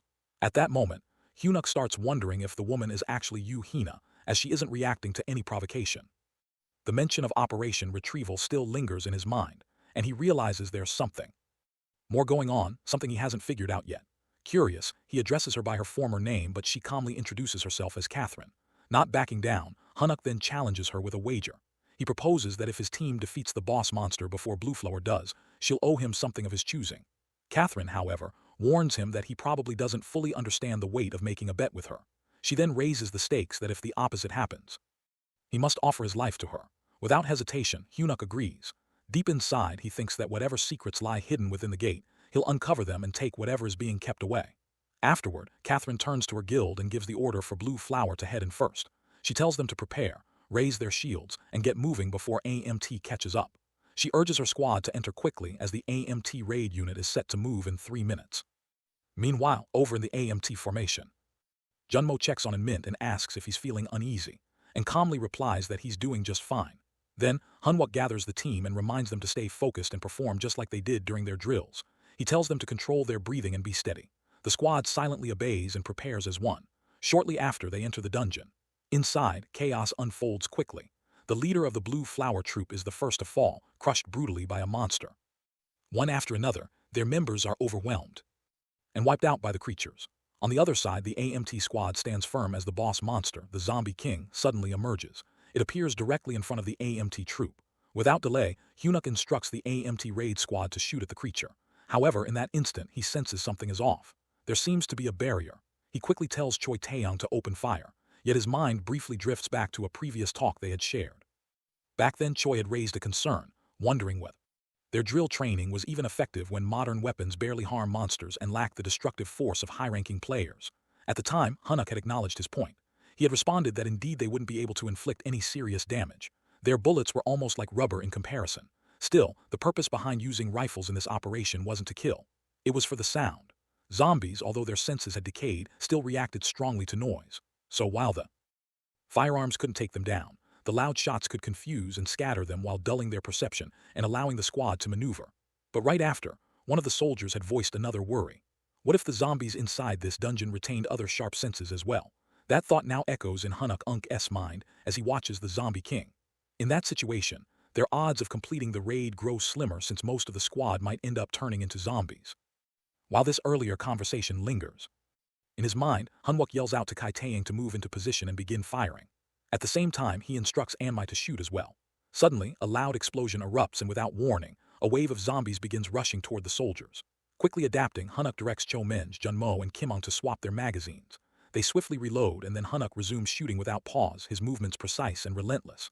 Observing his outstanding combat skills, Kimong Jin starts to believe that Hanwuk must be using a rare grade item. The moment he activates it, all the surrounding zombies disappear instantly while leaving even the Zombie King stunned by what just happened. With the area now cleared, the soldiers finally get a chance to breathe. They rest off to the side, their legs aching and exhaustion visible on their faces. As they catch their breath, they quietly talk among themselves while feeling that at least for now, the crisis has passed. At first, Hanwuk believes they avoided danger just as planned, but even so, something still doesn't feel right. The number of zombies they faced was far less than what he had anticipated. On top of that, he notices something strange that the boss monster's name appears glitched in the notification window. Despite his unease, he instructs the soldiers to stay alert while reminding them that the gate hasn't been cleared completely yet. Urging them to keep moving, he adds that they should leave the area as soon as possible. As the team pushes forward, a vampire silently observes them from high above while nodding with interest that these intruders seem different from the usual ones. Meanwhile, Hanwuk begins to feel increasingly unsettled. He realizes that there's nothing surrounding the dungeon. No structures, no enemies, not even a trace of life. The area is eerily empty. He reflects that despite taking part in countless raids, he's never seen a place quite like this. Suddenly, from about 20 meters behind him, he picks up on movement, a foreign metallic object shifting. As he approaches, prepared to strike, a voice pleads for mercy. Revealing that he's human, the figure explains he had been hiding because he mistook them for zombies. He then introduces himself as Kim Taup, a survivor from the 3rd Raid Squad. The name catches Hanwuk off guard while making him pause in surprise. A question immediately crosses his mind that why is this man all alone? The young man, clearly shaken, struggles to speak at first. Finally, he manages to ask if they have any water or food, his voice faint and tired. Elsewhere, inside the temporary ops room of the Blue Flower Guild, one of the guild members informs their raid leader about a recent development. He mentions that the Guang group has just sent a classified cooperation letter to all the top guilds. According to him, regular soldiers were dispatched for the current raid.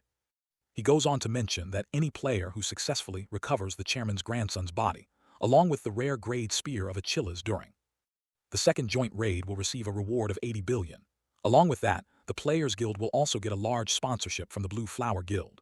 Meanwhile, back on the field, Kim Takup reveals to Hae-un-Wook that their original mission was to retrieve the spear. However, during the first attempt at the gate, the chairman's second grandson, Gyuang-hun, had failed while carrying the spear of Achilles, which is known as a powerful symbol of the Guang group.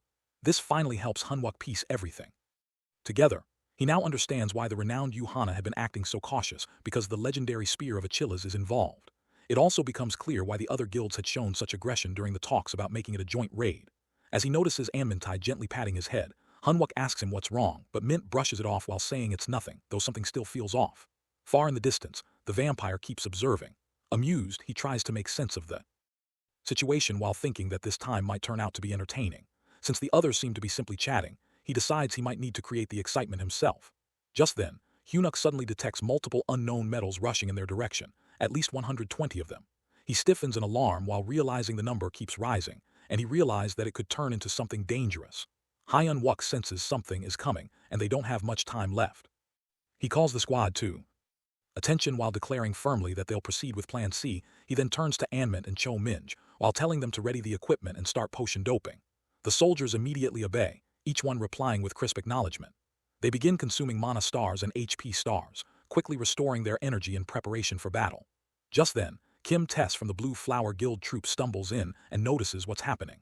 He looks confused while asking what's going on. However, Hanwuk pays him no mind, already shouting toward Juno that he knows what his role is. Junmo hears him and affirms that he fully understands. Kim Top, clearly unsettled by being ignored, raises his voice again. He insists that someone needs to tell him what Plan C is. In his view, he should be informed like everyone else. At this, Hanuk finally responds. He explains plainly that they are going to run. He warns the man to stay right behind them, otherwise he'll end up turning into a zombie. Still Kim Tess doesn't quite follow. He starts to speak again, but just then, a sudden blast echoes from behind. He turns around and freezes. Without wasting a second, he calls out for the AMT raid squad to withdraw from the current zone. From the shadows, the vampire watches the entire scene unfold.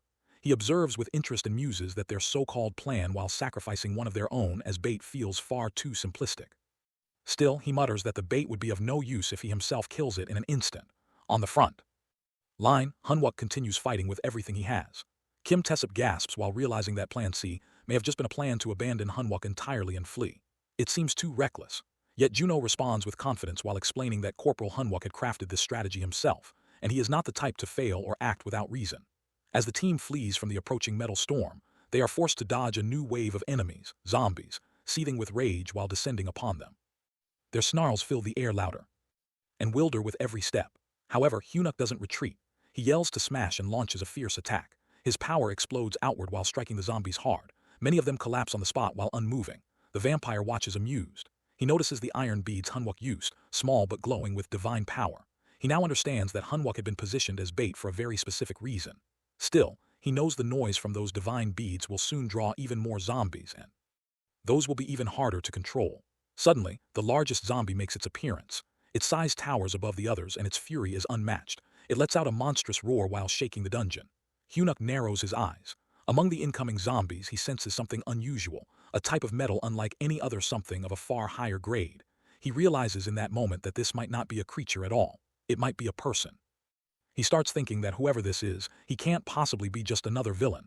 Part of him wonders if it's someone he already knows. His gaze shifts instinctively to the vampire. While he's lost in thought, two flying zombies shoot toward him. He reacts instantly while slashing through them with a precise combo. His attacks are sharp and relentless. Still, more zombies keep coming. He knows he has to keep pushing. The vampire, while watching from afar, starts to doubt his earlier expectations. He reflects that maybe he had expected too much from this fight. Yet the divine-infused iron beads were no afterthought Hunwook had prepared carefully. Still, the vampire notices Hunwook's energy fading. He also sees that the shards of the iron beads are now scattered, likely to be used again. Hunwook gathers his last reserve of strength and unleashes a skill. Steel rain, free fall. Metal shards rain down from above while tearing through the zombie horde. Explosions thunder around them. The massive zombie cries out, and as the blast intensifies, a brilliant light bursts outward. One of the men watching all this in disbelief stammers out his thoughts. He recalls that the plan had been to use one man as bait and run. It no longer makes sense. Another soldier quickly corrects him while pointing out that this was never about abandoning anyone. From the beginning, it had been a deception operation to lure the zombies away from Corporal Hunwook. They had all been running while talking, all to serve the illusion. The vampire watches the plan unfold with growing interest. A realization hits him that Hunwook had never been the bait at all. This was a full raid strategy designed from the start. He bursts into laughter while admitting to himself that he never imagined these soldiers would be this entertaining. Hunwook catches the vampire laughing and grows uneasy. Something feels off. He starts thinking carefully. The vampire is laughing, but why? What's his true motive for entering the raid gate? And more than anything, Hunwook realizes that the man blends in too well with the zombies. A deeper suspicion forms inside him. He starts to believe that he might know this man from somewhere. The vampire's grin widens. He declares to himself that now he wants to taste Hunwook's blood. He plans to soak his spear in it. Then with a loud crash he slams his sword into the ground. Hunwook can no longer hold back. Fury blazing in his eyes, he asks only once if the man is a necromancer. The vampire's eyes flicker with surprise. The question catches him off guard. He grows still, shaken that Hunwook could even know about necromancers. This unexpected reaction makes Hunwook hesitate. He begins to wonder if he had been wrong all along. Maybe this man isn't the necromancer after all. The vampire steps forward, voice cold and sharp. He warns that if Hunwook wants a peaceful death, he'd better speak clearly because now he wants to know how Hunwook knows about necromancers. He demands to know who Hunwook really is. Without hesitation, he lunges forward while drawing his sword to strike. He blocks the strike while saving himself from a fatal blow. He mentally notes that if it hadn't been for the fusion of Manon and Lyre's secret armor with his steel body, his arm would have been sliced clean off. Realizing he has to act fast, he activates a skill and launches an attack. Blades spin through the air while flying towards the vampire. Yet suddenly, a shield forms in front of the vampire while protecting him completely. The sight stuns Hunwook. The vampire has successfully saved himself, but what shocks Hunwook even more is how effortlessly he did it. At that moment, Hunwook thinks about the attack pattern. It's far beyond what level 18 is supposed to handle. He becomes more and more certain. This guy has already surpassed the Red Gate's restrictions. As they continue to face each other, Hunwook demands to know how he even got inside. Meanwhile, the vampire's hand begins to burn. Shards of divine bead embedded by Hunwook now sear his flesh. Observing closely, Hunwook notes the vampire's reaction. That confirms it. Only beings harmed by divine power react that way. He realizes what he's dealing with. A player devouring player. A vampire from the evil tribe that destroyed the AMT. Evidently, his words strike a nerve. The vampire explodes in fury while calling Hunwook a master at provoking people. He yanks the burning shards from his skin, which begins to regenerate quickly. Then, without giving Hunwook a chance to respond, he threatens to chop off a limb or two if that's what it takes to make him talk. Hunwook, while trying to stay calm, focuses on the weapon in the vampire's hand. It's the spear of Achilles, the very one the Guang group is searching for. He concludes that its true powers must have awakened. If that's the case, then even with his steel body and secret armor, he won't survive a hit. He knows the potion effect will only last a little over 2 minutes. He has to end this before then. As he thinks this through, the vampire narrows his gaze and declares he'll break him open if necessary. He launches into the air again while aiming his next attack. Both of them clash in mid-combat. Hunwook counters with metal control, but the attack doesn't land. The vampire weaves through it and mocks him for using the same tricks. Feeling frustrated, Hunwook watches his opponent block every long distancing attempt. It becomes clear that he won't be able to land any bead shard hits, and close combat is too risky with that spear. So he begins to run while analyzing his options. While running, he reflects that he's left with no other choice. He has to play his last card earlier than expected. High above, the vampire rages. He screams while demanding how Hunwook dares to even utter that name. Someone he shouldn't know. In response, Hunwook keeps sprinting while accepting that it's time. He answers indirectly while introducing himself as a soldier. He wonders aloud whether the vampire even served while suspecting he never joined the military. The vampire snaps back in confusion while demanding answers and calling Hunwook ridiculous. But Hunwook presses further. He states his assumption was right.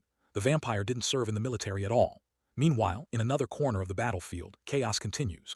Junmo prepares to activate something when an AMT raid soldier rushes in and stops him while urging him not to waste the chance. With the boss monster nowhere to be seen, even the raid squad wouldn't survive against the remaining zombies. Another soldier remarks grimly that Hunwook is likely already dead. They need to hide. But Juno refuses to believe it. He responds with conviction. Corporal Hunwook isn't someone who would fall so easily. One of the soldiers demands to know how he can be so sure. Juno answers that they haven't received the signal yet.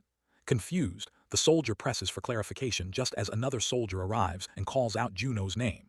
Junmo responds quickly, and the new arrival tells him to strap a claymore mine to his back before leaving the zone. Junmo checks that is it the KM-18A1. The soldier confirms. If it explodes, it means he used his last resort. When that happens, Junmo must ensure the squad hides immediately. At the same time, Hunwook's voice roars across the battlefield. He shouts that it's time and yells, "Blast!" A massive explosion follows. Metal shards fly everywhere while burning the vampire. Hunwook hides for safety, but when he peeks out, he sees the vampire burned but still alive. The vampire howls in rage while demanding how Hunwook dares to attack. Someone who was chosen, someone bonded to the spear. He announces that he cannot be killed so easily. However, Hunwook sees his chance. He leaps back into action and launches another attack while using all of his power. The vampire, overwhelmed, takes several hits. He's shocked. The strikes come so fast he can't even follow them. As he struggles, the vampire mutters in disbelief. The claymore wasn't meant to kill him, and it was only a distraction. Hunwook's true card was something else entirely. Then with a smirk, he reveals his hidden weapon that is an arrow. Hunwook hears him but doesn't flinch. He responds that the arrow is infused with his own power and it won't be removed so easily, but he reassures the vampire that he won't die just yet. Now it's Hunwook's turn to ask the questions. Meanwhile, a member of the Blue Flower Guild, who's been teaming up with AMT instead of sticking with his own group, glances at Juno and points out that the explosion looks exactly like the signal they had just discussed. Juno nods in confirmation. The Blue Flower Guild member shrugs and mentions that he already said anyone alone out here would have ended up dead in the worst way. He advises that if they've got combat rations, they should just lie low and wait for the rear squad to arrive while assuring them that they'll survive that way.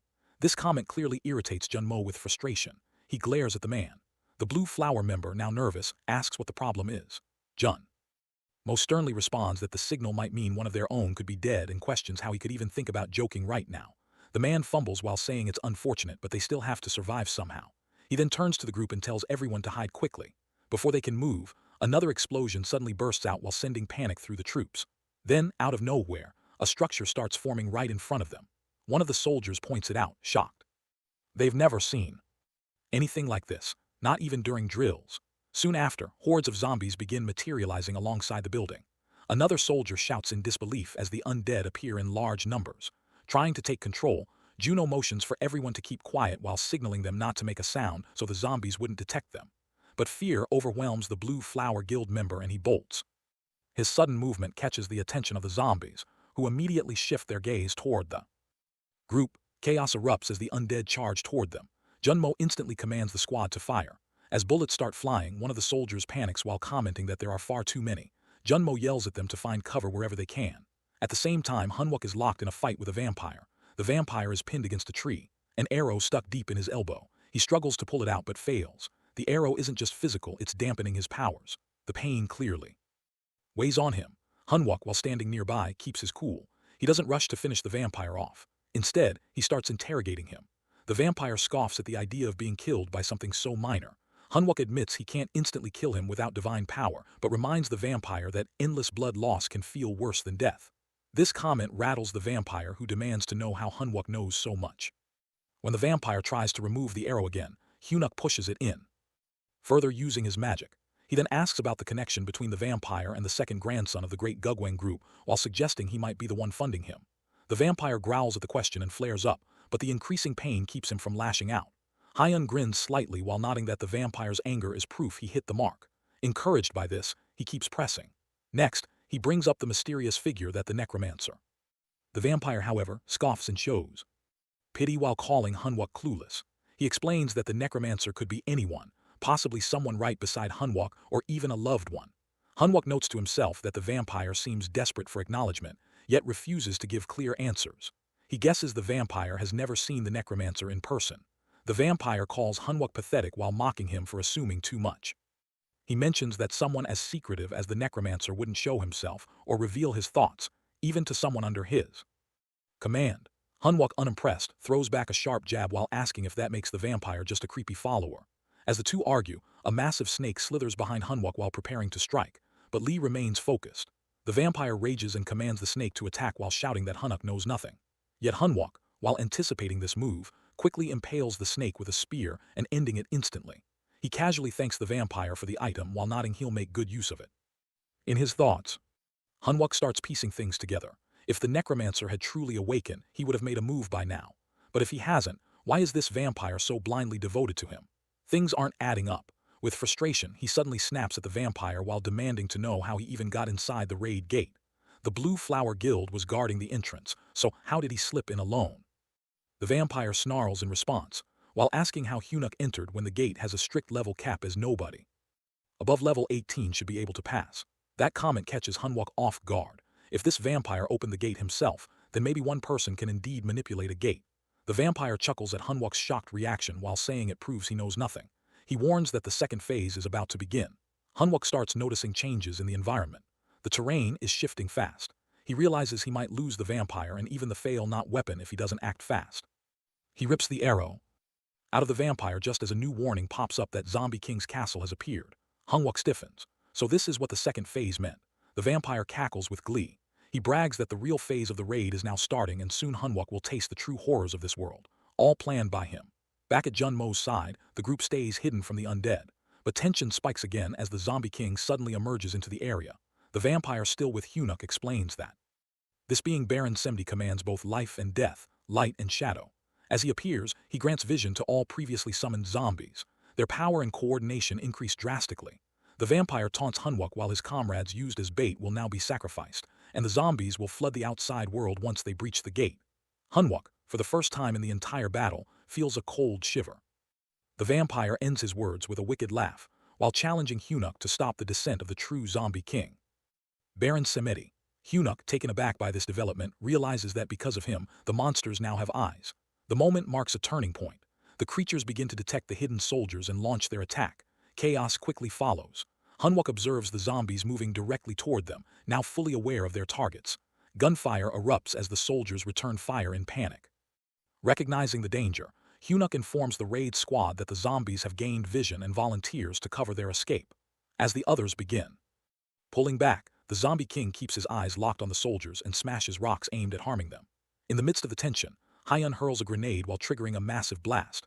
Turning to Private Park Junmo, Anmint, and Cho Minj, he urges them to retreat immediately while reminding them they won't last long if they stay. He mentions the brutal truth that confidence alone won't help when it comes to taking down a comrade turned into a zombie. Amid the flurry of grenades thrown toward the attacking zombies, sparks flash continuously in the smoky air. Despite this, Park Junmo assures Hunwook that if he goes down, they'll go with him. Hearing that from his teammates, Hunwook orders the squad to retreat completely and to use all the remaining grenades. Meanwhile, the Zombie King declares that he will offer the last of their comrades as sacrifices. In the background, his castle in Dako nears full construction. As a result, the gate's entry restriction rises from level 18 to level 30. He then reveals his plan that the zombies will attempt to break through the gate and flood into the outside world, and the squad must try to stop them. The atmosphere turns more dire as the soldiers race to dodge the Zombie King's relentless blows. Hunwook sprints quickly, all the while hearing nearby grenade explosions echo from a close-by building. He considers the claymore mine he placed. If it detonates, that would be his final option, while signaling to the others that they must hide no matter what. Just as he starts to express his thoughts, Park Junmo interrupts while assuring him that they'll all be waiting, so he must survive and return. Hunwook responds with certainty that he'll come back while urging them to wait for him. Pushing forward, he races toward the zombies. Holding the Achillea spear tightly, he unlocks it while raising his mana to extreme levels. The zombies flood toward him, but he reminds himself of the promise he made to come back no matter what and begins smashing through them with sheer strength. At that moment, the Zombie King himself appears in front of him, furious that his descent has been disrupted. His rage is unmistakable. Meanwhile, other AMT members, also retreating, are still under attack. Kim Kai-Hoon-jin, oddly enough, carries a large jar while causing Cho Taeyang to question the reason. Kim responds vaguely while stating that he just had a feeling the jar is important to the Zombie King. Despite the situation, they keep running as the zombies chase from behind. Park Junmo then shows up while firing at the creatures and shouting for them to hurry. He reports that the C4 setup is finished and asks Anmint to provide cover. Following his lead, Mint moves to the front and together they detonate the explosives. A powerful explosion follows while throwing both zombies and soldiers to the ground. Fortunately, the squad survives, though shaken, they're unharmed. Looking around, they realize the zombie gate seems blocked, at least for now. But there's a new problem. They're trapped inside the building and oxygen could run out soon if they stay. Park Junmo notes that they've dealt with the urgent threat and must now locate an exit as quickly as possible. They head off only to be met again by the Zombie King, whose fury hasn't cooled. His gaze lands on the stolen jar and he laughs with dark amusement. Shock spreads through the squad as they confront him. Suddenly, Hyunuk reappears while commanding everyone to halt. Park Juno feels relief seeing him alive. As Hyunuk faces the Zombie King, he mutters to himself that he's the only one allowed to mess with his teammates. The soldiers freeze in surprise for a second. Suddenly, a system alert pops up while warning that a large chunk of mana has been burned in a short span. Only 32% remains. He realizes he's been acting tough, but now he's low on mana and completely clueless about how to beat this terrifying enemy. Now standing face to face with the Zombie King, he wonders if the monster is a long-range type. Gripping his spear tightly, Hyunuk rushes in. The Zombie King looks furious at the sight of him, but strangely, he doesn't attack. That catches Hyunuk off guard. He starts to think something doesn't feel right. Meanwhile, Park Jumo tells the squad to ready their gear. During the intense fight, Hyunwook keeps thinking that something is off. Maybe it's because of that. Just then, the Zombie King charges forward and swings hard. Hyunwook clenches his teeth but gets slammed and falls hard to the ground. Anger fills him as the squad stares in shock. Quickly recovering, he tosses mana potions to the others. Rising to his feet, he walks toward the Zombie King again while gripping the Achillea spear tighter than before. He reignites its power, although he's running dangerously low on mana. Then he calls for Anmint to defend the front line. With him blocking ahead, Hyunwook gulps down a mana star which temporarily boosts his energy for 5 minutes. With renewed energy, he challenges the Zombie King, activating a smash skill with his spear. He drives it straight at the monster, but the Zombie King grabs the weapon mid-air. Hyunwook instantly realizes the problem, that it's the barrier. If he keeps wasting attacks blindly, he'll lose all his gear. And with the squad depending on him, he can't afford to back off and look for a weakness. The soldiers stay behind their shields while holding off the monster's pressure. Hyunwook starts thinking again that if the descent isn't fully complete, there has to be some weak spot. But where? Just then Kim Kongjin stands with a sword in hand. Park Juno approaches while asking where the sword came from. He warns him not to mess with dungeon items since their effects are unknown.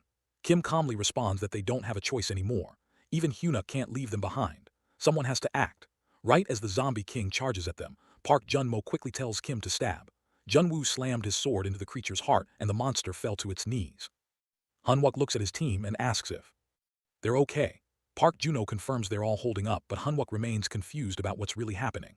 Then they all notice the Zombie King now sitting and seething in rage. He spots a jar, one that Kim had snatched earlier. At the same time, Hyunwook sees the sword stuck in the monster and wonders whether it struck the heart or lungs. The Zombie King lets out a deafening roar so loud the squad can't even hear themselves think. A warning appears again. The forced restart of the descent of the Zombie King Baron Simeti has begun.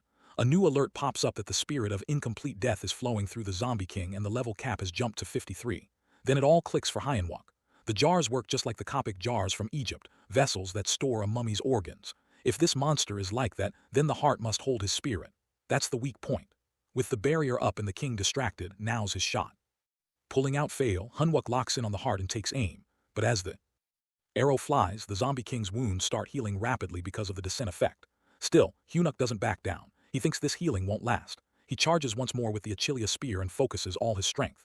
This weapon will wipe out that annoying regeneration, he believes. As the spear slams into the monster, the Zombie King howls in agony. That's when he notices a strange metal closing in fast, and he knows deep down this time he's in serious trouble. As he notices Anmint, he questions what he's up to and orders him to activate the shield. Following the command, Anmint casts the shield to block the Zombie King's fierce blows, using it as cover. Hyunwook joins him behind the barrier and Anmint checks if he's doing okay. Observing his ability in action, Hanwok is taken aback and wonders about the skill. Anmin explains that ever since entering the dungeon, his level has been rising rapidly. The last time he stopped the Zombie King's attack, he leveled up and finally unlocked the shield skill. Just like Hanwok once mentioned, the world standard no longer applies. While he continues speaking, a system alert pops up while letting him know that a level 1 magic shield has been granted. Hyunuk, however, questions how he could rely on an untested skill that might have gotten him killed. Anmin responds that he just wanted to protect him. In return, Hanwok admits he gets it, but reminds him it's his own duty to shield the rest, so he shouldn't push himself too hard. Anmin shows gratitude, but Hanuk shrugs it off while saying he should save the thanks for when they all make it out alive. As the battle presses on, another alert suddenly appears that the descent process has been interrupted. The Zombie King now looks more intense than ever. A further warning signals that an incomplete spirit of death is spreading through his body, and soon it will pull him back into death. The creature lets out a monstrous growl. Still, despite his condition worsening, he charges forward, while suggesting that this might be his final attempt to drag them down with him. Thinking quickly, Hanuk tells Kai Taeyang to block the Zombie King's view with continuous fire. Choi doesn't hesitate and starts shooting non-stop. Meanwhile, Park Jun-mo encourages the raid squad to use distraction tactics until Hanwok regains his mana. Hanwok tries to stop them from risking too much, but Park insists that they'll buy him some time while leaving the final strike to him. Hanwok's mana slowly begins to recover as Chaeyoung keeps firing. However, he soon announces he's out of bullets. At that moment, Hanwok rushes in and gets the monster's attention while claiming himself as the true opponent. He recalls the only way to defeat the Zombie King is to destroy his organs stored in 3 Copic jars, his liver, heart, and eyes. With a deafening roar from the monster, Hanwok closes in for the finishing blow. He pulls out the fail knot and strikes the creature's eye. He mocks the creature's disgraceful behavior while urging him to carry himself like a true king. Then, using the Cloud Blade, he delivers the final slash that ends the Zombie King's reign. A system message appears while congratulating him for slaying the enemy. Everyone freezes, stunned that the monster has truly been defeated. Then cheers erupt that the raid was a success. Hanwok receives a new item, the Crown of Light and Darkness, which he doesn't recognize from his past life. Even more curious, it seems to possess a unique trait. Suddenly, a danger alert flashes. The destruction of Indako, the Zombie King's stronghold, has begun. One soldier yells to Hanwok while snapping him out of his thoughts. He realizes they haven't even gathered loot or points yet, but there's no time. He urgently warns everyone to evacuate. The troops rush out while moving quickly through the collapsing fort. Another notification confirms that the raid is complete and the gate will shut soon. They all sprint toward the exit while trying to make it before it closes. Hanwok shouts out while urging them to move faster as the gate starts shrinking. Outside, Catherine is in the middle of a conversation with her guildmate, who brings up concerns about party-level requirements for the raid while saying every member must be at least level 53. She also questions whether going solo as Blue Flower Guild might backfire if the Gwang group withdraws support. They're caught off guard when they spot the gate starting to shut. And then one by one, the AMT troop bursts through. Hyunuk flies out just in time as the gate seals behind them. Relief floods the group that they made it out alive. Hyunuk gathers the group and praises them for their efforts while confirming the Red Gate raid is complete. Everyone celebrates, overwhelmed by success. Watching from a distance, Catherine becomes furious. She can't believe they cleared the Red Gate. She wonders who Hanwok really is. Back inside the ruined fort, Kim Top roams around. After receiving the gate clearance message, he had rushed there, but now he can't find the gate. Confused, he searches for the exit, convinced it was right there. Suddenly, a vampire steps out from the shadows behind him. At first, Kim assumes he's a human from the rescue team and tries to speak with him while asking for the way out, but the vampire lunges forward with intense bloodlust while revealing his true intentions.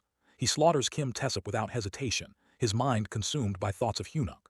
The vampire vows to take everything Hanwok holds dear and paint it all with blood. At the same time, Hanwok gives clear orders for the raid squad to line up in double file. Quickly, they arrange themselves in an organized line while looking like a polished crew. He then walks toward Catherine. As he approaches, she immediately wants answers. She asks about their own team. Hanwok explains that by the time they entered the gate, everything had already gone wrong. Catherine listens and then points out that he seems to be claiming success all on his own. Hanwok responds calmly while hinting that the upcoming gate analysis will confirm the truth. Naturally, his calm words upset her. Her voice grows sharper as she demands to know who he really is. She asks whether he's truly an F rank. Clearly shaken by his unexpected strength, he meets her glare and calmly questions if she really thinks his success was only luck. In return, she expresses doubt and says she'll believe everything once the results are out. Then she suddenly changes the topic and asks if he happened to see a spear-type item inside, possibly something their zombified Blue Flower Guild member carried, or maybe an item from the dungeon's treasure house. Her question triggers a memory in Hanwok. He recalls shouting for everyone to evacuate as the castle collapsed. During that moment, he had seen an item marked with the indomitable steel body and had taken it. However, back in the present, he lies and tells her he didn't see any spears. Instantly, she looks stunned. She had been confident that something like that was inside. She insists there must have been one, but as she keeps pressing him, Hunwook interrupts and accuses her of switching topics too often. He implies she's avoiding their bet and even teases her title while calling her the great department head of Seoul's Blue Flower Guild. He asks if she's trying to back out of her promise. Frustrated, she shouts again. Her emotions spike and Hunwook steps back slightly. He comments that she seems out of sorts and offers to return later to settle things. But before he can leave, she grabs his wrist tightly. She cries out that he should join the Blue Flower Guild right now and promises he'll receive the best treatment in the industry.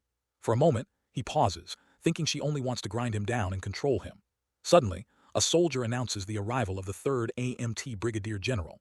Everyone salutes Corporal Hunwook. Choi Jong-cho walks in with a smile when he spots both Hunwook and Catherine together.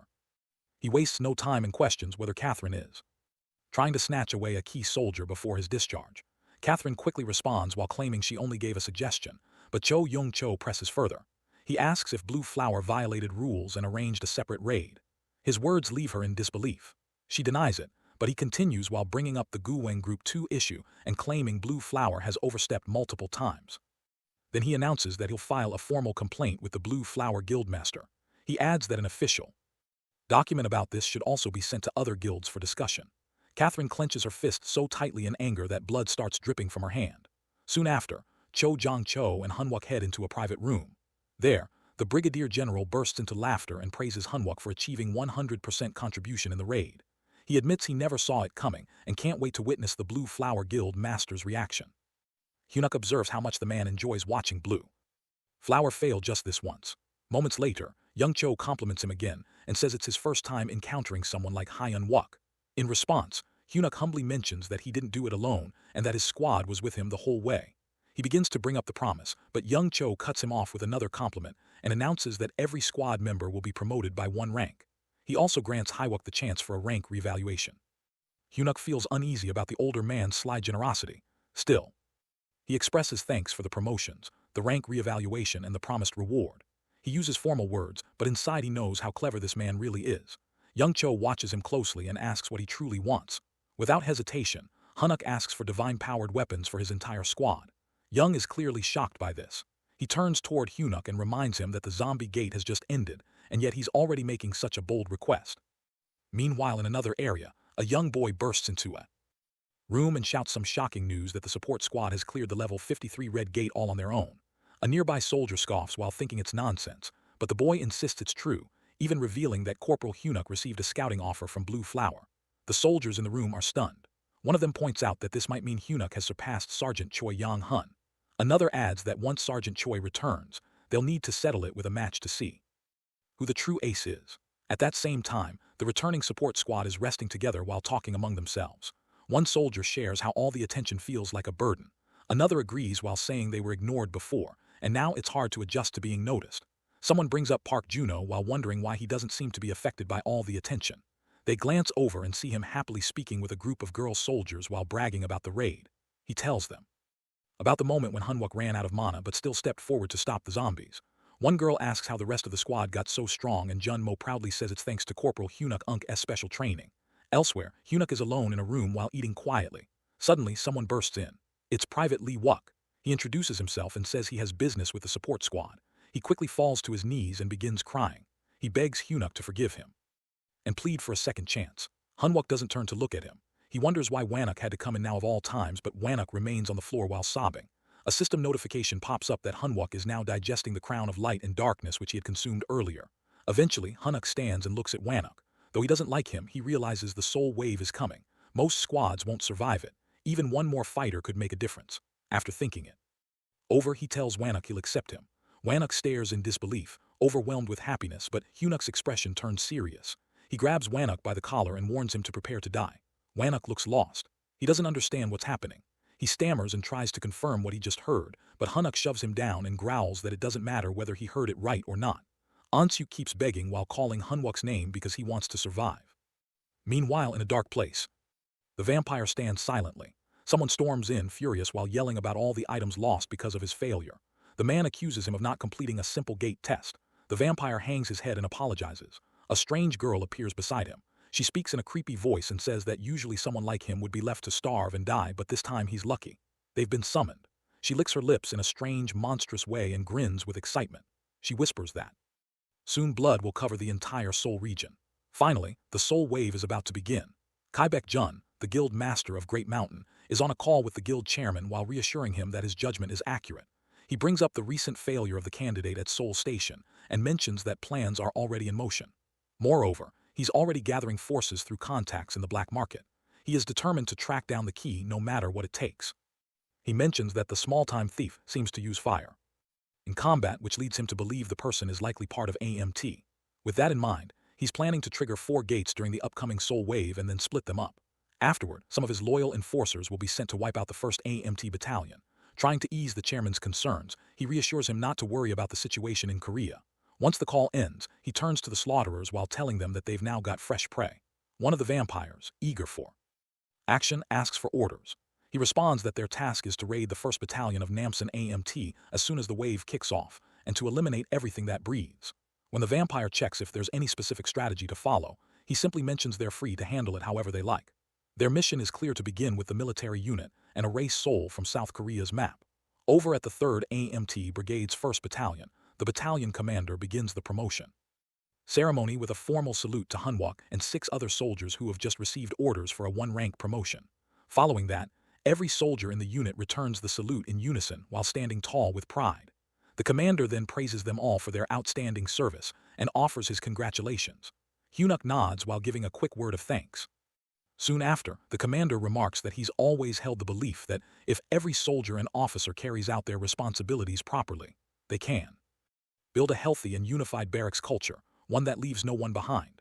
Hearing this, Hanwok can't help but think the commander is diving into another one of his trademark long speeches. Still, the commander continues while expressing how their strong military discipline has turned his beliefs into reality and how genuinely proud he feels. But just then, the flow is interrupted. The commander gets a call. His tone sharpens and he brings up someone named Kaido. He mentions that he'll head over immediately and then directs the 2nd platoon leader to take charge and finish the promotion ceremony in his place. The platoon leader steps in without hesitation and keeps the event moving. At that moment, Hanuk starts to wonder that could this Kaido be a Kaido, the Sword Saint assassin who once killed Sword Saint Gyeongyo.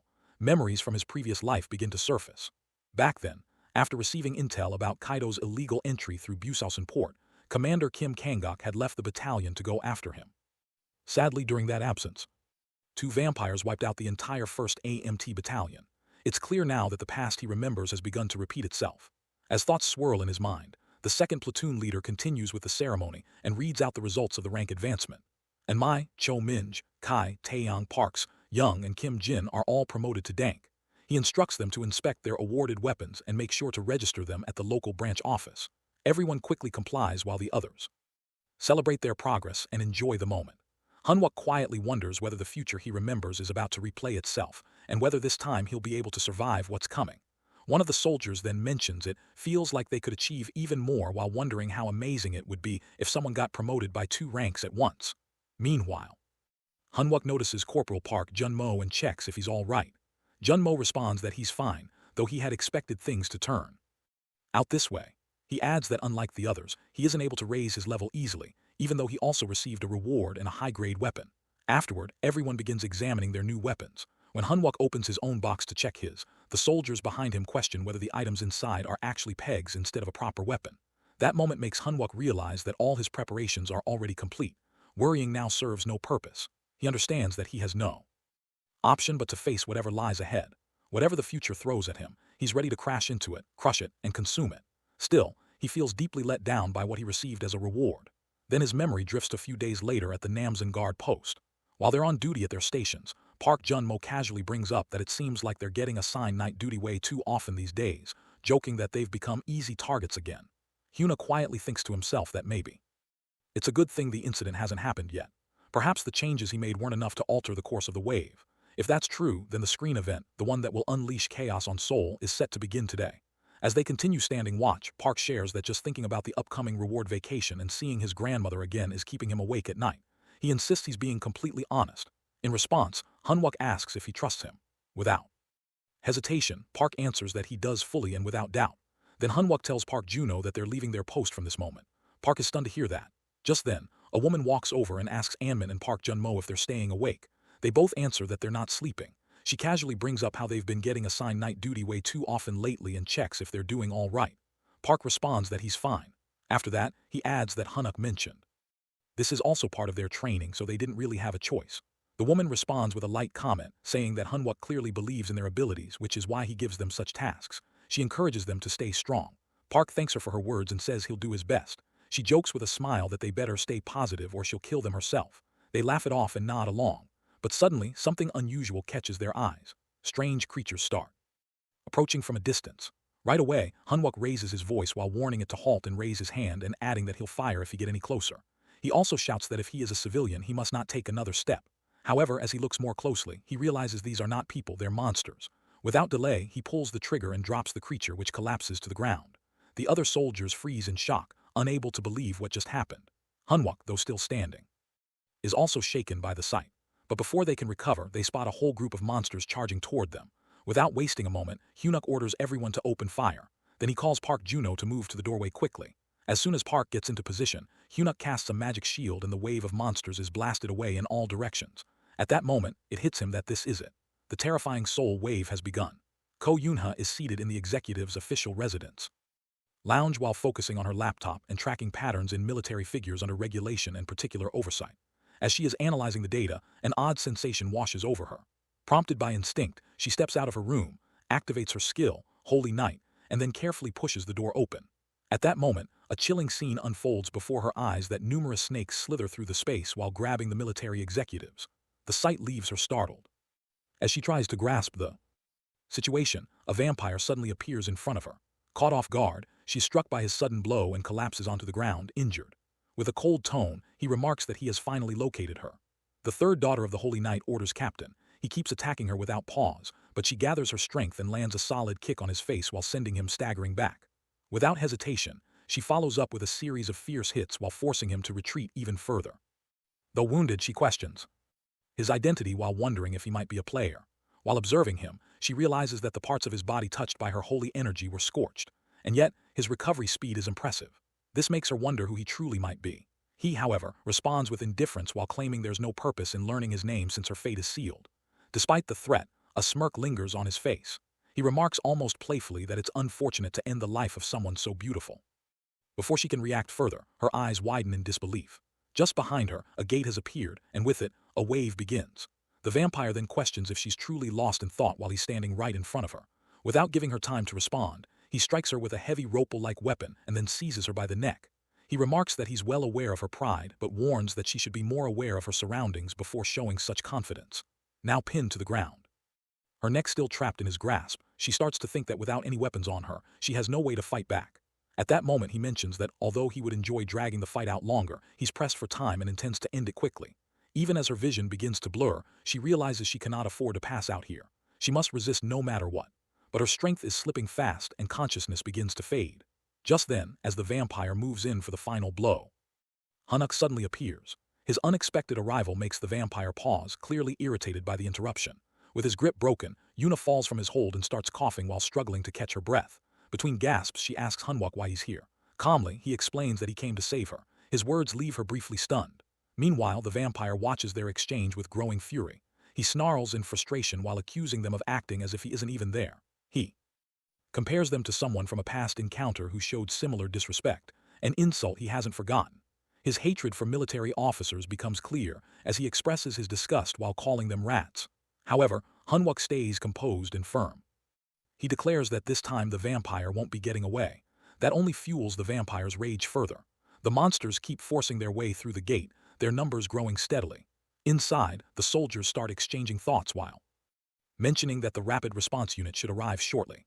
At the same time, those stationed near the entrance begin to worry while fearing the door might collapse any moment under the pressure.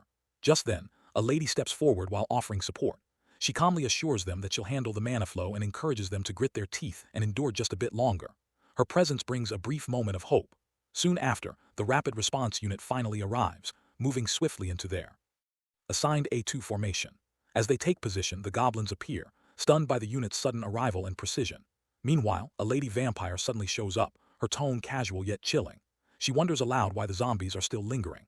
As she steps into view, all the soldiers freeze in shock while recognizing her terrifying presence.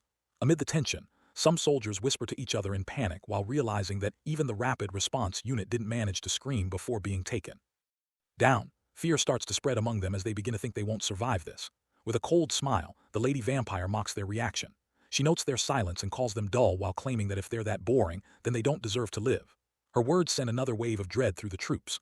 But then, unexpectedly, she notices Cho Yang-jun approaching calmly, making his way through the swarm of monsters, casually sipping rum.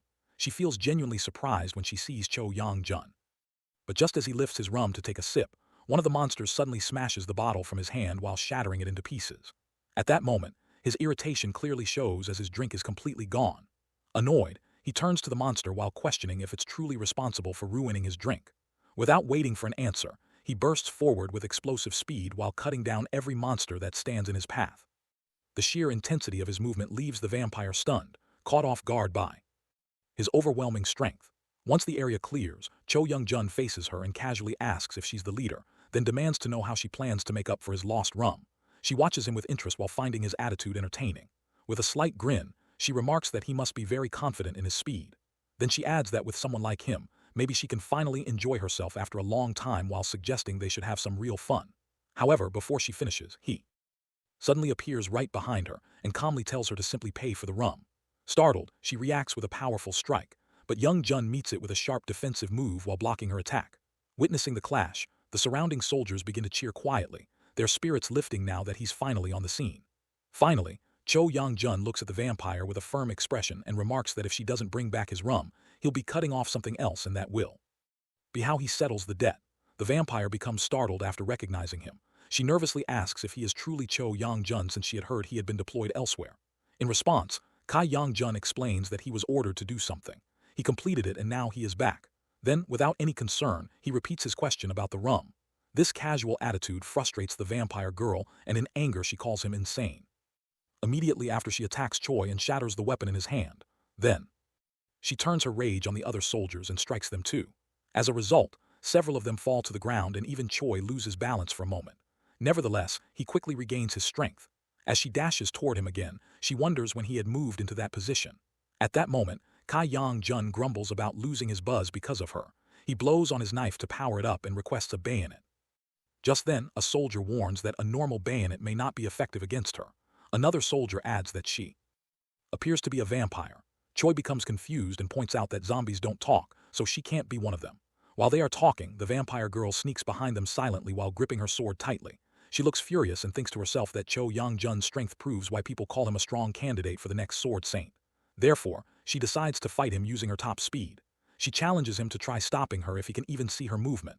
Suddenly, girl soldier notices the vampire and shouts a warning. Choi immediately turns around and realizes that the vampire is right behind him. Luckily, he blocks her attack just in time and counterattacks. At the same time, the soldiers begin to panic while thinking they might be the next target. However, Choi protects them all and slams the vampire against a wall. He then explains that he was trying to control his body's pace to stay drunk longer, but now the buzz is completely gone. While looking at her, he questions how she plans to take responsibility for ruining it. On the ground, the vampire grows nervous. She realizes that Choi is much stronger than she expected. Eventually, she admits to herself that she can't take him alone and needs to flee, so she turns to run. Meanwhile, Choi begins to speak while saying he has a question now that he's sober. Before he can finish, she runs off while thinking she must meet the other slaughterers and find a way to defeat him. Unexpectedly, Cho Yang-jun appears behind her and questions what she's doing. While she keeps running, he quickly strikes again. Their battle restarts and he attacks with full force while causing her to crash hard onto the ground. As she lies there in pain, Choi wonders aloud how someone who isn't a zombie could be controlling them. Then, while watching her struggle, he observes that she probably won't answer him. He questions whether she's even a human. Soon after, when he sees she has lost consciousness, he tells her to take a nap and promises to ask his questions once he finishes cleaning up. After that, he stands and orders the soldiers to tie her up. He informs the vice platoon leader that he will report back after he is done clearing the area. She agrees while telling him to eliminate the enemies first and report later. At that point, one soldier runs forward and offers Choi a holy power weapon while explaining that it will be more effective. However, Choi refuses the offer. The soldier insists while warning that enemies like her won't die from ordinary weapons. Even so, Choi smirks and explains that it's not fun if the enemies die too easily. He tells them to aim lightly and make the fight more challenging. Then he walks off to face the remaining monsters. Meanwhile, the soldiers quietly watch him leave. One of them comments that Sergeant Hae-in Wuk's personality seems a lot like Cho Yong-jun's. The other one replies that it's terrifying every time either of them smiles that way. Soon, Choi arrives at another battlefield where a vampire is waiting and greets him in a mocking tone. He claims that this time the vampire won't be able to escape. The vampire becomes furious upon hearing Choi's voice and starts cursing him. Without delay, they begin to fight, both using weapons with great power. During the battle, Choi destroys the ropes formed by the vampire's powers. Hyunuk warns the platoon leader that monsters are coming out of the gate and heading for the barracks. He urges them to secure weapons and protect the soldiers. The platoon leader responds by identifying the enemy as a vampire and wonders aloud how to fight back without holy power. Hunwook explains that trying to fight and protect someone at the same time would only put them at a disadvantage. They definitely need a holy weapon. After thinking it through, the platoon leader recalls how well Hyunuk has performed up to now. Then she firmly orders her troops not to die while giving a strict command. Back on the battlefield, the vampire shouts at Hyunuk while saying they should have fought together instead of sending someone else. Hunwook, however, keeps smiling without a trace of fear. He joyfully says it's great that the vampire is still alive. This confuses the vampire, so he explains that if he's still breathing, then it means his boss doesn't know about him. He guesses that the vampire must have survived by reporting his failure as just a small mistake. These words infuriate the vampire even more. Hyunuk then adds that he has been annoyed for a long time about letting the vampire escape and promises to finally end it properly this time. Upon seeing his calm confidence, the vampire warns him not to take him lightly. Right after, he transforms into a monstrous figure and declares that with his new equipment, he is on a completely different level than before. He mocks the holy power beads while calling them useless. He proudly shouts about his expensive mana tanks and swears that Hyunuk won't even be able to touch him now. He threatens to tear him apart all by himself. In response, Hunwook activates his special item, the Crown of Light and Darkness, and releases his Aura Saint. His weapon instantly transforms into a giant holy power weapon. Watching this, the vampire becomes shocked and starts thinking that Hyunuk just turned a useless item into a divine weapon out of nowhere. Finally, Hyunuk looks straight at the vampire and declares that today he will tear him apart with holy power. With a smile on his face, he prepares to end the fight. As he listens to the vampire talk so much, he guesses that the enemy must be scared. Because of that remark, the vampire becomes furious and threatens to rip apart Hyunuk's mouth. Right after that, their battle begins again. They both pull out their weapons and start attacking each other with full force. Then, the vampire swings his long rope while aiming it at Hunwook. At that moment, Hyunuk realizes that if the attack hits him directly, he will probably die. Now, he finally understands why the vampire looked so confident earlier. However, in close range, Hunwook figures out that the whip's advantage turns into a weakness. Even though the vampire stands there with a confident grin, Hyunuk doesn't back down. Instead, he uses his weapon to slice through all the ropes flying at him. While doing so, he thinks about the skill called Indomitable Steel Body and tries to land an attack. Unfortunately, he still gets hit and falls to the ground. However, he refuses to stay down. So he used skill combo and pushes himself back onto his feet. After that, he starts running. When the vampire sees him retreating, he mocks him with confidence while saying that after all the bragging, now he is running away. He dares him to open his mouth again. At the same time, Hyunuk keeps thinking seriously. He realizes those armored tentacles weren't expected. They blocked his close-range attack by sneaking through the whip's weakness. Because of this, Hyunuk starts thinking fast. If things continue like this, his final long-range move, Fail Not, may be stopped. So, even though it will use a huge amount of mana and leave him exhausted, he decides that he must switch to the Achilles spear. While he's preparing, the vampire rushes at him and yells that he should keep running until he is dead. Meanwhile, Hyunuk keeps dodging for his life. Then the vampire throws his rope again and shouts to unlock while trying to trap him. Although Hyunuk is doing everything he can to survive, it becomes clear that he might not be able to escape this time. Now he starts realizing the vampire is using a powerful mana tank built into his armor. It seems this enemy came completely prepared and already figured out his weak points. Also, with other vampires nearby, Hyunuk knows he cannot waste all his mana fighting just one of them. At that moment, the vampire notices Hunwook's hesitation, so he grins and taunts him again. He asks if Hyunuk now realizes how helpless he is. He dares him to open his mouth like before. Still, Hyunuk keeps thinking calmly. If that's the case, then he knows he needs help. So he quickly calls into his microphone and shouts for Cho Taeyang. The vampire looks confused, not understanding what's going on. Suddenly, a bullet hits him from behind. The impact is strong and he falls to the ground, completely shocked. It turns out Chinj has fired the shot. He shouts that Private Cho Taeyang attack has landed. Then he warns that because of the gunfire, their location may now be exposed, so they must move to another spot quickly. Now the vampire is badly injured and bleeding. Still, he screams in anger while swearing he'll kill them. All when Hyunuk sees this, he doesn't hesitate. He runs toward him while shouting that he should just die already. Then, while using all his strength and skills, he drives his weapon straight into the vampire's body. While the vampire lies dying, he starts thinking in disbelief. He wonders how this could be happening since he believed he was the chosen one. He tries to guess who Hyunuk really is. He even questions if he's a rancor. Then Hyunwook walks up and replies calmly. He says that for someone like him who always acts superior, he'll tell the truth that he's just an F-ranker. Hearing that, the vampire can't believe it. While blood pours out of him, he shouts over and over that it's impossible to lose to a lowly franker. Eventually, he repeats it one last time before his body disappears, completely defeated. Afterward, Hyunwook watches everything in silence. Then he picks up what's left of the vampire. Considering how long absorption takes, he decides to eat only half now and save the other half for later.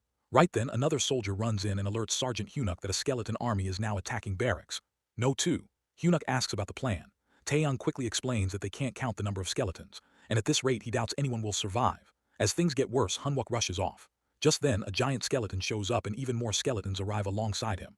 He screams that he will wipe out all the low-rank skeletons. All of a sudden, waves of skeletons appear and head straight toward the soldiers. One of the soldiers sees them and starts shouting as they are attacked. Blood splashes everywhere and they even tear the soldier's head from his body. Meanwhile, Kim Se watches the horror and realizes that the platoon leader has also been killed. The girl quickly turns to Sergeant Kim Se-hai and cries out that, without the noble phantasm, they don't have enough mana. She warns that the monsters are forcing their way inside, even though the situation is critical. Kim Se-hai stays focused. She tells the others to stay calm and not panic. She reminds them not to fire wildly but instead to concentrate their firepower on one target and blast through. Then someone brings up the armory. They explain that it's still locked because the platoon leader had the keys. Kimmy doesn't hesitate. She replies that they must destroy it or melt it if needed. Whatever it takes, they must open it. She insists they can survive and encourages everyone not to give up.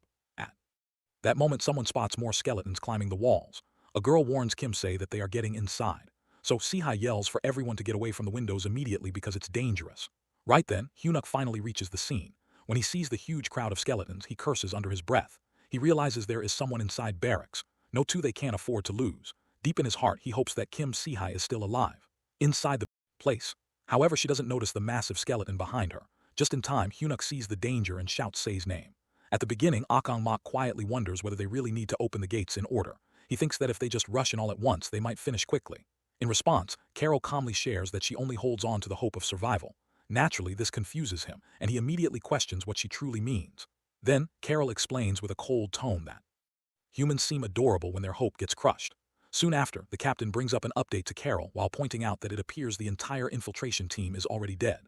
This revelation completely shocks the vampire Omok. Right away, he turns toward both of them while demanding an explanation.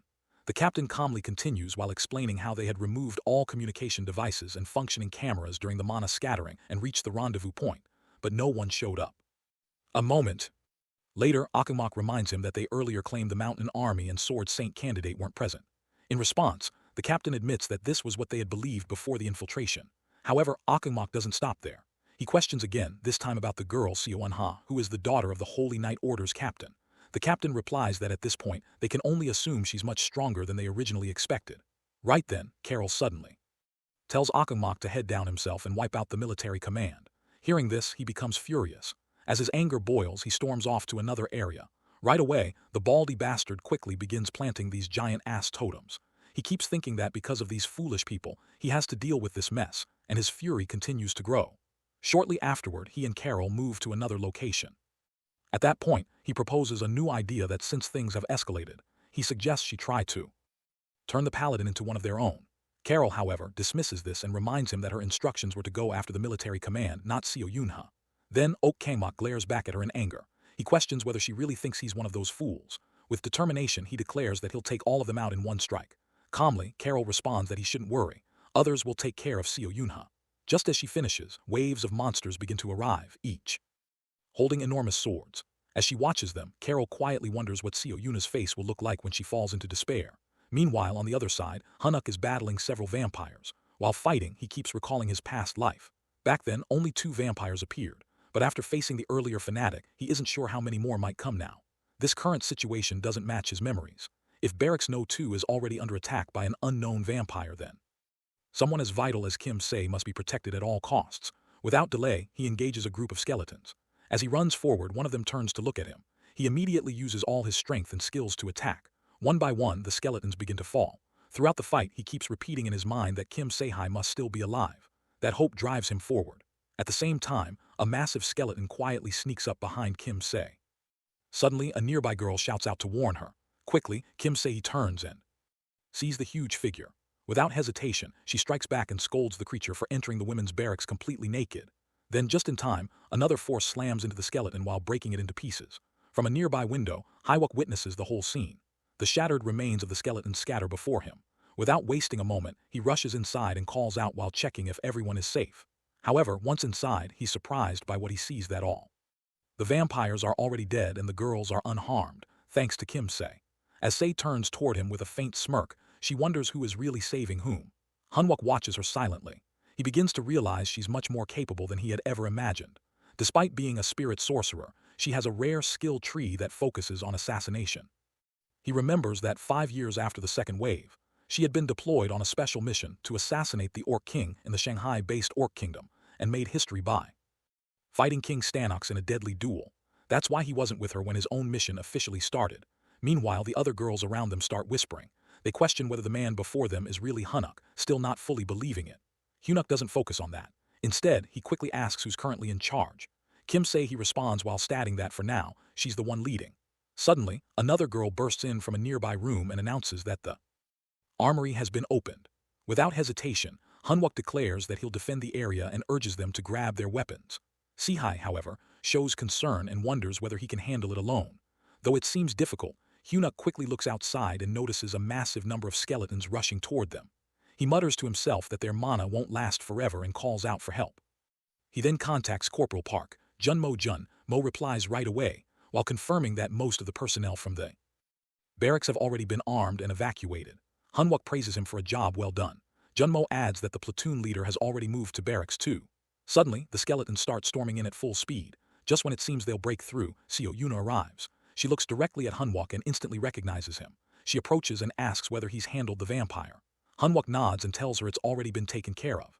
Seihei steps forward and informs Suna that the personnel in Barracks 2 will soon be fully equipped. Hearing this, Suna starts assessing the situation. She realizes that Hunuk is managing Barracks 1 while supporting Barracks 2 and coordinating everything. Clearly, he has a full grasp of what's happening. As the two of them exchange glances, a wave of skeletons appears in the distance. Suddenly, Seo Yunha notices something and points it out that it's a totem. Hanwok recognizes it too, a powerful item embedded with several devil medallions. He realizes they need to move fast before anyone else gets to it. He notes that the platoon leader from earlier wasn't acting alone. Seoha agrees and mentions that even though she doesn't understand how they're using monsters, this has to be a planned terror attack. She immediately gives the order that everyone should arm up and hold their defensive positions until reinforcements arrive. Everyone listens and moments later she walks up to Hanwok and tells him to come with her to the command control room. Her command catches him off guard. He repeats her words to himself in disbelief, clearly stunned and confused. Meanwhile, in the underground bunker command room, a few soldiers are stationed. Screams echo in the background and the screen reads, "No signal." The platoon leader quickly evaluates the threat while saying that if someone manages to break through a double barrier door, then the enemy must be stronger than an orc. Lee Wansuk steps forward. He tells the platoon leader that once the door opens and he gives the signal, they must blast the enemy with him. The platoon leader is alarmed by this and tries to stop him, but Wanuk remains determined. He knows that if even one of them breaks through, there will be no hope. Even if it's impossible to stop them all, he swears he'll stop at least one, no matter what it costs. Suddenly, the door begins to break. Kangmok enters with a grin, impressed by how fortified the room is. He looks around and spots the soldiers. Wuk lays eyes on him and feels frozen. He thinks to himself that this creature is massive, far bigger than him, and Wanuk is already a berserker. Though fear creeps in, he refuses to back down. Kangmok glances at Wuk's weapon and asks if he's really going to fight. Wanuk denies it while trying to hide his fear. At that moment, the vampire steps forward, grabs Wanuk by the collar, and with burning rage growls that he's going to kill him. Out in the open field, Hanwok continues guiding Wanuk and mastering his mana. Wanuk makes an effort to regulate it while following Haiwok's instructions, but the result is another failure. With a calm yet firm tone, Hunuk advises him not to release mana without control while reminding him to guide it, not explode it. Chuckling tiredly, Wanuk admits it's not easy. However, Hanwok responds seriously while telling him to stop laughing or he might start liking him. He explains Hunuk-Unk's berserker mode wears off too soon, because he only relies on it blindly and keeps blasting mana without aim. He urges him to pull himself together. Wanuk, still determined, attempts once more to harness his mana. Yet again, he falls short and collapses, drained. Lying on the ground, he turns to Hunuk and asks a question. Hunuk, slightly curious, responds by asking what it is. Wanuk wonders aloud that if he encounters an enemy stronger than him in a real battle like Hunuk once did, what should he do? In response, Hunuk teases while suggesting that someone like Wanuk would probably flee as that would suit his nature. Shocked, Wanuk protests while insisting he's not like that, but Hunuk stands by his words. Frustrated, Wanuk denies it again. Seeing his spirit, Hunuk tells him not to run. He tells Wanuk to face his enemy directly like a soldier and defend the comrades behind him. In that moment, Wanuk is brought back to the present while facing a vampire in real time. He had been recalling Hunuk Unk's lesson. Filled with fear, he still whispers to himself that he can't retreat now. Wanuk launches his attack while declaring his intent to end the vampire. He quickly orders Lai Minhai, a wizard, to transport them elsewhere using magic. Obeying, Minhai conjures a teleportation portal and Wansuk drags the vampire through it. They reappear at a different location. The vampire, confused, questions the sudden change. Wanuk, now fully in berserker mode, explains he needed more space for a real fight. The vampire mocks him again, but Wanuk, while focusing deeply, attempts to control his mana once more. Internally, he begs to succeed, and this time he does. Realizing his success, he notes that he can now sustain the second level of berserker body strengthening, just like Hunwuk had taught him. As the battle escalates, Wansuk and the vampire clash with full force. Meanwhile, underground in a hidden bunker, Hunwuk and Seo Yunha rush through the corridors while preparing to face more vampires. Hunuk thinks aloud about their priority, the totem, but is confused about why Yuna went to the control room. Before he can finish his thought, a wall in front of them explodes outward. From the wreckage, Wansuk and the vampire emerge. Wanuk, beaten and bloodied, is dangling in the vampire's grip. Hunwuk, shocked and alarmed, calls out his name. On the ground, a battered Wuk with blood on his lips manages to say he told Hunwuk he's not someone who runs, but then the vampire cuts him off mid-sentence while slamming his face into the floor. Annoyed, the vampire mocks him for talking too much. Seo Yuna cries out in horror while demanding to know what the vampires want. Hunuk, his expression hardening, turns to Iha. He politely asks her to proceed to the control room. He instructs her to locate the totem and quickly organize forces to remove it. As for him, he says he will stay behind and take down the vampire. Yuna is stunned by his seriousness. The vampire, now noticing Yunha, laughs mockingly. Realizing she's the daughter of the Holy Knight, orders his captain. He's thrilled while saying she saved him the trouble of tracking her down. Yuna nods to Hunuk, saying she'll follow his plan but tells him firmly not to die in order. Once she departs, Hunwuk looks at Wanuk lying on the ground. He admits he never liked Wanuk's brute force approach. Still, even someone like him gave his all simply because of one thing Hunwuk once told him. Feeling the weight of that, Hunwuk decides that if he has any pride, he must fight now, no matter what it costs. The vampire scoffs at Hunuk's resolve while calling him crazy. As the vampire charges, Hunwuk moves swiftly while dodging low and positioning himself behind him. Caught off guard, the vampire turns just as Hunwuk releases a barrage of magical arrows into his back. Wasting no time, Hunwuk grabs his weapon and strikes. However, the vampire suddenly activates his armor steel stakes, the indomitable steel body. With his transformation complete, his body becomes nearly invincible. Hunuk Unk's weapon barely leaves a scratch. Mocking Hywuk's efforts, the vampire calls him out for having only cheap tricks. He taunts him about revenge before landing a powerful punch. Hunuk is sent flying but lands firmly on his feet. Looking toward Wanuk again, he becomes momentarily distracted. The vampire reappears behind him while attacking suddenly. Hunwuk dodges, barely avoiding serious harm. The vampire questions if he plans to just dodge forever while calling him a coward. He unleashes relentless strikes, but Hunwuk continues evading. Eventually, Hunuk blocks a heavy blow and counters, though it's effortlessly. Stopped, the vampire taunts again while saying, "Holy weapons won't kill him." As he continues mocking, suddenly, a sound stops him. He stiffens in surprise and confusion. Hunuk, now confident, tells him that a few weapons alone aren't enough. That's why he brought him here. They've arrived at the armory, the site of the indestructible roaring torrent rush. Behind Hunuk, countless weapons line the walls, ready to be launched with a single spell. The vampire's eyes widen in disbelief.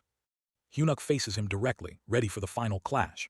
He says to himself that it's time to end this, whether he dies or wins. As the skeleton army storms into the command room, chaos spreads quickly.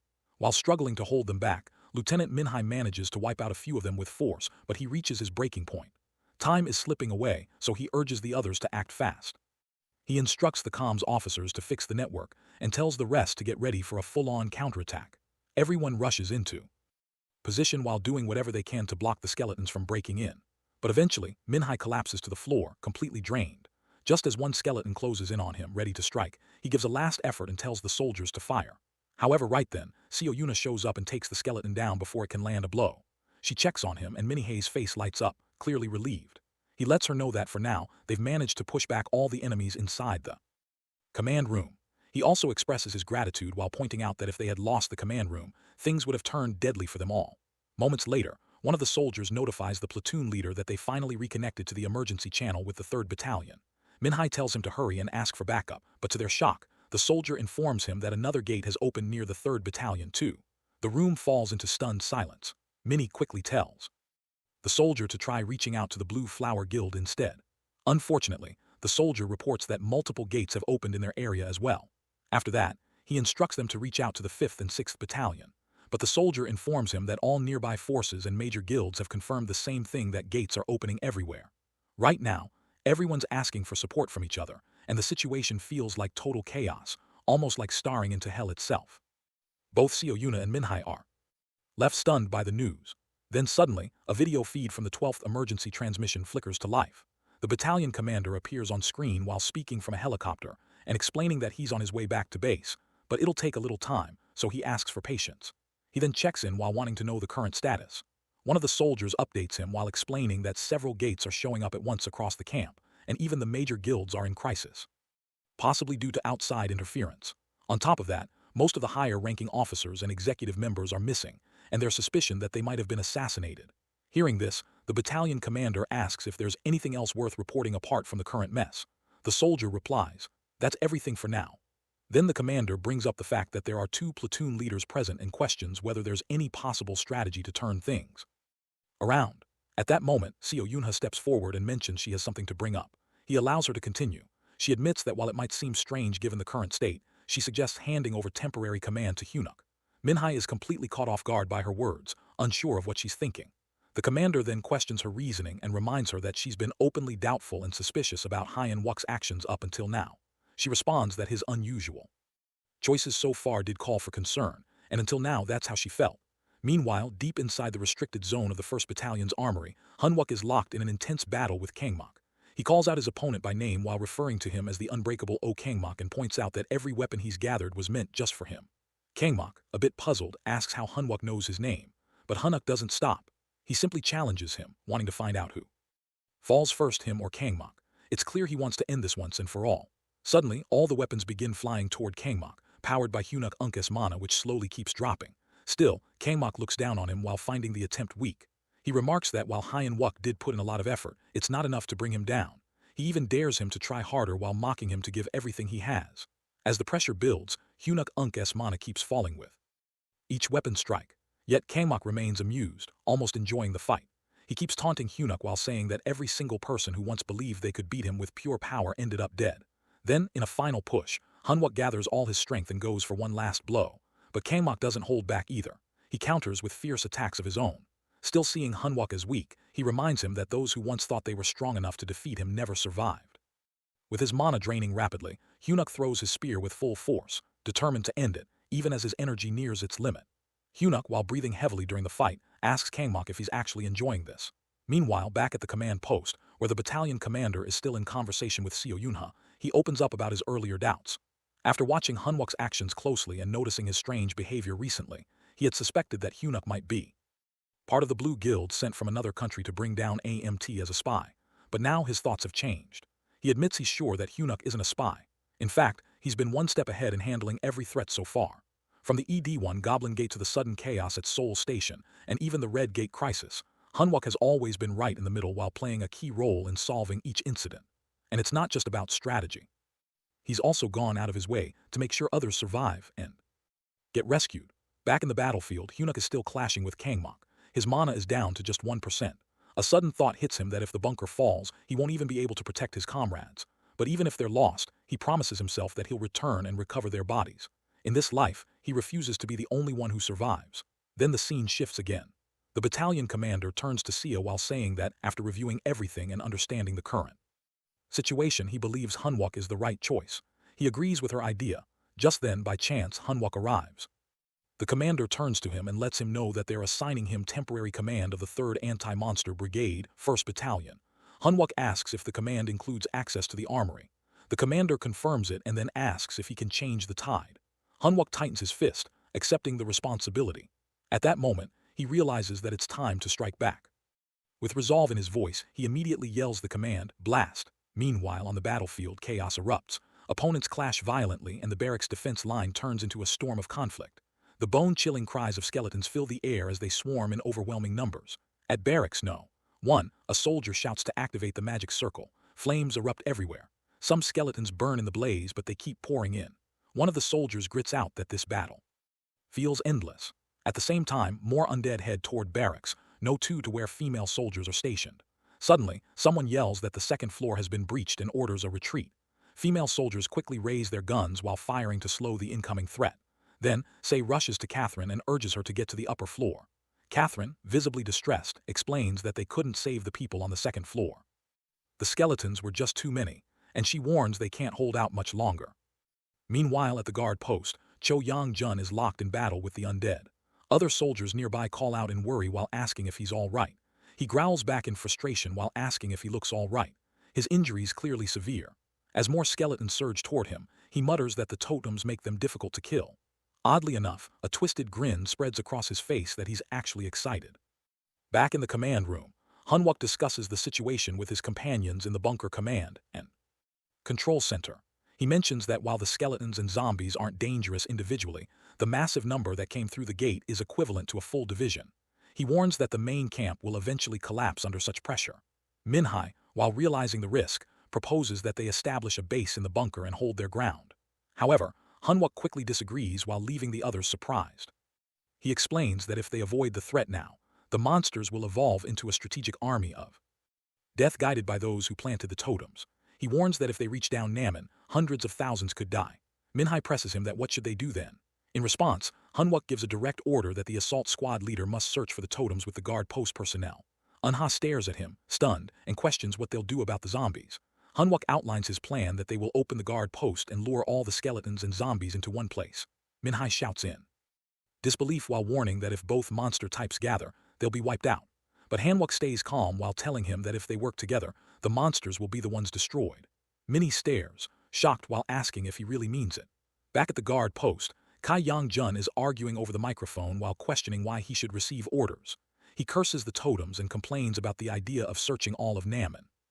Then Hunwook replies over the call while assuring him that squad members are already scouting specific locations. Suddenly, another soldier shouts that the skeletons are attacking again. Hunwook reminds Young-jun that he holds command authority now and must be followed. Young-jun shouts that he can't hear clearly due to communication issues. Hunwook sighs while remembering Young-jun-unk's wild personality and thinks that even now he doesn't take anything seriously. Then a strange voice blurts over the radio that Belentin 21-year-old whiskey. Young-jun lights up while responding with 30. Hunwook keeps a serious tone while wondering how Young-jun can joke like that even now. He reinforces communication protocol and asks if he'll follow orders. Young-jun finally responds cheerfully while confirming he's heading out right away. Meanwhile, Seo Yunho also decides to move to the rendezvous point. Hyunuk turns to her while asking the assault squad leader to watch over his team until he arrives. She nods while reassuring him that she doesn't plan to lose anyone else either. Back on the field, a captain uses the command center broadcast to tell everyone to stop fighting and retreat to the bunker. He urges mages to deploy barriers while warning of an impending impact. He keeps asking why reinforcements haven't arrived. The undead are pushing through the guard post 200M, 100M, 50M from barracks. No. 2. The control room keeps calling for defensive preparation as skeletons and zombies close in. Sahai, while watching the endless wave approach, clenches her fists and wonders if they've lost their minds trying to stop. With just barriers, the control room then gives her a new task to manipulate wind inside the barracks and maintain a speed under 3 ms. Shocked, she questions what the person issuing the order could possibly be thinking. Meanwhile, in the armory of the 3rd Anti-Monster Brigade, Hunwook is observing everything. He wonders aloud who came up with such an idea. While realizing his maximum warp zone is 90M, he's never considered using it to send objects to a specific distant location. A voice calls out that a drone has passed 800M. Hunwook's thoughts race that this person seems to understand his power better than he does. The voice announces that the drone has reached the 1km communication height and is now fixed. Then comes the final call to platoon leader to warp zone at maximum extension, firing first shot. Hunwook prepares as well. On another side of the battlefield, the vampire Carol spots a skeleton. Nearby, soldiers are already engaged in combat. One of them confirming a direct hit and urging Hyunuk not to make a single mistake. Hunwook places a mana tank over his heart. With full determination, he shouts for Steel Rain. A storm of metal descends, steel weapons raining down on the skeletons while smashing them one by one. The soldiers witnessing the scene are stunned, their eyes wide with disbelief at Hunwook's skills. With unwavering confidence, Hunwook declares that as long as he commands, he won't let anyone die in battle. Carol, while watching the power he unleashes, is speechless, finding it unbelievable. Hunwook continues saving his comrades while vowing that no one will die because of him anymore. While cutting down skeletons with relentless force, the fight begins as suddenly a voice echoes from the command center broadcast. Sihai listens closely, and with a sigh mutters to herself that the guy behind this must be completely insane. Soon after, the voice returns louder and more urgent while instructing everyone to evacuate the injured and eliminate all remaining monsters. It repeats the message firmly while urging the troops to move quickly. Meanwhile, the nearby soldiers hear the command. One of them wonders if Hunwook is really that powerful.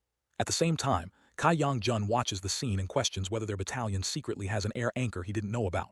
Seo Yunho, still shocked by what she's witnessing, responds that she doesn't think Hunwook's rank can explain any of this. Meanwhile, Minhai tries to figure things out. Eventually, she realizes that Hunwook has used her warp ability and combined it with altitude while turning it into a wide-area attack, something beyond even in a rank. She stares at him in disbelief and quietly admits to herself that Hunwook is the real deal. As Hunwook starts to waver from exhaustion, Kai Yong-jun rushes to check on him and asks if he's okay. Hunwook, still focused despite his state, tells him it's not over yet and urges him to maintain the warp zone. At that moment, Minhai joins in and confesses she's at her limit and won't last much longer. Hunwook, however, pleads with her to hold on just a little more. On the other side, Carol is standing alongside another vampire. The vampire updates her that Omak was deployed to the command control room, but hasn't responded. He adds that the monsters are nearly annihilated and asks whether they should wait until the final gate opens. Instantly, Carol becomes furious. She snaps at him to stay quiet and begins thinking deeply. She realizes that the power she witnessed didn't come from the Mountain King, nor did it resemble that of a sword saint candidate or a holy knight. At that point, she reflects on the lack of intelligence gathered about this man and wonders if someone capable of such a wide-scale attack could be at the level of a high-ranking military officer. Just then, the vampire beside her notices her lost in thought and softly calls her name to bring her back. He informs her that a scout has appeared. Carol narrows her eyes and remarks that she has many questions to ask. Without hesitation, she orders him to bring the scout in immediately. Meanwhile, Kim Kong-jin is running frantically through a vampire-infested area trying to save his life. He yells through his microphone again and again, reporting the totem's location as B-39. His repeated message shocks the other soldiers who are listening closely. As he continues to run, he fears they're catching up and doubts he'll be able to shake them off. Suddenly, a vampire attacks and his phone falls to the ground. Instantly, the other soldiers panic and start calling out Jin's name while realizing they're no longer receiving his voice. In response, Huno instructs the command center to move the drones to the reported location. Immediately, the team follows his command, and the drones begin to fly. At the same time, Seo Yunho turns to Cho Yong-jun and urges him to hurry. He nods and responds that all he needs is 1 second just as the drones launch into the sky. Meanwhile, back in Carol's area, she observes that the chaos isn't caused by just one person. Nearby, the soldiers are locked in fierce combat with vampires. One of them warns that their location might be compromised. Quickly, another soldier orders everyone to switch to all-round guard. Then a large monster appears in front of them. A soldier shouts a warning that enemies ahead and tells everyone to raise their shields. Without delay, they do so, trying to protect themselves from the incoming attack.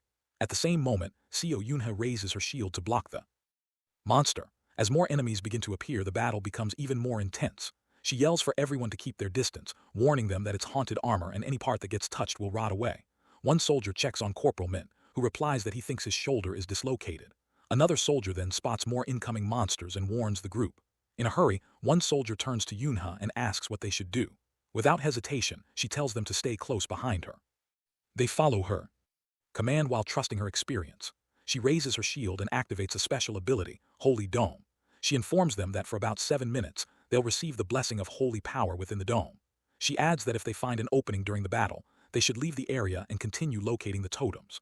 One soldier expresses doubt while worrying that the enemies are too strong and wondering whether one person can handle them alone. Yunha firmly responds that she's more than enough. With determination, she steps forward and activates her power, Holy Light, then begins using her full strength against the monsters. She fights fiercely, even climbing on top of a giant monster and slashing down with her sword. The other soldiers watch in awe. One of them wonders if this is how holy knights usually fight. Another admits he doesn't know either, but now he understands why she's called a berserker when she holds a sword. As Sia continues the fight alone, she suddenly senses something strange. Holy light fades and the power disappears. While flying in the air and preparing to strike another monster, she realizes the holy dome is vanishing. At the same time, the soldiers inside the dome who were feeling safe notice the change and begin to worry. Moments later, Seo Yuna falls to the ground, her sword still in hand. Dust settles all around her.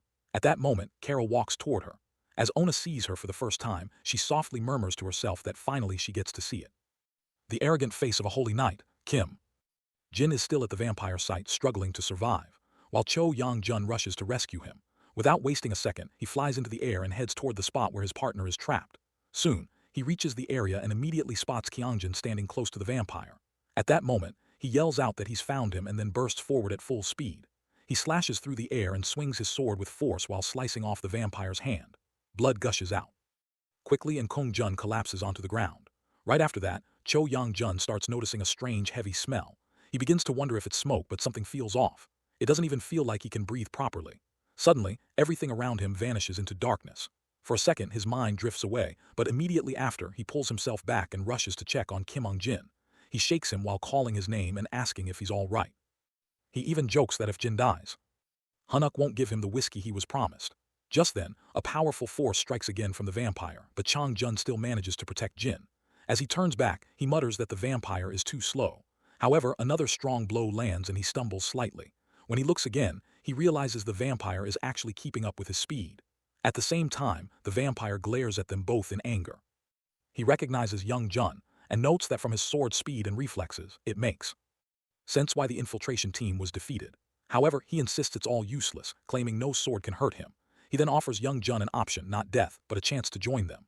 The vampire claims that with vampire powers, Kai Young-jun could rise to the top and become one of the chosen. While speaking, he begins surrounding Young-jun with an eerie force. This, however, only fills Cho Young-jun with anger. He interrupts and demands to know how the vampire plans to pay for ruining his rank uniform. The vampire finds him foolish and grumbles that talking won't make him understand. Then he whispers something about the soil of Aaron.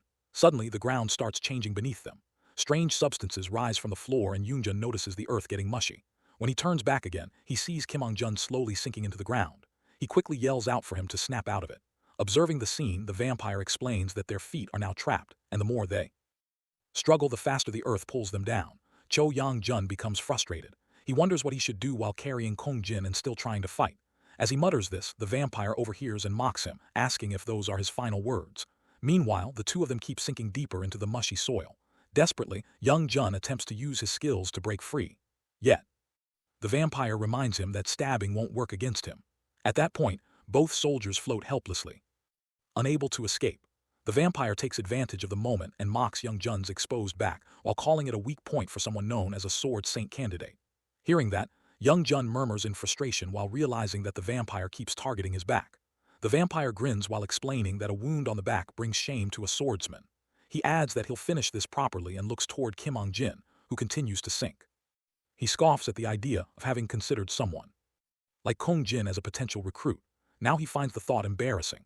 Meanwhile, Young-jun smirks again and whispers that Kong-jun won't be pulled into this mess. He thanks the vampire for falling into his trap so easily.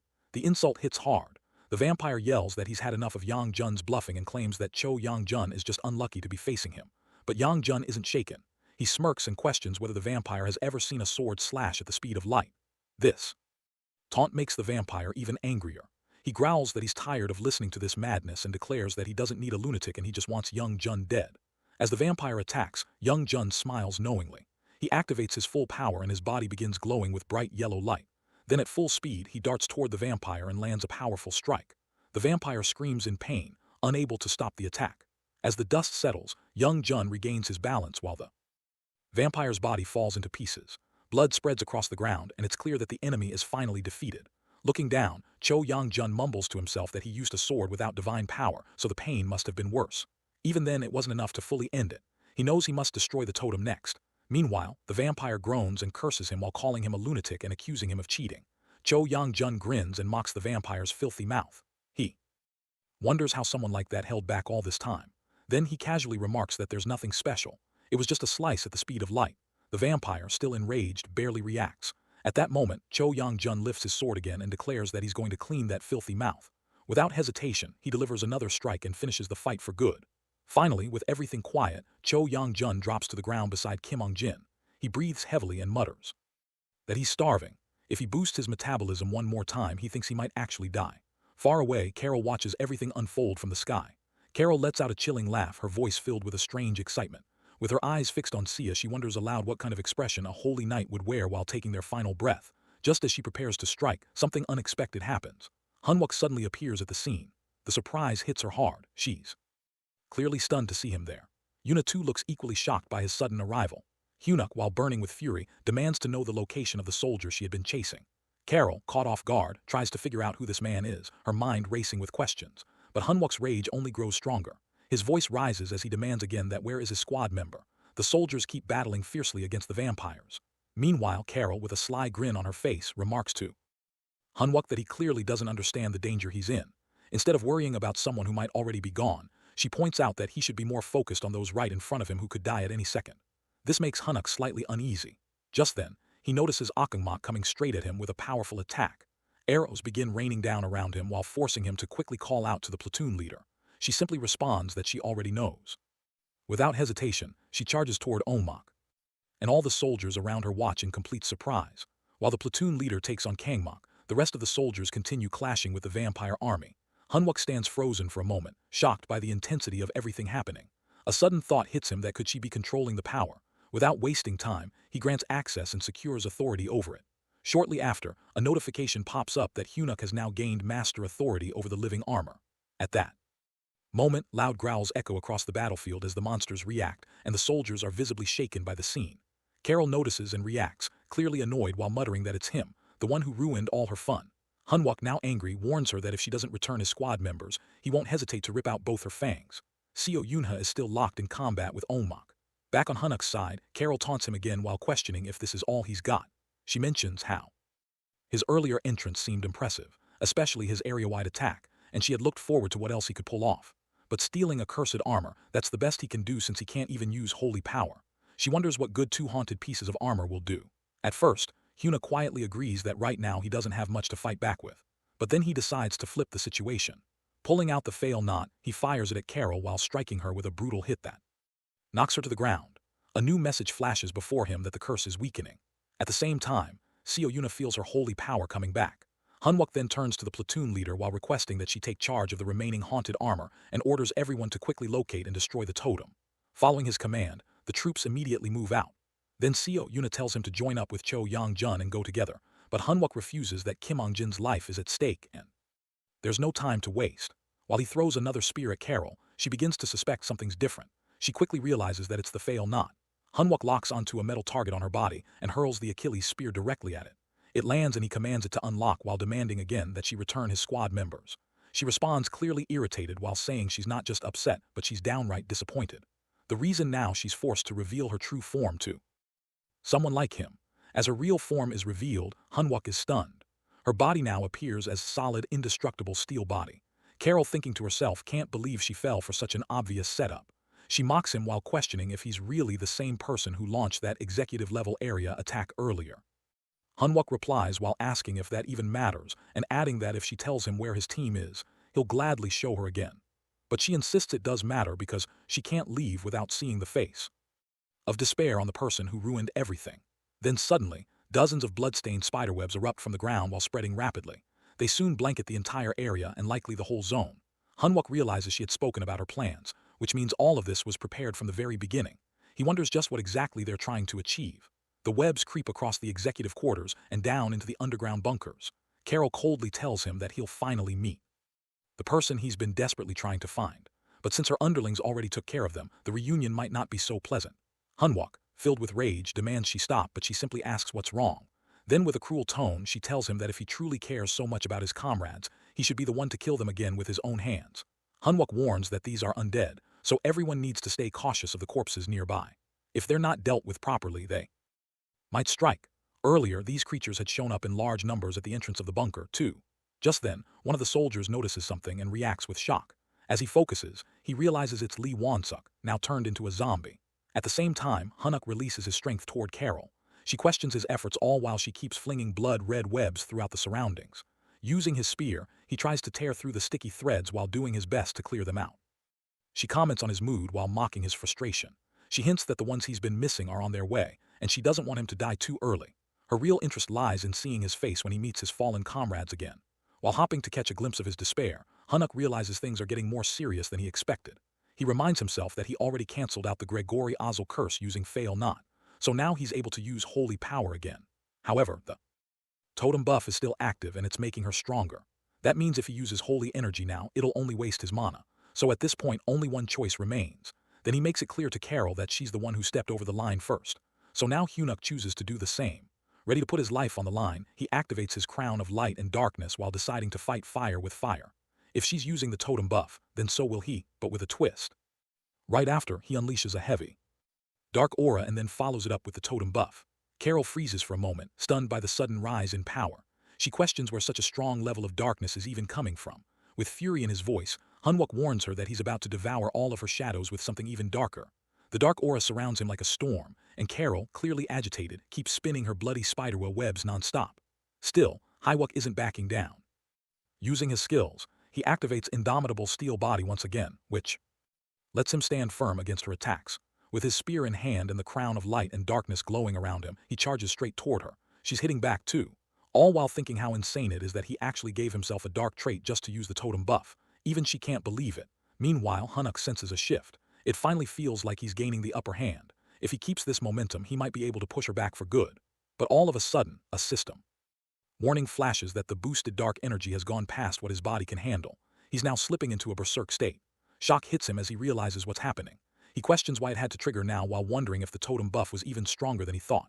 Quickly, he tries to pull himself together. He knows he has to break free from it right away. Meanwhile, Cho Young-jun, while carrying a wounded soldier on his shoulder, suddenly pauses in shock. He sees something unexpected. Right in front of him stand the operation manager and several platoon leaders now turned into zombies. The sight stuns him. Without wasting time, he carefully lowers the soldier to the ground.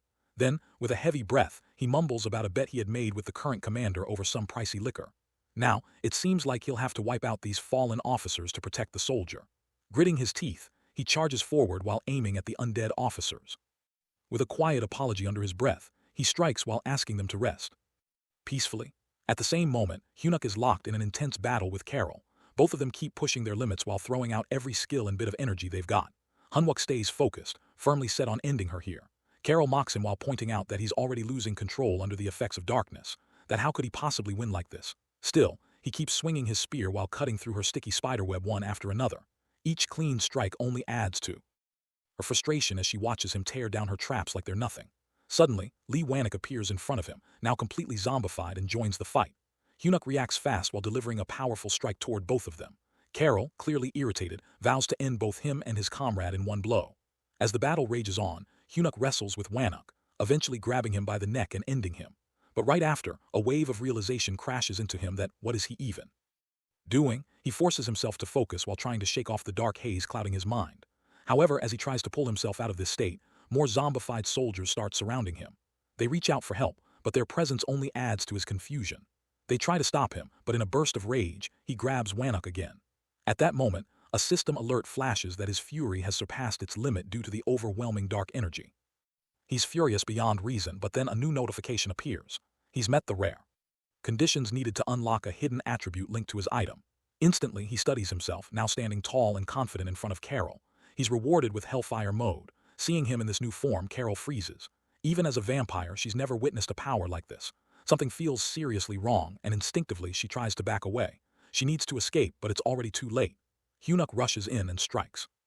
At that moment, a memory resurfaces, one where countless people are sinking into darkness. Trying to steady himself, he reminds himself to stay focused. If he lets the shadows drag him in, they will completely devour him. He knows he cannot allow that. With renewed resolve, his presence becomes stronger and more unshakable.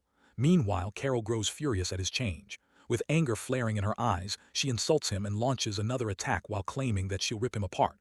Hunuk, however, swiftly evades her assaults. She keeps striking over and over, but he continues to dodge them with sharp precision. When she attempts to trap him using her spiderweb webs, he burns them all away. Seeing this, she reacts in disbelief, stunned that he could destroy her webs so easily. Without wasting a moment, Hunuk aims his magical arrow at her and fires. The arrow strikes her not once but twice while causing her to bleed. The impact catches her off guard while she's still in the air and she begins to fall. As she descends, Hunwook prepares to finish her, regaining a bit of control midair. She realizes she can't overpower him physically. Elsewhere on the battlefield, Yuno and his team are searching desperately for the totem. He commands his unit to speed up their search while reminding them that Sergeant Choi, platoon leader, and Sergeant Hyunuk are putting their lives at stake. They must do everything in their power to help. Suddenly, one of the soldiers yells out after discovering the totem. Hearing this, Juno quickly gives instructions that everyone is to pull out their holy weapons and set up the C4. He then turns to Anmint and asks if he can hold the shield. Anmint, calm and fearless, affirms that he will endure just like everyone else who is risking everything. He then activates his holy shield and the rest gather behind it. Juno then encourages the group to combine their strength. He plans to power up the holy sword using holy energy, and the C4's explosion synced with the sword strike should destroy the totem. However, he warns them of the danger. If they can't withstand the blast, they might all perish. With clenched jaws and unshaken will, they brace themselves. Just then, a towering boss monster emerges, the giant haunted armor guardian of the totem. Its terrifying presence shatters the soldier's shield while sending waves of dread across the battlefield. Back at the fight, Carol continues to struggle against Hyunuk and realizes that she's losing. In frustration, she decides there's no other option. They'll have to abandon the buff and smash the totem. If the totem breaks, Hyuk will lose his berserk state too. She believes the giant haunted armor will finish the rest in one blow. Noticing that the monster has already appeared, she retreats and commands it to destroy the totem. While the giant haunted armor begins striking the totem, Hyuk, still overwhelmed by his berserk state, charges toward Carol. They continue clashing midair while exchanging strikes and dodges. She angrily tells him to stay away, but he throws the fail knot at her with full force. The attack lands while knocking her down to the ground. Hyuk approaches her and pulls out an arrow stuck in his chest. Though wounded, Carol mocks him while claiming he made a foolish choice. She tells him that breaking the totem was his last chance to end his berserk state on his own. Now she believes he will turn into a monster who endlessly seeks death. According to her, his comrades who once tried to save him will give up and attempt to kill him instead. She wonders aloud what expression he'll wear when that time comes. While she keeps taunting him, Hyunuk takes an object from her chest and stabs her again with an arrow. Knowing she's at her end, Carol gives a bitter laugh and remarks that she'll be watching his downfall from hell. But just then, a powerful shockwave sweeps the battlefield. The totem has been destroyed. Hyunuk, while standing tall, answers her with calm confidence. She thinks his comrades will give up on him, but he believes the opposite. They'll risk everything to bring him back, just like he did for them. As Hyunuk finally overpowers Carol, her body turns to dust and vanishes into the air. Shortly after, he gazes at the object he retrieved from her chest and consumes it without hesitation. Meanwhile, the destruction of the totem causes a massive impact across the battlefield. A soldier rushes to Junmo while informing him that Park Sung has survived while Anmint is injured. At that moment, Hyunuk arrives at their location. The soldier checks on him while asking if he is all right.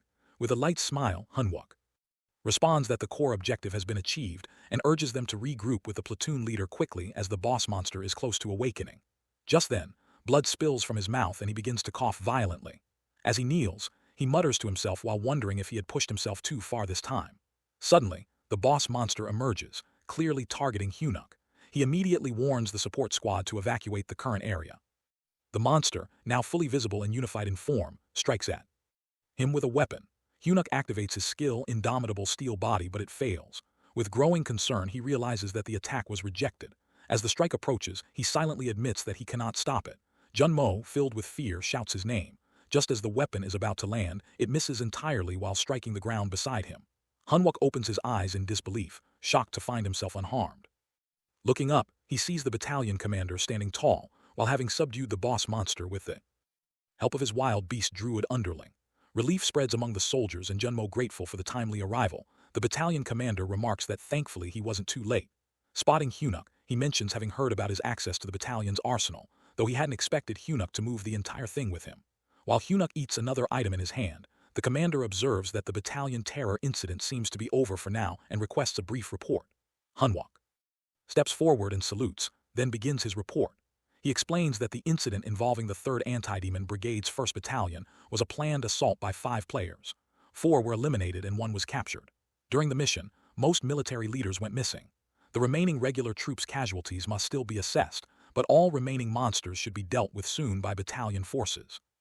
Therefore, as of 637 hours, he declares the battalion's anti-terror defense successful.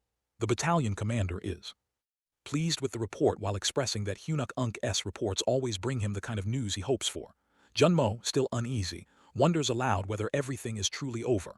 He points to the sky while nodding that the sun should have risen by now. However, the sky remains dark. Hyunuk then shares news the commander might not want to hear. Shock spreads across the commander's face as Hunuk continues, while stating that based on the number of gates he observed near Seoul when he took command. It's clear that the Battalion Terror event and the Assembly Zone of Evil were only the beginning.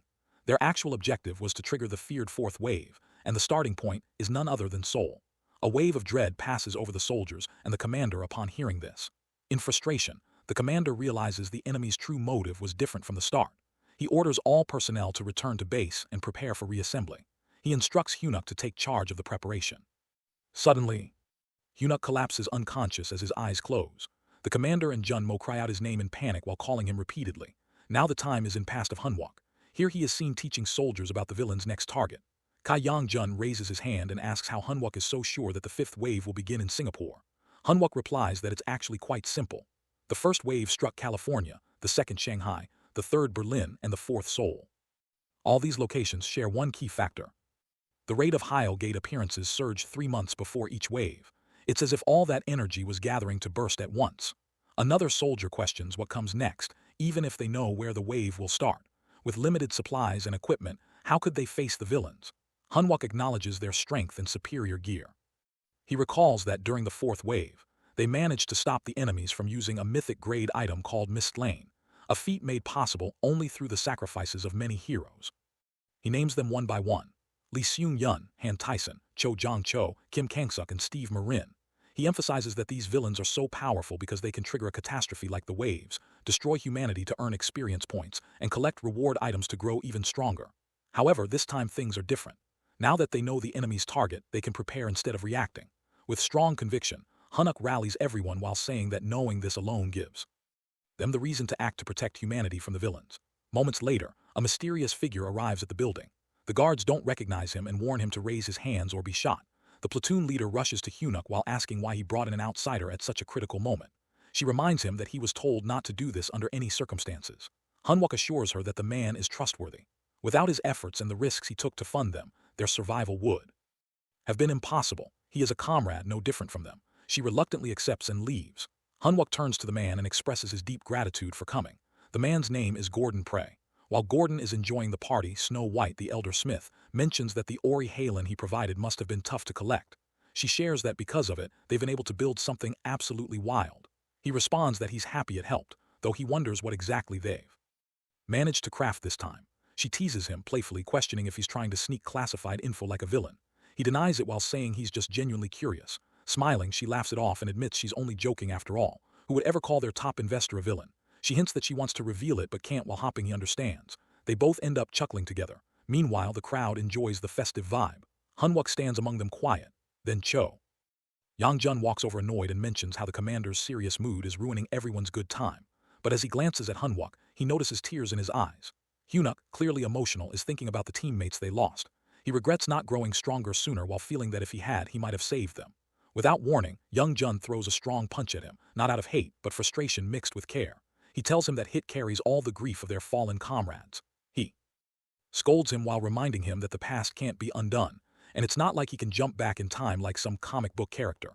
Then, with a more serious tone, he points out how much Hunuk has already achieved in the present. The people he saves through his skills. If not for him, the Warp Team mages would have been wiped out at the front lines, and the blacksmiths from the production team would have ended up as captives of the villains. The casualty rate for the search team wouldn't have just been 9%. In fact, they all might have been completely wiped out. Still, Hunuk with a serious look expresses that if he ever got the chance to return to the past, he'd want to rescue everyone. Each time they head out on a fresh mission, he just can't stop thinking about the ones they lost. In response, Cho Yang-jun points out that those fallen comrades already knew the risks when they chose to fight, and so do they. But even then, it's always Hunuk who steps up and saves them again and again. He urges him to stop drowning in guilt and to focus instead on what he can do right now as the team leader. Trying to lighten the mood a bit, he adds that for now, what they can do is enjoy some good drinks. But just then, Seo Yuna shows up while calling him out and warning that their guard team won't tolerate anyone messing around with the team leader. However, he quickly explains that he's just trying to lift his mood. She questions if he can't tell he's ruining the mood, then tells him to go drink that rum he's so fond of. Turning to the others, she tells them to just ignore him. That's just how clear his throat he is. Afterwards, she looks at Hunuk and checks if he's doing okay. However, he quietly responds that she doesn't need to worry. Surprised, she asks what he means by that. She reminds him that they're his guards and looking after him is literally part of their duty. Meanwhile, the guard team starts dragging Cho Young-jun away, and he yells out that they're being too protective. He warns that if they keep treating Hyunuk like that, he'll turn soft. That gets a big laugh out of everyone nearby. Later on, Gordon Prey is having a chat with Minhai while nodding how close everyone seems. Minhai casually agrees while saying that's just how their group works. Gordon comments that it's nice to see, though a little awkward at times. While everyone's still laughing inside, some workers outside the building are chatting during their break. One complains that the whole shift got thrown off and he was actually looking forward to enjoying a few drinks for the first time in a while. Another replies that at least they've got instant noodles in the latest supply drop so they can grab a cup once they're done. As they're talking, they spot Gordon Prey walking by. One of them asks where he's headed. He answers that his part's over now and tells them they can take it easy too. But as he walks off, a wicked grin spreads across his face, and in his mind he thinks that their roles end today as well. Suddenly, chaos breaks loose. A swarm of monsters and villains burst into the area. Panic spreads instantly. Someone yells that intruders have arrived. Everyone is caught off guard, frozen in confusion as they try to understand what's happening. But in the middle of all the shock, Hyunuk's voice cuts through. He shouts for everyone to get into position while snapping them back into focus. Right after, Hyunuk orders his team to get the VIP, Gordon, out of the area first. But then, one of the members informs him that the VIP is missing. That news leaves Hyun completely stunned. Soon after, it becomes clear that Block C is already locked down and Block is also shut off. However, Blocks B and D are totally out of control. Reporters on site mention that the enemies are moving like they're familiar with the entire structure of the building, and at this rate, they won't be able to hold their ground much longer. Taking in the situation, Hyun quickly makes a tough call. He tells everyone to leave the base behind and shift into evacuation mode. He decides to stay behind and buy them some time. Then out of nowhere, one of the villains steps into view. Clearly annoyed by the chaos, he complains about the noise and questions why they had to bring in an entire army while thinking just a few executives could have handled it. He finds the whole thing overkill and even mutters that Hyunuk is seriously creepy. Suddenly, a trumpet sound echoes through the air while catching Hyuk's attention. One of the soldiers recognizes it immediately and alerts that it's the necromancer's signal. This means their primary target becomes the source of that trumpet sound. On top of that, other team members start confirming what everyone feared. There are high-ranking villains involved in this attack. The captain informs everyone that they're facing a full-scale assault from the villain army. Right after that, Hyunwook receives an order for the search team to move together with the warp team toward target number 1. Frustrated, he questions what's going on and demands they return immediately. But at the same time, Cho Young-jun is already pulling Minhai along while heading straight for the location of the necromancer. He explains that since even villain executives are involved, this is their best shot. If they let it slip, they'll have to wait until the next wave. Seeing the momentum, the captain announces to everyone that this is a real chance. However, Hyunuk strongly objects while reminding them they're not ready to activate Mangla yet. But deep down, he knows if things go wrong, people could die and it'll all fall on him. Meanwhile, Minhai tries to resist while saying he's not mentally ready for this. But Young-jun stays firm while telling him they join both the search and warp teams fully aware of the danger. He tells him to stay focused and just do what he can. At the same time, Snow White turns to the captain and mentions that the underground workshop is built strong enough to handle even a meteor strike. The captain reassures her while saying not to worry and adds that it's time to finish things using the wild weapon he designed. Soon after, Young-jun crosses paths with Hyunuk and throws a question at him that whether he wants to carry even more regret about the past. That hits hard. Realizing what needs to be done, Hyunuk finally gives in and instructs the production team to activate Mangla and brace for impact. Then he gives another command to the search team to protect the warp team. And once the warp circle is up, evacuate the area right away. Without hesitation, everyone follows his orders. Then Hyunwook declares that they're taking down the number 1 target today, the necromancer. With that, the whole team jumps into the battle while launching a fierce attack against the enemy. One by one, they begin to secure all the key areas.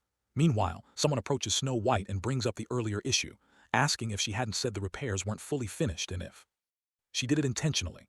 She calmly admits it while explaining that she told him because otherwise, Hyunuk would have thrown away this once-in-a-lifetime chance just for their sake. Right after, a warning flashes while showing that the metal control has gone past its safe limit. At that moment, Hyunwook realizes the weight of the situation that if he messes up even a little, he might end up hurting his own team with his own hands. But even with that pressure, he locks onto the necromancer and keeps his focus. In his mind, this single attack needs to protect everyone. He can't afford to miss. Then with full resolve, he activates Emlay. Instantly, the steel rain meteor strikes down. The necromancer looks up, completely stunned by what's coming. The troops mention that the Emlay meteor strike zone projection is finalized. Another one mentions adjusting the calibration before it launches. Meanwhile, Snow White turns to one of her companions and expresses regret for not being a better master, but he responds that being by Her side has been an honor. She nods and tells him they're ready and thankful for everything. Then she looks at Hanwok, asking him to finish what they started.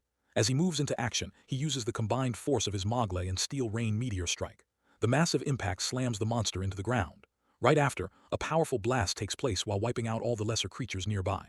Quickly after, Hunuk yells out while asking for a status update from each squad.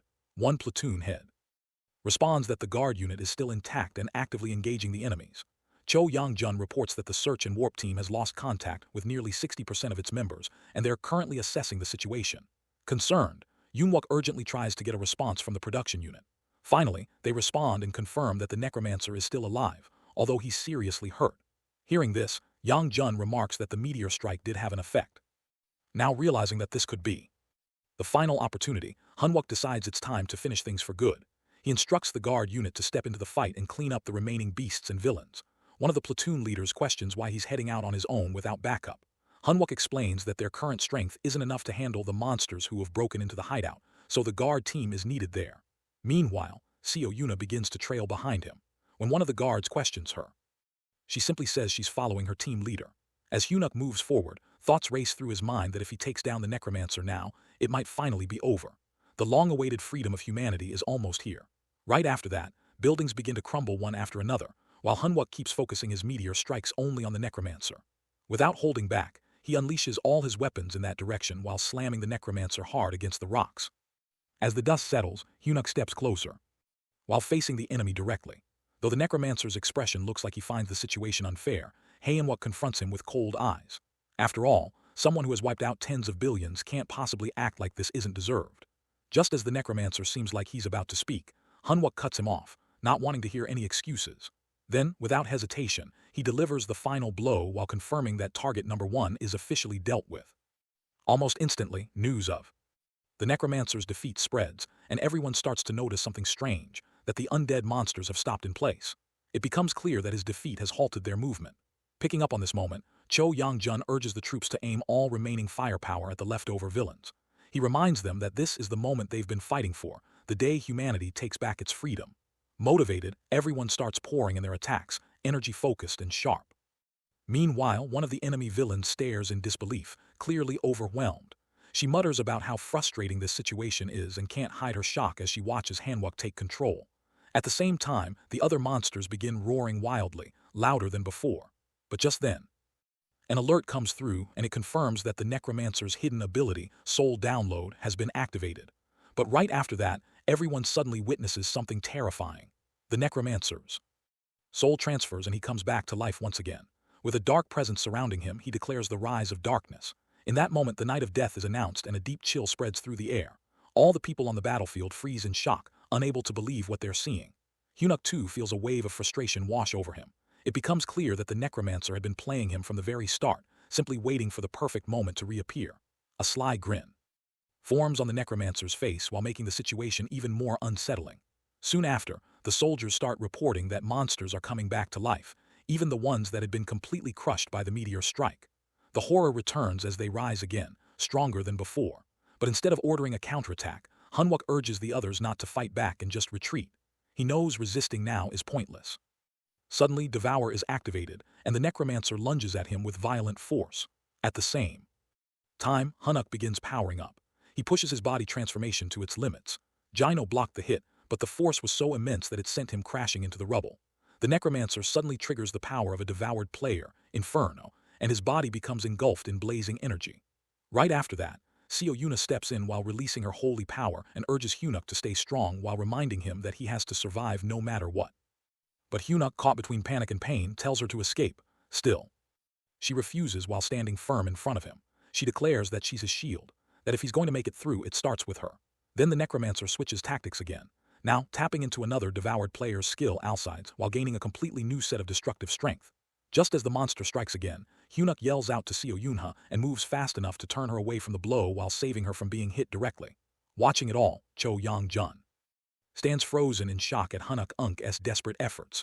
But in the next moment, the monster crashes into Hanuk with brutal force and he falls lifeless. Meanwhile, the battlefield gets worse. The vampires begin moving swiftly while picking off the soldiers one by one. It turns into a blood-soaked nightmare. Then, off in the distance, a female vampire, calm and cold, watches the scene unfold. With a look of disgust, she orders the remaining survivors to stop struggling while calling their efforts pathetic and hard. Watch. Hyunuk, while coughing and barely holding on, pleads for the others to escape and survive. But just then his eyes land on someone unexpected, Gordon Tracy. While standing right in front of him, shock fills Hyunuk's face as he struggles to process it. Anger quickly takes over, and he demands to know if Gordon has really betrayed them. Before any response comes, a sudden blast shakes the area. In the smoke, Gordon calmly comments that the civilian safe zone seems nearly wiped out. Still. On the ground, Hyunuk stares at him with disbelief and asks why. Why someone like him, a guardian, would do this. He blames himself while saying it was his mistake for trusting him and bringing him along.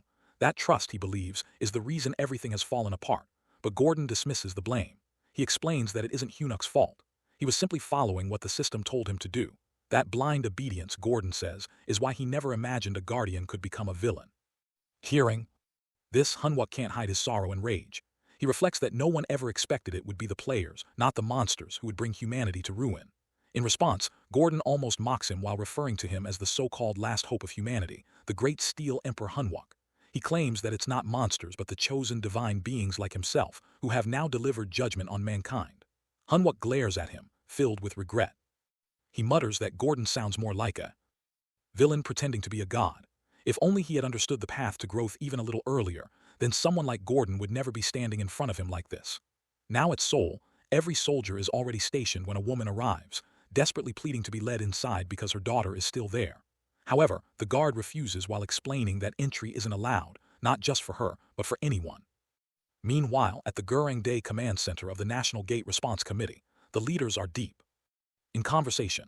They admit there's really nothing they can do at this point. One of them brings up the need to start preparing for life after the wave. During the discussion, Kang Go-yeon raises her hand and questions them while wondering if they're seriously planning to turn their backs on over 1 million people trapped in the wave zone. The committee members clarify that it's not what they mean, but they emphasize the situation. Entering the zone is impossible, so they have no other choice. They explain they're trying to prioritize the survival of the entire country, not just Seoul. So-yeon isn't convinced. She fires back while pointing out that their concern seems more about keeping their own status safe rather than protecting innocent lives. That comment stirs tension. One of the officials pushes back while claiming they all want to rescue Seoul, but without any viable method, they're stuck. Still, Seo presses on.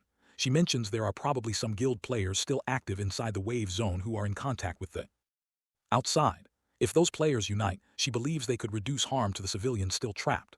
The committee questions whether those players would even cooperate in such chaos. In response, Seo-yeon presents an offer.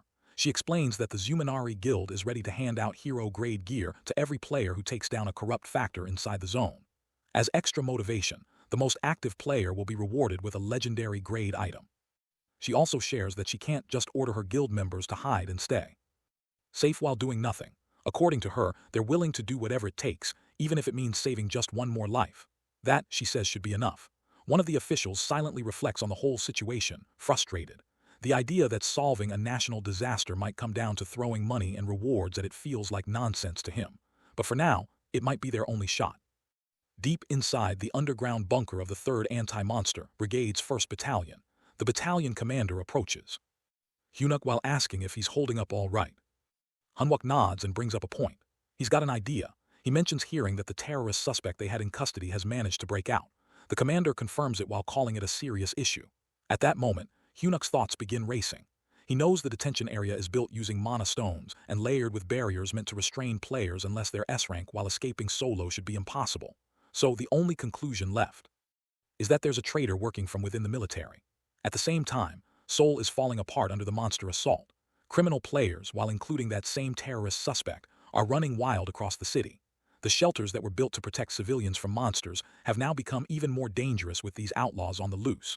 To make matters worse, even the troops who took the least damage still need a lot of time before they can gear up again for deployment. The commander turns to him and asks what exactly he's suggesting. Hyunuk knew this moment was coming. He can tell the commander has been waiting for him to step up and say it, so he proposes a plan that forming a special task force that would focus on keeping civilians safe and tackling the corruption spreading with the wave. The commander is clearly stunned by the idea.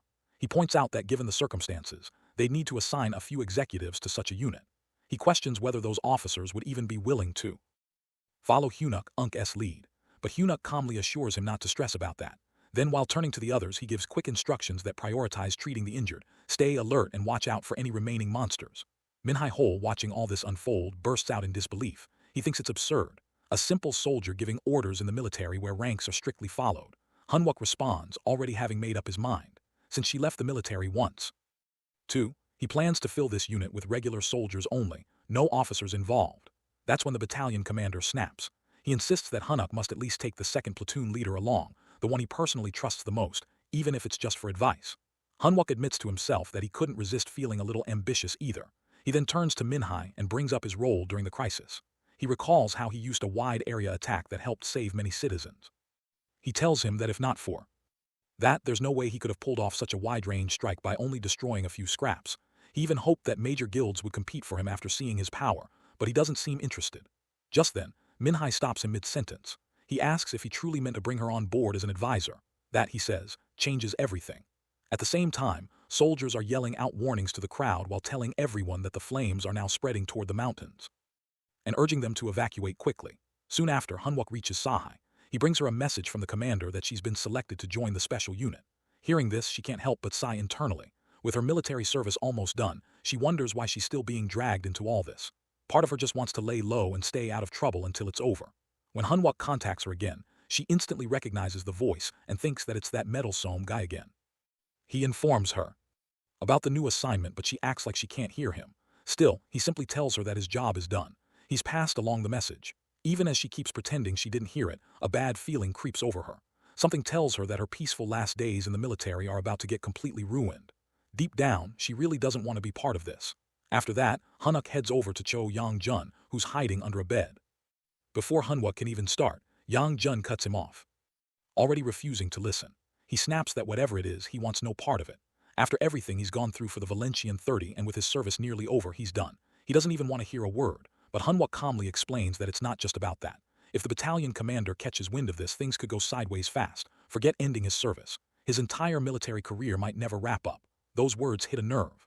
Reluctantly, young Jun crawls out from under the bed, clearly annoyed but curious now. He asks what it is, finally ready to hear him out. On the other side, Lee Won-suk catches a glimpse of his reflection in a puddle and is stunned by what he sees. He can't believe what's happened to him. Just then, some soldiers shout out orders while telling him to search the area and eliminate any surviving monsters without hesitation. But all of a sudden, Wanuk takes off running. Hunuk calls out after him, confused. He's certain he managed to keep his sanity until the end and was able to save Wanuk, but now he has no clue where he disappeared. That's when a memory comes back to him. A past conversation with Wanuk, where he had claimed he wasn't the type to run away. Now though, Hunuk realizes maybe he was wrong. Maybe Wanuk is that kind of guy. Still, he can't help but think that he should have had a little more faith in him this time. Soon after, the soldiers are instructed to gather at the training field. They're told once they arrive at the department, there won't be any extra supplies, so they need to bring everything with them. Later, Hunuk walks up and salutes Seo Yunha. Sensing something's off, he asks if something's wrong. She admits she misunderstood him all along, but before he can respond, she adds that doesn't mean she fully trusts him now. Hanwok is caught off guard and asks what she's suddenly talking about. She explains she's made the decision to join the special unit so she can keep a close eye on him. He nods, while saying he's looking forward to it. At that moment, he realizes something important, that with her now on board, he has all the dependable people by his side.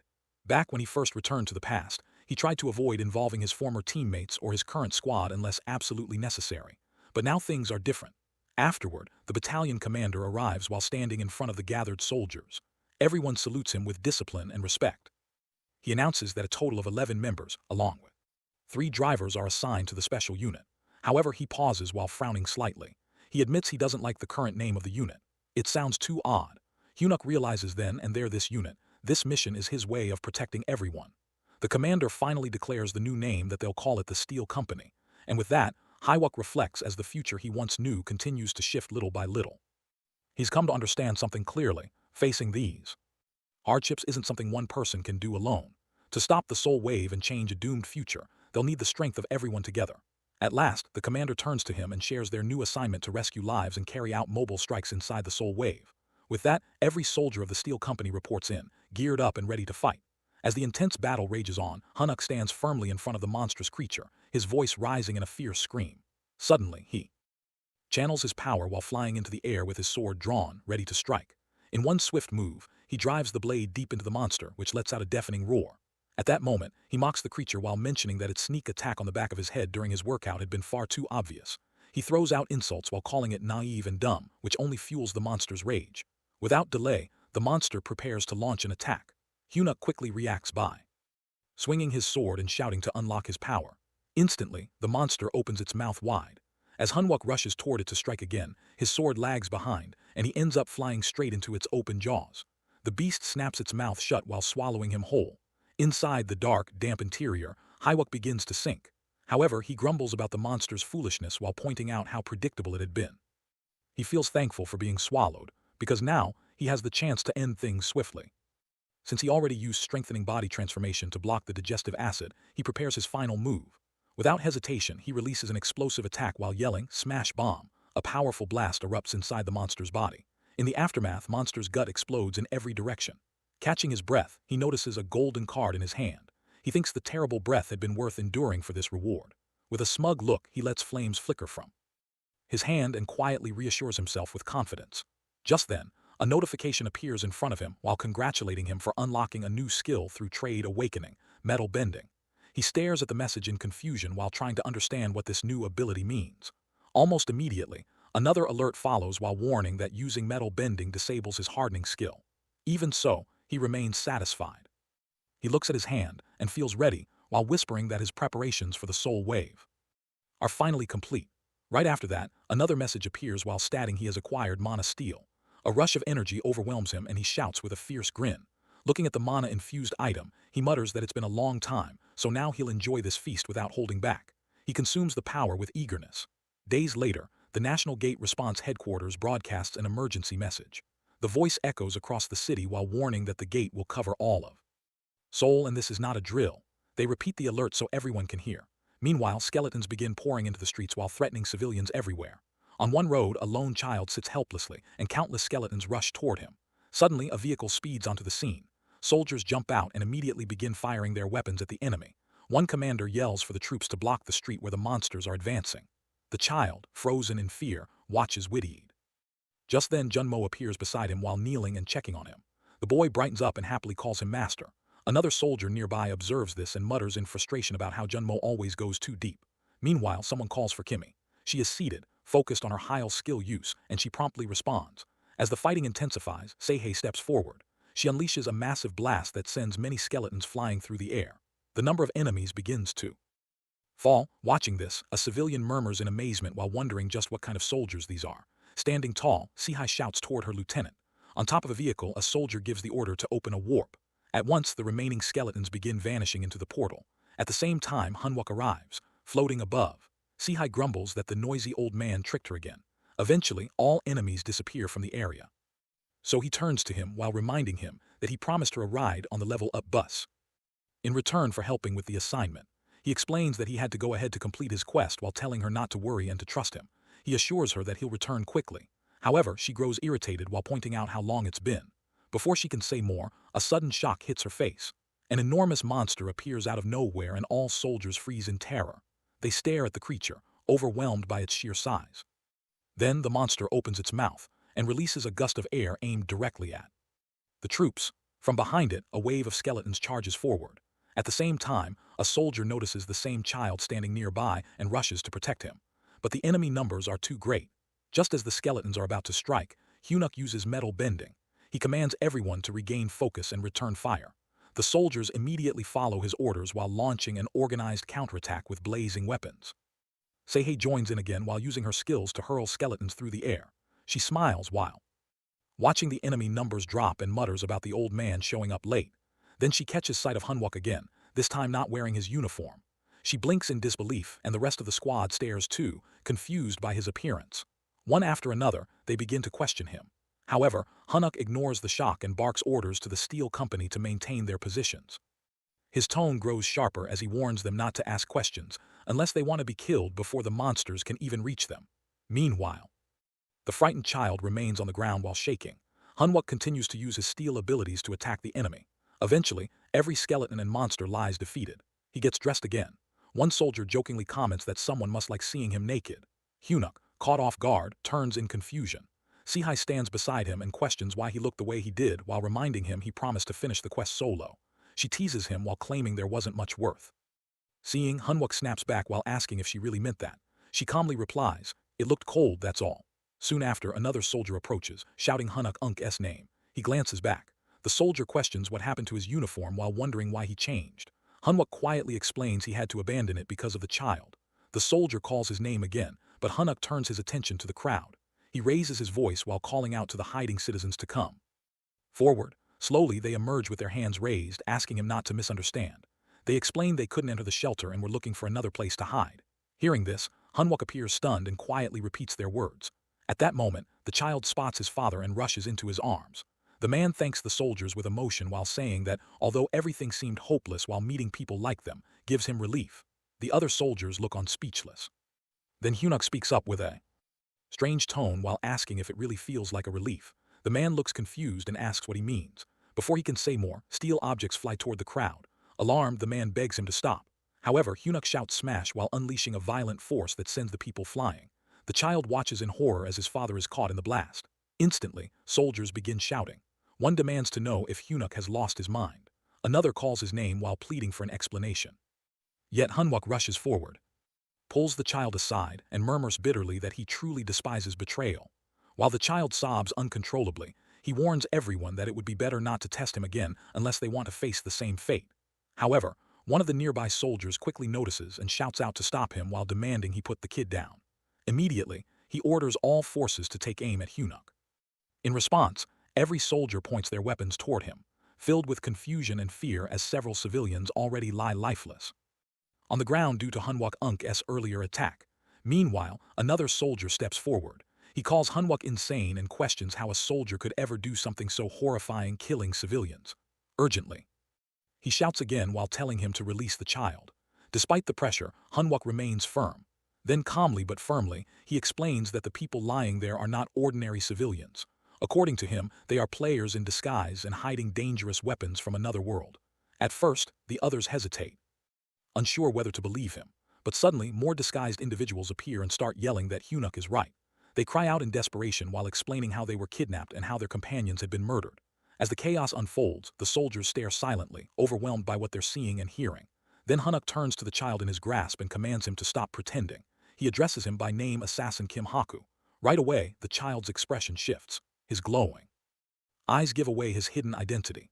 Coldly, he pretends not to remember Hyunuk, but it doesn't fool anyone. Moments later, he drops the act and lunges forward in attack. Enraged, Hunuk responds while declaring that he remembers him clearly while recalling how he already defeated him in a past life. With that, he rushes toward him. Instantly, Kim Haku turns and begins running, desperate to escape. However, Hunuk gives chase, quickly catching up and stuffing a steel item into his mouth before wrapping him tightly in chains. Eventually, Kim Haku begins struggling and yelling while accusing Hunuk of being insane and calling him a torturer for feeding him metal. But Hunuk, unfazed, responds with a straight face. He claims he eats them often and that one can get hooked on the metallic scent over time. Hearing this, Kim Haku becomes even more disturbed while questioning why anyone would eat such things. Then without hesitation, Hunuk grabs his jaw again and shouts another command while pushing a second steel ball into his mouth. He demands the truth. Realizing that Hunuk will not stop until he confesses, Kim Haku finally breaks. He starts speaking quickly while naming Gaunt Tai as the true mastermind. According to him, that man killed all the guards at Dong Damon's shelter, took control of it, and then destroyed it so no one else could enter. Right away, Hunuk interrupts with intensity while repeating that the shelter had been destroyed. He remembers rumors of a villain, apostate who killed survivors and conducted horrific experiments to gain immense power. In his past life, the man had been a mystery, never showing his face. However, this situation fits that villain's profile perfectly. Kim Haku continues while explaining that some civilians managed to escape because they couldn't endure the cruelty. Their mission, he says, was only to bring those escapees back. He admits that he took the form of a child so no one would get hurt and pleads for Hunuk to believe him. However, Hunuk once again restrains him while accusing him of having another hidden motive. He insists that the real reason for the kidnapping was to complete his villain quest. He repeats the title assassin villain Kim Haku with sharp intensity. Realizing Hunuk has figured out everything, Kim Haku begins trembling. Finally, he asks who Hyuk really is, but there's no answer, just another command. Immediately after, Hunuk unleashes his skills while shouting, smash and port steel. In an instant, Kim Haku dies on the spot, crushed by the power. Afterward, one soldier walks up and asks what happened. Calmly, Hunuk explains that the man committed suicide. The soldier blinks in disbelief and questions what kind of threat Gong it must be if someone like Kim Haku would kill himself rather than face him. He wonders whether they should wait for First Lieutenant Seo Yunha and Sergeant Choi Youngjun. However, Hunuk replies that they won't make it in time. According to him, they're busy saving the lieutenant colonel and repairing armor, so it's up to them to proceed. The soldier seems uneasy and asks how. They're supposed to open a destroyed shelter door on their own. Then, with a mysterious grin, Hunuk reassures him not to worry. He has his own ways.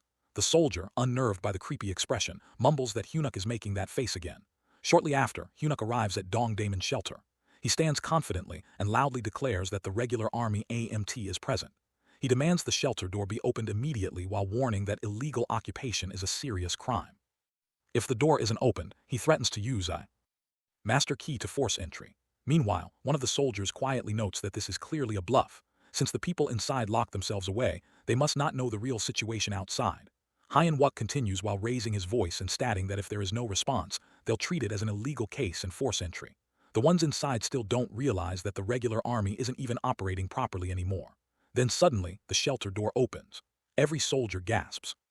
In shock, Hyun-wook's bluff actually worked. A man steps out confused while asking about the situation.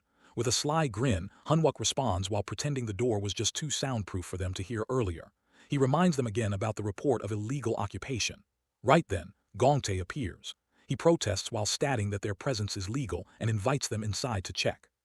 He claims the civilians are simply following orders and insists this shelter is a perfect example of how one should operate.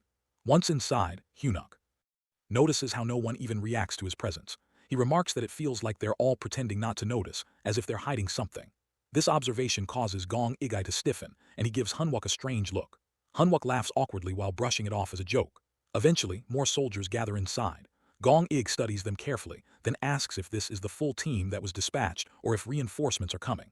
Hyun-wook turns the question back at him while wondering why he's so curious. He jokes that maybe Gong-tae thinks he could take on the entire team. When the man looks puzzled, Hyun-wook laughs again while saying it was just a joke, unless of course they're criminals. That accusation hits a nerve. Gong Ige bursts out furious and demands to know if this whole thing was just a setup to test him. He accuses Hyun-wook of trying to provoke him. In response, Hyun-wook doesn't hold back. He snaps that Gong Ige is the real clown, while pointing at the armed players as proof. Without delay, he orders all troops to open fire. Immediately, the soldiers follow orders while opening fire at everyone inside. Hyun-wook then calls out to Gong-tae again while mocking him for not even wearing a guard uniform that fits. As expected, Gong-tae transforms into his true monstrous form. With a roar, he grabs Hyun-wook by the collar and strikes him hard. After attacking him, he leans in and taunts him while asking why he's suddenly silent. But before he can say more, an unexpected counterattack hits him directly while drawing blood. Finally, Hyun-wook lets out a laugh and declares with absolute confidence that he is steel. Meanwhile, chaos surrounds them as others continue their fight against zombies. Gong Ig suddenly accuses Hyun-wook while referring to him as a trench monkey and questioning if a soldier really harms ordinary citizens. Hyun-wook, angered, yells back while questioning what kind of normal civilians Gong-tae means. He reminds him that in emergencies, it's the duty of the military to guard innocent people from threats like him. He even reminds him of the slaughter of the gods while asking what kind of act he's putting up now and where the actual civilians are. While Hyun-wook speaks, Gong It speeds toward him, but Hyun-wook narrowly dodges the attack while causing the wall behind him to crumble. Quickly reacting, Hyun-wook launches an arrow, yet Gong-tae catches it barehanded. Hyun-wook then accuses him of destroying the shelter just to run experiments on live people. Gong-tae, clearly offended, retorts that Hyun-wook's claims are nonsense. He explains that the shelter had already reached full capacity, yet people kept pushing in more civilians. He blames the guards, stating that if it weren't for them, players like themselves wouldn't have had to worry about starving before the wave even hit. He reminds Hyun-wook that as a player, too, he should understand while losing someone like them would be a national loss. Hyun-wook pauses for a moment while recalling someone else once saying something similar. Gaunt continues while insisting that risking their lives every day should earn them better treatment. According to him, everything he did was driven purely by logic. At that moment, Hyun-wook finds clarity and leaps forward with a clenched fist while saying, it no longer matters if Gong-tae is an apostate. He'll defeat him either way. But Gong-tae easily halts the punch, lifts Hyun-wook in the air, and coldly warns him to know his place. He grabs Hyun-wook with both hands, spins him downward and slams him onto the ground with full force. Being a creature made of stone, the impact is crushing. Yet Hyun-wook refuses to be defeated. He rises while using his ability, metal bending. His hand transforms into solid metal as he punches Gong-tae, activating a second skill, hardness. He continues striking Gong-tae's face repeatedly. The stone mask finally cracks and blood begins to spill. Gong-tae, now overwhelmed, pleads for him to stop. As Hanwok halts, he notices people approaching, weak, frail, and clearly suffering from long-term hunger. A woman holding a child pleads with him for help while insisting they obeyed everything they were told and saw nothing. This sight deeply shocks Hanwok. He silently reflects on Gong Iga and questions whether the man was truly an apostate. Could it really have all been about food shortages? If so, why was he abducting people? Suddenly, he spots Gongtai, now returned to his human form while holding a person by the neck as a hostage. With a trembling voice, Gongtai demands to know what more is expected of him. He claims that all he wants is to survive and asks if that is truly wrong. His expression turns twisted with desperation. Hanwok, now fully convinced of Gongtai's intentions, realizes he is not the apostate. As Gongtai mutters again about doing everything he was told and starts to say the word apostate, his head explodes on its own. Blood splatters as his body collapses while terrifying those nearby. Fuming with anger, Hanwok mutters to himself that the real apostate is still hiding somewhere here. Later, Juno arrives and reports to him with a pale face. He informs that out of the 32 players involved in the unlawful seizure of the shelter, 21 were killed while the remaining 11 were taken into custody. Noticing Juno's trembling, Hanwok asks him what's wrong. Juno admits in a shaken voice that no matter what they did while killing people, even criminals, is still difficult. Trying to calm him, Hanwok gently taps his shoulder and reminds him that it never truly gets easier. Still, in times of disaster, if they don't act, they won't be able to protect the innocent. He urges Junmo to remain strong as it's their responsibility as soldiers. Together they head to where a group of civilians has gathered. One man demands to speak to whoever is in charge. When Hanwok asks who it is, Junmo answers that he is Park Jailong, a member of parliament. Another man standing beside him introduces himself as Lee Hong from the Merchants Association. He insists on talking about the ration distribution first. The two quickly begin arguing. Park Jiling claims that as a parliamentarian, Hanwok should listen to him. Lee Hungel counters by pointing out that Park stayed silent during the shelter's illegal occupation and questions why he's suddenly acting important now. Meanwhile, Juno notices an old man assisting a civilian nearby. He politely offers to help, but the elder insists on doing it himself. He believes that since the soldiers already saved his life, he must repay the kindness. With fear in his eyes, the old man warns that something dangerous is approaching. He tells Junmo he couldn't speak earlier due to Gongtai, but now he can hear a beast-like breathing getting closer. He pleads for it to be checked quickly before harm is done. Worried, Junmo wonders if something may have snuck into the shelter. Elsewhere, the civilians' argument continues, each pushing to become the new shelter representative. Park insists that his position gives him that right, but Lee questions his motives while saying his silence during the crisis speaks volumes. As Hanwok watches, he begins to suspect the apostate may be using the fear Gongtai caused to quietly seize power. With Gongtai, the puppet now dead, the easiest way for the enemy to gain control would be through becoming the shelter's representative. He questions whether it's one of the two arguing men or perhaps someone else silently manipulating events from the shadows. Growing frustrated, he wonders to himself where the real apostate is hiding. Meanwhile, the old man who was helping earlier walks into a room filled with the injured in custody. What he finds shocks him, a vampire feeding on the wounded. With rage in his eyes, the old man rushes forward and punches her while yelling at her not to touch what belongs to him. Carol sits impatiently while craving blood. She tells the old man she doesn't want anything impure. Only clean blood will do. In return, he scoffs, calling her foolish, and explains that drinking clean blood would be like trying to quench thirst with sea water. Annoyed, she snaps at him while asking why he dragged those soldiers into the first wave of erosion in the first place. The old man shrugs off her anger while replying that once erosion fully sets in, there's nothing those soldiers could have done. Anyway, rather than stepping in himself, he simply chose to dig their graves. But Carol doesn't hold back. She fires back at him while saying the failure wasn't just bad luck, it was because of him. According to her, the real reason they lost was because those soldiers were different. She dismisses his excuses while insisting the fault lies with his own uselessness. However, the old man, instead of arguing more, calmly pulls out a potion he's made. With a smug tone, he tells her that now everyone's lives rest in his hands. Meanwhile, in another part of the shelter, Hangul sits down for a bite. Suddenly, Park Jailong shows up with a few others. One of them confronts Hangul while questioning why he handed out supplies without proper checks. Park Jailong assumes Hangul just acted out of personal hunger, but Hangul, unable to hold back, raises his voice.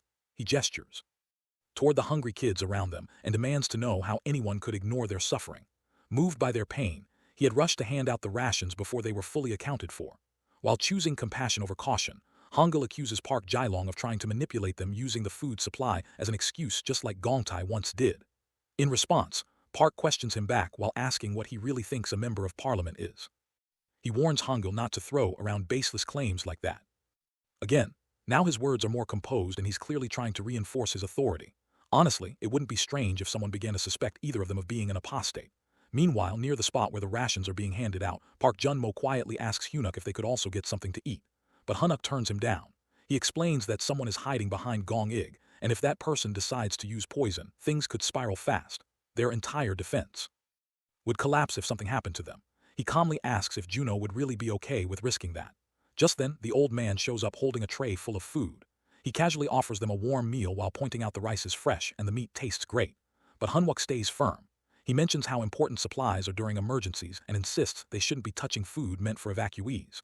He also reminds him they've already received military rations, so there's no need to worry. The old man doesn't take that well and gets visibly annoyed. Suddenly, Hyunwook gets a call and tells the person on the other end to hold on. He'll head down there himself. Watching him walk away, the old man sighs in frustration while wondering if Hyunwook is just a soldier through and through. He seems irritated by his strict nature. Soon after, he turns to Park Jun-mo and asks about the task he mentioned yesterday. Jun-mo reassures him they're still looking into it and that there's no need to be concerned. That finally brings a bit of relief to the old man as he lets out a quiet breath. As Hyunwook moves downstairs with Jun-mo, Park comments that the plants around them aren't the kind you'd normally see on Earth. Even the air feels warmer. From the looks of it, this place seems connected to the erosion wave itself. Hyunwook nods in agreement. He quietly adds that if they can't stop it here, then Seoul might face the same fate as California during the first wave, Shanghai during the second, and Berlin during the third, falling straight into the hands of the monsters. At that moment, Park Jun-mo tells Hyunwook that for now, he should head back up with the rest of the platoon while he and Sergeant Sehei stay behind to keep watch. Of all possible spots, it just had to be this cramped tunnel. What terrible luck. Meanwhile, on the other side, the old man's granddaughter gently asks for more water. He hands it to her without hesitation and she thanks him with a soft smile. As he watches her, he can't stop thinking about Hyunwook. In his mind, he mutters that the guy really is cursed while thinking that strict military discipline will stop this. This place is on a whole different level compared to an ordinary gate. Back at the front lines, Hyunwook and Seo Yunha are standing together near the strange rift. Yuna turns toward him a bit anxious and wonders aloud if the two of them can really take this on. If this is one of the actual causes of erosion, it has to be far beyond what regular gates bring. Hyunwook calmly agrees that it's definitely not the same. When it comes to a boss-level threat while facing a cause of erosion, usually demands a full team of S-rankers. Still, she questions him while asking if this isn't basically a suicide mission. But Hyunwook replies with confidence they can stop it. Back in the past, Park Juno joins the conversation and checks if the situation is truly that bad. But Hyunwook shakes his head and explains with a small smirk that in fact this might be good luck for them because this time the ones stuck with misfortune are the monsters. The monsters let out loud while threatening growls as they closed in. In the middle of the tension, Hyunwook turns to Sei and explains that since the creatures have made their nest in this tunnel, they've got only one route to come through. That means their job is simple. They just need to guard this passage. Sehai doesn't hesitate. She rushes forward with force while activating her skill and lands a solid, powerful punch on the nearest monster. But Hyunwook, while raising his voice over the chaos, tells him to begin pulling back slowly. Still, he quickly adds that it's not a retreat. They're just being pushed back for now. More monsters start to pour in and it becomes clear that they're erosion beasts, creatures deeply affected by the corrupted surroundings. But Hyunwook knows their weakness. As soon as they move outside the eroded area, their defense drops sharply. Without wasting time, Hyunwook calls out to Sehai while letting her know he's going to spin the marbles. And in the meantime, she should compress the wind to boost its speed as much as she can. The goal is to take out all the monsters in one strike. With his resolve hardened, Hyunwook stands firm, completely focused on wiping them out. Not far behind him, Park Juno also keeps up while landing clean hits. This time, the cause of erosion actually turns into a small advantage. But still, if they fail to stop the monsters right at the entrance, everything could fall apart. They have no choice. They must hold this position. Meanwhile, elsewhere in the corridor, Hungel stumbles in pain while clutching his stomach. Something's wrong. Then all of a sudden, his body begins to shift. His form warps and his teeth grow large and sharp. A monstrous growl escapes from him as his transformation begins. But before he loses himself completely, the old man appears and strikes him down without hesitation. Moments later, the old man receives a system notification. The beastification experiment is now marked complete, and as a result, he's acquired a rare item, Devil's Cultivation. A grin spreads across his face. The test is a complete success. Now it's time for the next step. While reshaping the battlefield and putting the whole of Seoul under his control, the boss monster shows up on the city's surface while tearing everything apart. Suddenly, a monster rises from beneath. Even the soldiers stand stunned, unable to react right away. For just a brief moment, the creature, the same one Hyunwook remembers from his past life as the cause of erosion, appears massive beyond belief. Its size is enough to trigger earthquake warnings, and its huge body easily rises from the ground to the surface. Meanwhile, Hanwha calls out to Sahai while urging her to compress her wind again and knowing what's coming next. Soon, the appearance of the boss monster Doka Doodle is officially confirmed. The creature lets out a loud growl that shakes the air. As Hanwha moves closer, he suddenly feels the pressure. It's nothing like seeing it from afar. Just the roar is enough to make his whole body freeze. Everyone around is in shock while struggling to grasp the situation.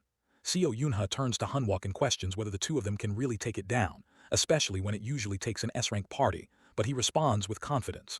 Based on what he knows, the monster is currently using its full power just on the surface, which keeps them safely out of range for now. This first cause of erosion, he believes, is a rare opportunity granted by fate. With no time to waste, he tells her she'll have to give it everything she has, every bit of mana. If she can create the strongest wind possible, they might have a real chance. Their only hope is to wear down its head. If they manage that, everything could be over. After that, Hunuk signals her to strike, and they both throw themselves into an intense battle with the boss monster. Meanwhile, the old man quietly observes the fight from a distance while standing beside Carol. With a twisted grin, he comments on the situation while mentioning that the boss of the cause of erosion has finally shown up. He shows a cold interest in watching how miserably the soldiers are falling. Carol, confused and frustrated, questions his motives. She reminds him he once mentioned everything would end once the boss appeared, so she doesn't understand why he's heading back for another look. But the old man, in a serious tone, points out the flaw that led to their downfall in the past. According to him, they were wiped out because they ignored the finer details. Their belief that nothing below S-rank could harm them made them careless, and that blind confidence got them all wiped out. He admits he doesn't share that naive belief and coldly tells her to stay quiet and follow him. Elsewhere in the shelter, a soldier approaches and curses Jinwoo. He remembers his past conversation to raid the cause of erosion. Hunuk nods while confirming it. The soldier responds in disbelief while reminding him that this isn't just a red gate. It's a whole cause of erosion, a threat on a completely different level. But Hunuk calmly explains that's exactly why he sees this as a rare stroke of luck. The monster has appeared in a tight, narrow tunnel and one that commands both wind and water. That kind of situation almost never happens. He mentions that before the monster makes it to the surface, it won't be able to unleash its full strength. That's why they have a small window. He asks the soldier to place his trust in them and to focus on something else instead. Curious, the soldier asks what exactly he wants him to do. Hanwha responds while telling him to find the hideout of the man who was secretly manipulating Gong Ig. He explains that if the man was plotting something, he must have had his own space, probably something like a lab. It's likely hidden away, possibly behind a magical barrier or seal. Then the soldier, still unsure, asks what exactly he should look for. Hanwha tells him the main goal is to find an antidote. Based on how Gongtai died, he's convinced a man-based poison was involved. When the soldier hears that, he starts to panic while asking if they've been poisoned too. But Hun quickly urges him to keep his voice down. If anyone overhears, not only their entire platoon but also the civilians could end up in danger. He reassures him that he and Kim will handle the cause of erosion, even if it means giving up their lives. But without the antidote, no one will make it out alive. That makes the soldier the key player in this operation. Everything depends on him finding it. The soldier, although willing to take the lead, complains about how he's supposed to find anything useful in such a massive shelter. While that's happening, Seo Yunha and Hanwha are fully engaged in combat with the boss monster. But soon they both notice something troubling. Their attacks are barely leaving a mark. The monster doesn't even flinch under their blows. Still, Haiwuk charges again with his spear while trying to land another hit. At the same time, the monster fights back, aiming to kill. But Hunuk skillfully dodges every strike. Despite the danger, he keeps his focus while thinking to himself that they must bring this creature down no matter what before Northern Seoul turns into a completely eroded, unlivable zone. Seo Anha, clearly worried, asks how they're supposed to manage that. In response, Hunuk shares his plan that he's going to dive straight into the boss monster's mouth. Shocked, she questions his sanity, saying she has no idea what he's trying to pull. She warns him that even if he defeats the monster, a single wrong move means he won't make it back alive. Hanwuk already understands the risk. But before the creature's head returns to the other realm, he plans to finish it with a single powerful blow, one strike and one kill. He asks her to use the spirits to keep the monster's head still. Then while preparing for the attack, he activates hardening on his body. Up to this point, there hasn't been a moment where Hanuk hasn't risked his life. Without hesitation, he keeps launching fierce attacks while pushing to bring the monster down. At the same time, Seo Yunha uses her abilities to hold off its strikes. But gradually the pressure builds, and she begins to feel her strength fading. Suddenly, overwhelmed, she yells out to Hanwuk. Frustrated that this wasn't supposed to happen, she wonders how things went off track so badly. Right then, the old man appears behind her and points out that only one person has returned alive, and it's Carol. Surprised, she turns to him and demands to know who he is. But he casually brushes it off while reminding her that if she doesn't work, she doesn't get to eat. Carol, not having it, snaps back while telling him not to act like he's above her, especially after forcing her to drink that foul blood. She mentions that she hasn't seen that girl before and notices the earlier soldiers seem to be gone, which she thinks is actually a good thing. The old man then comments while nodding that they turned out to be tougher than he expected. Considering that Dakaya Doodle had to fight while only managing to squeeze its head through the gate, he figures even the monster had its own difficulties. Right after that, Hunuk unleashes a massive final strike toward the boss monster. A system notification soon confirms it that they've defeated the monster Doodle. Blood splatters everywhere while painting the battlefield in red. Then, in a sudden moment of realization, Seo Yunha notices something odd. Hunuk is once again standing there completely unclothed, which catches her completely off guard. Around the same time, Carol also spots him and quickly realizes he's present too. The mood shifts instantly as the old man's face twists in rage, unable to believe what just happened. Then Hyen Wook, while standing firm and staring directly at him, finally gets to speak the words he's waited for. He's glad to finally see the face of the villainous apostate. At that moment, his system congratulates him for defeating Doodle. Meanwhile, Junmo and his squad, who were observing from a distance, express their shock. They hadn't truly believed Hunuk could defeat the boss alone. A fellow soldier remarks that he would honestly believe it if Sergeant Hunwook was ranked S. However, he adds with concern that if everything Hunwook said turns out to be true, this place could soon turn into chaos. The fear spreads among the citizens. Sensing the danger, Juno calls out a warning not to lower their guard. Then, Kimihi notices something odd, that Hunuk is naked again.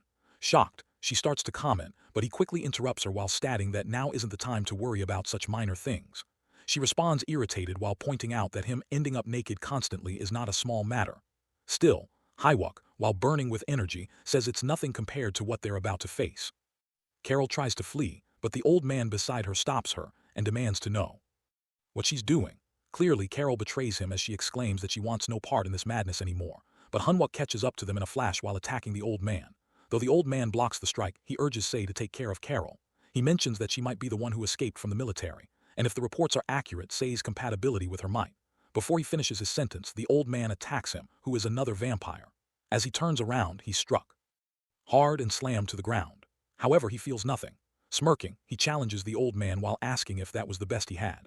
The old man, now surprised, realizes that Hunuk has turned his entire body into steel. Smiling wickedly, he says that it's time to test how long Hunwook can endure. Elsewhere, Sei finally catches up to the fleeing vampire girl. She demands to know what she meant by compatibility, furious that she disappeared mid-sentence. He lashes out while saying that if she's going to say something cryptic and run off, she shouldn't speak at all. She warns that she's in no mood and demands they end this quickly. The vampire responds coldly that she has no plan to stick around with any of them. She just wants to wrap this up. Meanwhile, Junmo discovers the hidden lab where the vampires and monsters have been contaminating the water. Standing near the old water reservoir, he realizes that it has been turned into a lab. Examining the pipes, he curses under his breath while wondering how long they've been adding poison into the water. He suspects that countless civilians may already be affected. Frantic, he begins searching for an antidote while thinking that the mastermind must have kept some for his own use. Then, something clicks in his mind. Only the corpses inside the test tubes had been untouched. His eyes widen. He glances at the water tank, dread creeping over him and unable to guess his next course of action after realizing the reality of the situation. Back on the battlefield, Hunuk manages to break free and launch a ranged attack at the old man. The old man dodges it easily while mocking Hunuk with laughter. He questions whether Hunwook is stalling for something while noticing his hesitation. Hunwook, short of breath, pretends to be worn out. The old man sneers while assuming that Hunuk isn't as sharp as he thought, but Hunuk recalls something from his past life. That apostate had always been cautious, rarely entering battles himself. So why now? There must be a reason he's fighting so recklessly. Perhaps Hunuk thinks he's just trying to buy time. The old man then admits while attacking that once all the refugees fall under his control, no amount of planning will matter.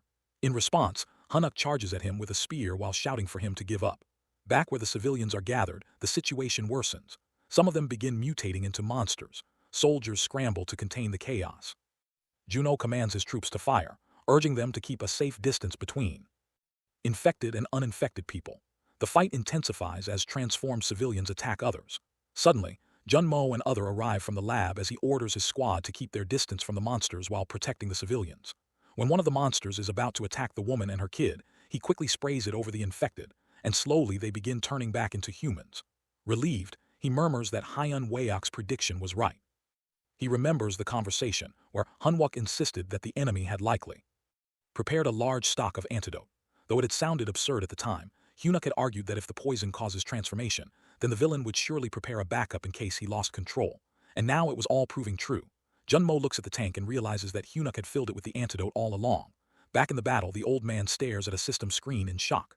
Turning to Hyunuk, he erupts in rage while realizing his grand scheme has been ruined. Meanwhile, Hanwuk grins to see the same screen. Enraged, the old man transforms into a massive feral wolf and slams Hanwuk to the ground again. He promises to torment him until he begs for death while claiming he'll sever his head and display it. In that moment, Hanwuk calls his cloud sword, still lying far away. Using magic, it flies into his hand at lightning speed. The weapon strikes, though the old man deflects it. Furious, the old man snarls and swears to destroy not just Hanwuk, but all his comrades, while promising to gut them and stuff their bodies like hunting trophies. But Hyunuk mocks him while calling him a Dr. Moot, while saying that all his clever tricks and strategies have crumbled. With sharp defiance, he growls that he'll reduce him to nothing but a barking beast. As Kim Sahai is engaged in battle with Carol, it becomes clear that Carol holds the upper hand. She moves far too swiftly for Sei to counter properly. Both of them continue exchanging blows, and during one of her attacks, Carol questions what part of Sei even makes her a worthy opponent given her sluggishness. Just as Carol is about to land a finishing strike, Hyunuk Unk's Cloudblade erupts and pushes her away. The blast originates from the clash between Hyunuk and the old man nearby. Startled, Carol stops, disbelief flashing in her eyes. She murmurs to herself in shock and hurries off to investigate. Sihei, while watching her retreat, shouts after her in frustration while questioning where she's going and urging her to return. Meanwhile, Hyunuk now stands tall with his weapon in hand. He hurls a mocking remark toward the old man. However, he soon bursts into sinister laughter and responds with scorn while claiming he can see through Hyunuk Unk's attempts and won't be tricked by such lowly mind games. For a moment, Hyunuk doesn't understand the old man's words. Next moment, without wasting another second, Hyunuk becomes intensely focused and charges at the old man. Within a blink, he appears behind him. Too fast for the enemy to even register. Striking from behind, he accuses the old man of being mentally fragile. He activates his technique. Dark Hand of the Cloudmaster fall while unleashing it with all his strength, which finally injures the old man. He closes in once more, declaring the fight's conclusion while leaving the old man in terror. Yet suddenly, Hanwuk's body weakens. His system warns him that he can't sustain the force of the power Dark Hand of the Cloudmaster. He angrily shouts while blaming his weapon for being insatiable despite all the power he's fed into it. He wonders aloud how Sergeant Cho Young-jun ever managed such a wild beast of a weapon. Seeing his condition, the old man grows gleeful and mocks him while asking if he brought out a weapon beyond his limits just for show. Meanwhile, the Moonlight Song also activates while the old man taunts him further while calling him a worthless trench monkey and claiming it's the end for him. Suddenly, Hanuk's surroundings twist. A grim world unfolds. Before him, one filled with shadows, blood, and lightning, and the moon turns red. Fear creeps in as he questions if it's merely an illusion. But every sense, the scent of blood, the cold in the air, feels disturbingly real. It's not just visual, it's a complete horrifying experience. The old man now has control over Hanuk's mind. He grins darkly and boasts that his illusory technique directly manipulates the brain while making it impossible to separate reality from fantasy. Like a mind suspended in a false world, he promises Hanwuk will perish. Trapped in this despair, Hanwuk, while trembling, feels consumed by the illusion. The old man confidently assures him that no one can escape such a flawless mental prison, but unexpectedly, Hanwuk's strength returns. He questions the technique with a smirk and breaks through the illusion entirely. The old man looks at him in disbelief. Shaken and furious, the old man demands to know how his perfect domain could be undone. His pride crumbles as he rants about his so-called genius and meticulous plans. Unable to accept defeat, but Hanwuk counters while dismissing those words as nothing but the coward's shield. He accuses the old man of hiding behind tricks to stay alive. Enraged, the old man threatens to silence Hanwuk's sharp tongue. At that moment, he gets a warning from his system that both of his weapon's attributes are not compatible. Hyunuk glances at his stat window and grumbles about its timing. He reflects that if he truly feared death, he would have never chosen to regress. The old man, clearly annoyed, lashes out again while asking if Hyunuk really plans to sacrifice himself.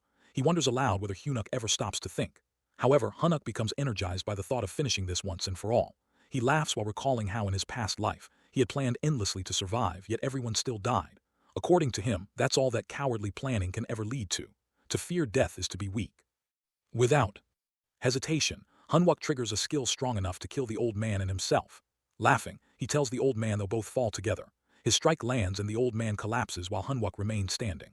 He breathes heavily and reflects aloud while calling himself someone who was once a coward. Now driven mad, he blames them for turning him into what he's become. Elsewhere, Carol continues running and confirms her suspicions while getting involved with the soldiers was a mistake.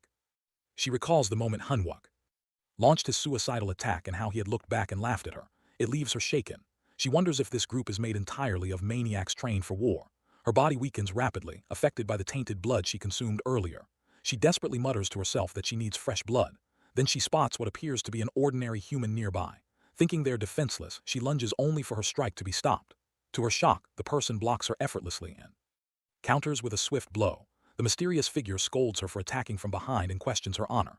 They calmly declare that if she is truly strong, she'll meet her end here. Hyunuk gets the notification that the core wave has been crushed. Right after, Park Jun-mo turns to him and questions if everything's really finished. He confirms while saying it's done now and that it's reward time. Right then, the soldiers notice something strange with the experience points. They level up almost instantly. While another soldier happily reaches level 33, one of them wonders aloud if they might reach C rank or even B rank now. Suddenly, a feather appears floating through the air. While they're trying to figure out what it means, a powerful energy begins flooding through their bodies. At that moment, they get another notification. Since some rare conditions have been fulfilled, everyone in the group gets the event buff, Sacred Blessing. After that, Hanwuk turns to the soldiers, pointing out that with their current levels, they're already as strong as an AMT squadron commander.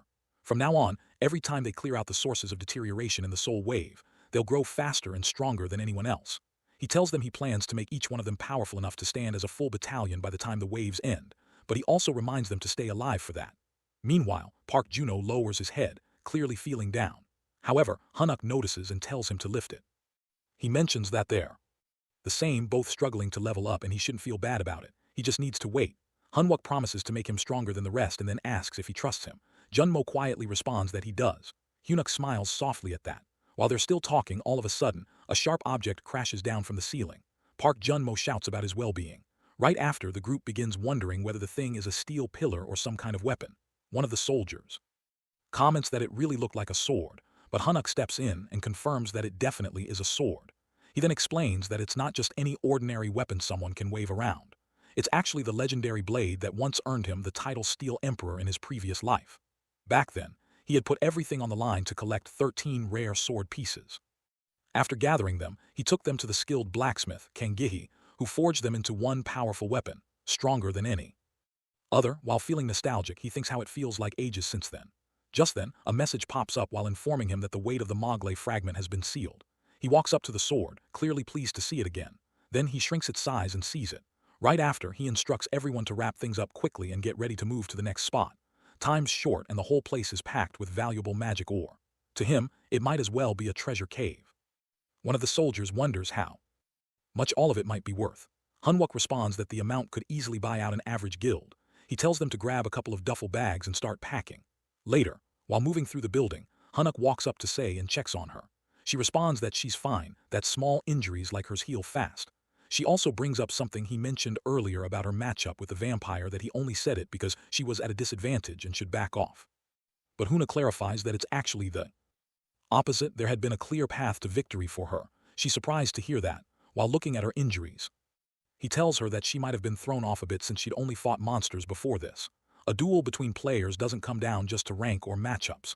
She has a sharp instinct, and he's confident that if she faced the same fight again, she'd instantly get what he meant. Then, while encouraging her to stand up, he urges her to keep going. She quietly tells him she let the enemy go, while figuring that if the vampire hid fast enough, finding her during the disaster would be close to impossible. But Hyunwik reassures her.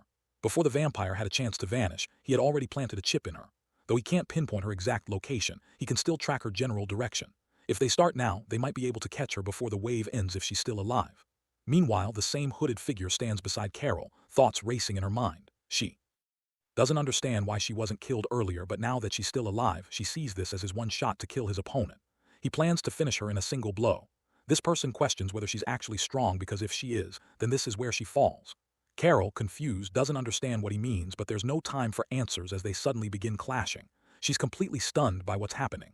In a blink, buildings around them are slashed down. It feels impossible that she didn't even see the attack happen. The boy then explains that he had simply spread his sword aura across every possible route she could have taken. But clearly, she's at a level where she couldn't even notice it.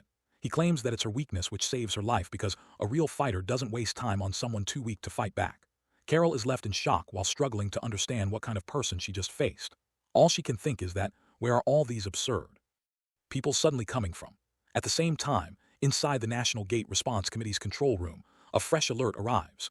New intel reveals that corpse golems have been spotted wandering around the Dongjak district. One of the agents immediately points out that this likely means there's a necromancer in the area as well. Soon after, another update comes in that number 13 has made contact with an unidentified player. Also, Magician No. 44 is in Daram Tudong, currently communicating with B-rank player Lee Kalhai. However, all contact has been lost with Magician No. 51, who appears to be under assault. Kang So-yun, while watching the situation unfold, realizes everything's becoming far too scattered. Players are acting alone, each focused only on their own survival. She thinks this chaos can't continue. They need one clear leader to bring everyone together during this wave. Just then, someone from her guild steps forward and informs her of another development. The source of deterioration in Dongdaemun district has been cleared by a group of players. Curious, she asks who did it while wondering if it was a top-tier guild and who the leader was. The answer surprises her. It was handled by the Namsan Position 3rd Anti-Magic Brigade, 1st Battalion, but specifically a small special team led by an F-rank sergeant. She can't believe it and questions the report. If it's an AMT unit, they're soldiers and it's just an F-rank sergeant leading them. She stresses how critical reliable intel is in a time like this. But before the moment can escalate further, Kaibek Jun steps in and asks why she's letting anger take over. He explains that with how bad the situation is, it's natural for low-tier groups to be sent in wherever needed. She glances at him, confused. She thought he had already given up on Korea, so his purpose to be here. He calmly explains that he never truly walked away. He just stayed out of battles where there were no good options. One of his guild's elite raid units has just cleared a gate in Hook District and is now restocking supplies. Once they're ready, they'll scout the source of deterioration. He adds that this squad is highly skilled, led by A-rank players with a powerful leader at the center. He believes they'll be able to unite scattered players and help protect the people of Seoul. So he suggests putting faith in their team leader Chu Kyung. Later, where Chuku Kyung is based, a civilian approaches him with trust and desperation. Citizen tells him that the people believe in their strength and are ready to follow their lead. They just ask to be moved to the nearest shelter and promise full cooperation, but Koyang only looks down on them. In his mind, they're useless. His true ability lies in monster control. And to him, these people are just noise. He coldly instructs his team to clean up everything while leaving no loose ends. His message is clear to wipe them out, so there's no one left to talk behind their backs. Some girls are walking together when all of a sudden, one of them brings up a strange noise she thinks she just heard. In response, another girl casually dismisses it while guessing it's probably just a dog howling in the distance. Meanwhile, Jiho stays close to young Huma, who is clearly struggling to breathe. Concerned, Jiho quickly hands her an inhaler and gently tells her to breathe in slowly. She reassures her that once they make it past this point, they'll be able to rest. At that moment, Yang Huang lowers her head in guilt. She quietly apologizes while blaming herself for slowing everyone down. She even suggests they leave her behind so they can hurry. She feels deeply ashamed because of her condition. Jiho, however, hears her words and firmly rejects them. Without hesitation, she tells her there's no way they would ever leave her behind, so she must never say something like that. Her warmth and conviction bring a small smile to young Huang Unk's face, and she thanks her sincerely. Suddenly, a loud blast echoes through the air, and panic ripples through the group. One of the girls looks ahead and, while realizing what's coming, quickly shouts for everyone to stay still. Immediately after, a massive wave of wind crashes toward them while roaring violently. Jiho, while realizing the danger, warns young Huang not to breathe it in, especially given her condition. However, it's already too late. One by one, the girls inhale the wind and they all lose consciousness while collapsing where they stand. Shortly after, monsters begin to appear. As they loom over the unconscious girls, many are picked up and taken away. A few others, however, manage to stay hidden. Jiho is one of them. From her hiding spot, she watches in horror as her friends are dragged off by the monsters. Trembling, she turns to Yang Huang and quietly tells her she must survive no matter what. Jiho urges her to stay hidden and promises that she has to find and call for a rescue team. Upon hearing this, young Huang starts to panic. She pleads for Jiho to stop doing what she plans to that while admitting that she's scared. Despite that, Jiho turns and runs out in the open while yelling loudly to lure the monsters away. She screams for the zombies to follow her. As expected, they turn and chase her. Meanwhile, Yang Huang remains hidden, but before long, a monster wanders into her hiding place. She stares at it in fear, her body shaking. Quietly, she begins whispering for help while begging anyone to save her and her friends. As the monster steps closer and smiles, she curls up and prepares for the worst. Just as the zombie lunges and attack strikes it down, it crashes to the ground. Right then, Hunuk steps forward and asks her if she's all right. She blinks up at him in shock, still unsure if she's awake. For a moment, she wonders if he's an angel. He repeats his question as he approaches, but she collapses again without warning. Hunwook frowns in confusion, unable to figure out what's happening. Just then, another soldier shows up and teasingly asks what kind of face Hunwook made this time. Hyunuk protests while insisting he didn't do anything. The other soldier, however, accuses him of scaring the girl with his expressions. Hyunuk continues defending himself while claiming it's unfair since he had no idea what went wrong. Meanwhile, the number of zombies starts withering. The horde grows larger and more aggressive. Elsewhere, Jiho finds herself in front of a soldier who urges her to run away. He insists she can't take someone with asthma into danger. Jiho firmly replies that she's not going to leave Yang Huang behind. The man grows angry and yells that if she gets caught, she won't be able to help anyone. Just then, Yang Huang appears. Jiho rushes toward her and asks if she's okay. She tells her they just need to run a little more while encouraging her not to give up. Eventually, they manage to escape that area. Jiho looks at Yang Huang and smiles while saying she knew she could do it. They remember the time when Jiho turned serious and repeats that Yang Huang must stay